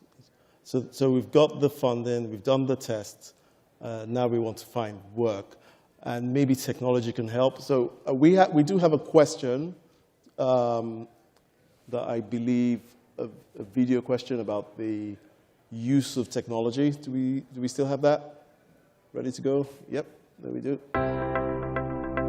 My name is Evelyn Lewis. I am the CEO of SBTS Group. We're a global outsourcing company who's pioneering outsourcing to Africa.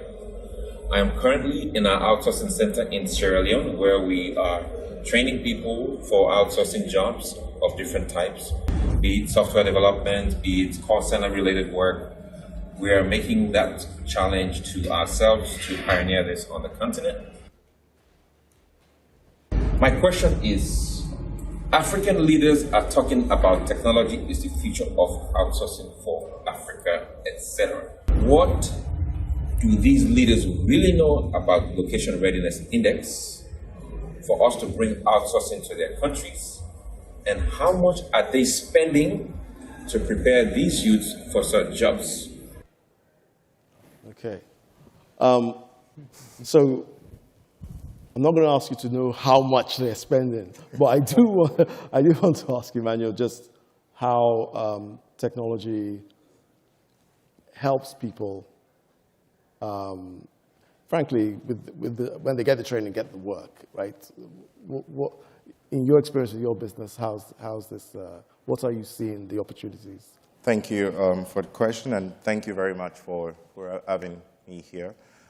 So a number of layers to that question. First is that it's very certain that technology is the present and the future of labor globally.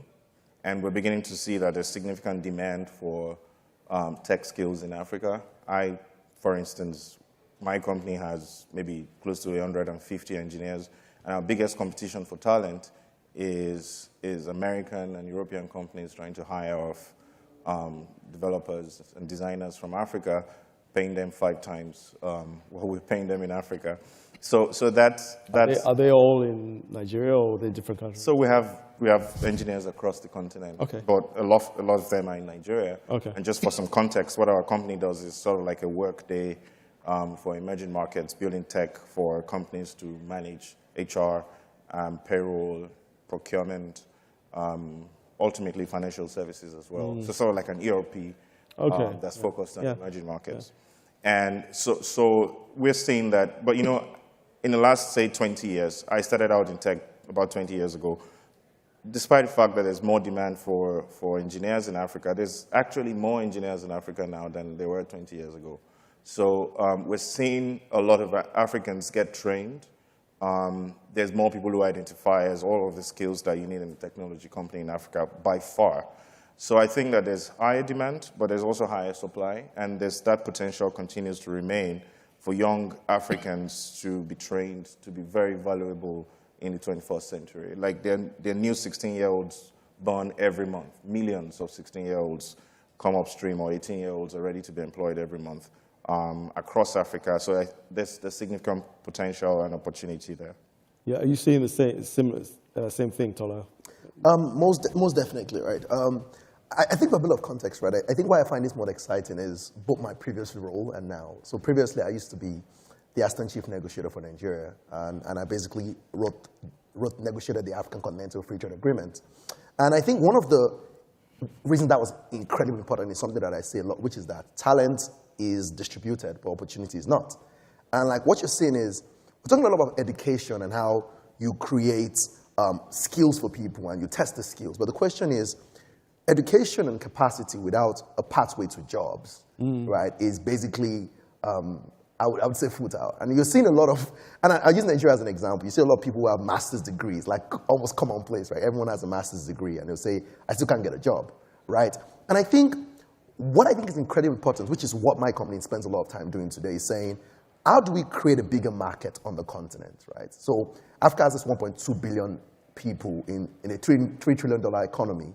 But the question is, it's fragmented. And so the more fragmented it is, the harder it is to find jobs, the harder it is to create opportunities, right? So once you go from testing, you go to the skills, right? How do you get from that to the point where you say, these people can get jobs because it's just a bigger market, right? Because a $3 trillion market as a single market invites more capital, invites more investment, invites more business opportunities, and invariably invites more jobs. And that means more people who do train can get jobs on the continent. And so I think what we're seeing is a trend where, more than ever before, that these young people, 1.2 billion people, 70-80% of them were young, but how do they get into jobs? And I think being able to aggregate that market together, technology is one big part. You see some of the biggest jobs on the continent today are being created from technology companies, right? Technology is a big part of that. But also the question is, how do you get those people into a pathway into jobs? And I think a big part of that is aggregating the market together, creating a system. And that's what my company today does. Norbase allows you set up a company in every African market from one single website. And that means you can aggregate markets faster, you can scale faster into bigger market, create more prosperity, and just means more jobs. Yes, that's the vision. Lydia, do you think about, I was just thinking about something Tola just said there about people getting degrees but not finding work. But do you think about that when you literally invest in someone, right, to go to college, and they come to you, I don't want to pick any particular degree, but I don't know, drama. No, Yeah. But on a serious point, does it matter that people may or may not find work at the end of it? Yeah, when you back them? It absolutely matters, because not all degrees are created equal and not all universities are created equal. And as a result of that, when underwriting lending to a student, you absolutely have to take into consideration not just their grit and their grades, but also what degree are they going to and what university and what is the likelihood, what do we know from the data and the track record of such a university to create jobs. But I also want to add something to what Tolu said around the opening of the borders, if you will. We should do absolutely all of that, and we should open Africa to the world. I think where I lose my hair is where the conversation happens as though Africa belongs in this little place and the world is over there. We have a comparative advantage in training very smart young people in a whole range of disciplines. Let's be intentional about connecting them to all the places where opportunities are, where the median age is like 20, 30 years higher than the African median age. And that intentionality, one of the first steps is, can those students be in those universities? And if not, can we create the kinds of partnerships with corporates and employers in those markets so that there is a direct relationship with the young people that we are training out of our universities? Otherwise, even if the whole continent is still is open to each other, and we're talking about this earlier, there's still 3 million jobs, there is still a demand of 12 million. We're still not meeting what we need. So we have to think about Africa as belonging in the world and African human capital as needing to be ready to execute for global demand, global jobs. Amit, can I ask you about how technology, it's actually to come back to the actual question, right, which is very specifically about how technology enables countries, particularly in Africa, obviously, because we're talking about Africa, to just, if you like, make that step, just get past some of the challenges it's had by using, I don't know, whether it's your platform, I guess, with ETS. How does that make things any quicker, cheaper, more efficient in terms of really getting more people through training? One of the phenomenal positive kind of silver linings of the pandemic was the realization that we can use technology to deliver learning. Right. And it's not perfect, and there is a digital divide, right? There are folks that don't have access to that level of internet connectivity, particularly bandwidth access. But that's happening over time as more and more folks get connected to higher and higher bandwidth. We can deliver learning at a much, much more rapid rate and across borders. And so that allows us to really think differently about how do we think about training and learning. How do we think about connecting individuals from one part of the world to another to job opportunities? So from our standpoint, the way we look at it is we think about the 21st century is producing a whole new set of expectations around what skills you need, both technical skills, and that doesn't necessarily mean coding. It could be low-code or no-code skills. Right. But the ability to work in a digital context, to have digital literacy. And so digital literacy across different job types is an actual measurable set of skills. And so from our standpoint, having this digitization happening across Africa is something that's exciting for us because we see an opportunity to start to identify what skills we need to do and have to make that possible. And you can start from younger kids all the way through high school and university and beyond. So the first step is having platforms that can really deliver and scale. But we always come back, and this obviously would make sense since I'm at ETS, we want to make sure that whatever we're delivering using technology, we can measure that learning. Because one of the downsides of ed tech and technology is people think, just by using technology, I'm getting learning. How cool, how sophisticated. But the reality is, if you can't measure it, how do we know if it's really actually having learning outcomes? And that was the challenge we saw during the pandemic. A lot of people were using internet to connect to learning and teachers, but we don't really know. Actually, we do know in many cases that the learning loss was significant because there was not enough measurement, there was not enough engagement that was happening. So overall, I see the arc of technology being a positive because it's going to give more access to more opportunity to deliver that kind of learning and connectivity to work. But again, measuring that the impact of the technology on the human capital development is a huge part of this. And I go back to this concept of digital literacy. Is that K-12 student, that higher ed student, or that worker able to engage effectively using technology? And if we can measure that over time and in a systematic way, again, where African governments can play a huge role in encouraging that type of thinking, we can make a huge progress and leap forward and learn from some of the mistakes of other emerging markets. Okay, this is great. So we're going to wrap up. So Tola has us creating a bigger market, Pan-African. MS is all about measure, measure, measure. If you can measure, you know what you're investing in, you know where it's going. Lydia, get the right degrees, get the right education, right training. What's your vision for the workforce of the future, Emmanuel? If you were to sum it up and even what you see. Thank you. So one would imagine that because you hear that there are many young Africans who don't have a job, that all the jobs in Africa has been filled.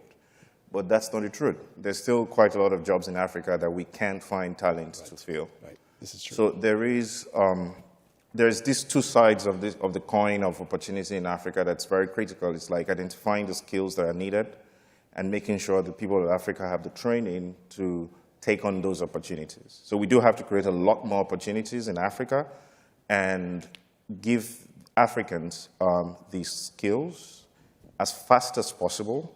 So we don't have 5 years to train people to get ready. We need to be able to train people in months if we're going to fix that gap between opportunities and people. And we also need to make sure that there's mobility, ability for people to get jobs everywhere in the world, because it's not likely that Africa will be able to create all the opportunities that Africans need in 2100 or 2100. Yeah. That's how we run up. Opportunities on one side, we need more opportunities in Africa. We need more businesses that can employ people for a long time. Because what we have is small businesses employing people for months rather than decades.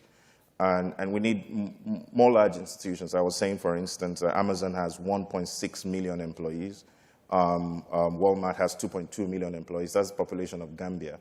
So we need more businesses that are big enough to keep people employed for a long time so that you don't have people coming out and into the labor market ever so often. as well as people. You also mentioned mobility. Yes, across the world, so that African talent can serve businesses globally. That's happening, but we need more. Okay, we have to wrap it. We went over, but the conversation was worth going over. Please join me in thanking our last excellent panel. Thank you very much.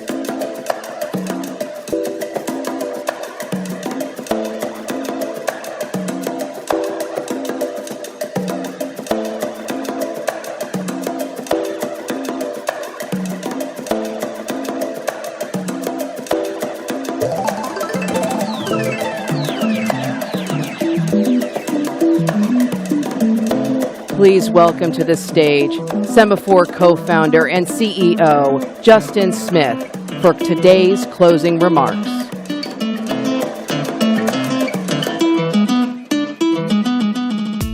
Thank you, everybody. This is the final word. No, the final word today. But honestly, just want to thank so many people for the speakers, the members of the audience, all of our staff at Semafor, Yinka and Alex, all the moderators. Really, really sincere thank you to our underwriters and partners.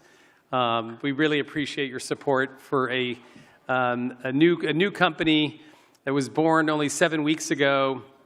Having your support means a lot, and I hope we're able to show the energy and the vision and the dynamism of entrepreneurship in the news media space, where we're shining an important light on one of the most important parts of the world and bringing some of the best minds together. And I'll remind you in closing that Semafor is a multi-platform news organization. So while you've been in this dimension today listening to all these wonderful people speak, if you went to semafor.com right now or to Twitter, you'll see that we've broken lots of news. A lot of the conversations today now are appearing at my alma mater, Bloomberg, on Reuters, in the Washington Post, all around the media. And so it's a very dynamic sort of multi-platform company. Please sign up for our newsletters at semafor.com. And of course, Semafor Africa, which we hope one day will be a very consequential, but most importantly, positive and constructive brand in the world of global news media. So thank you.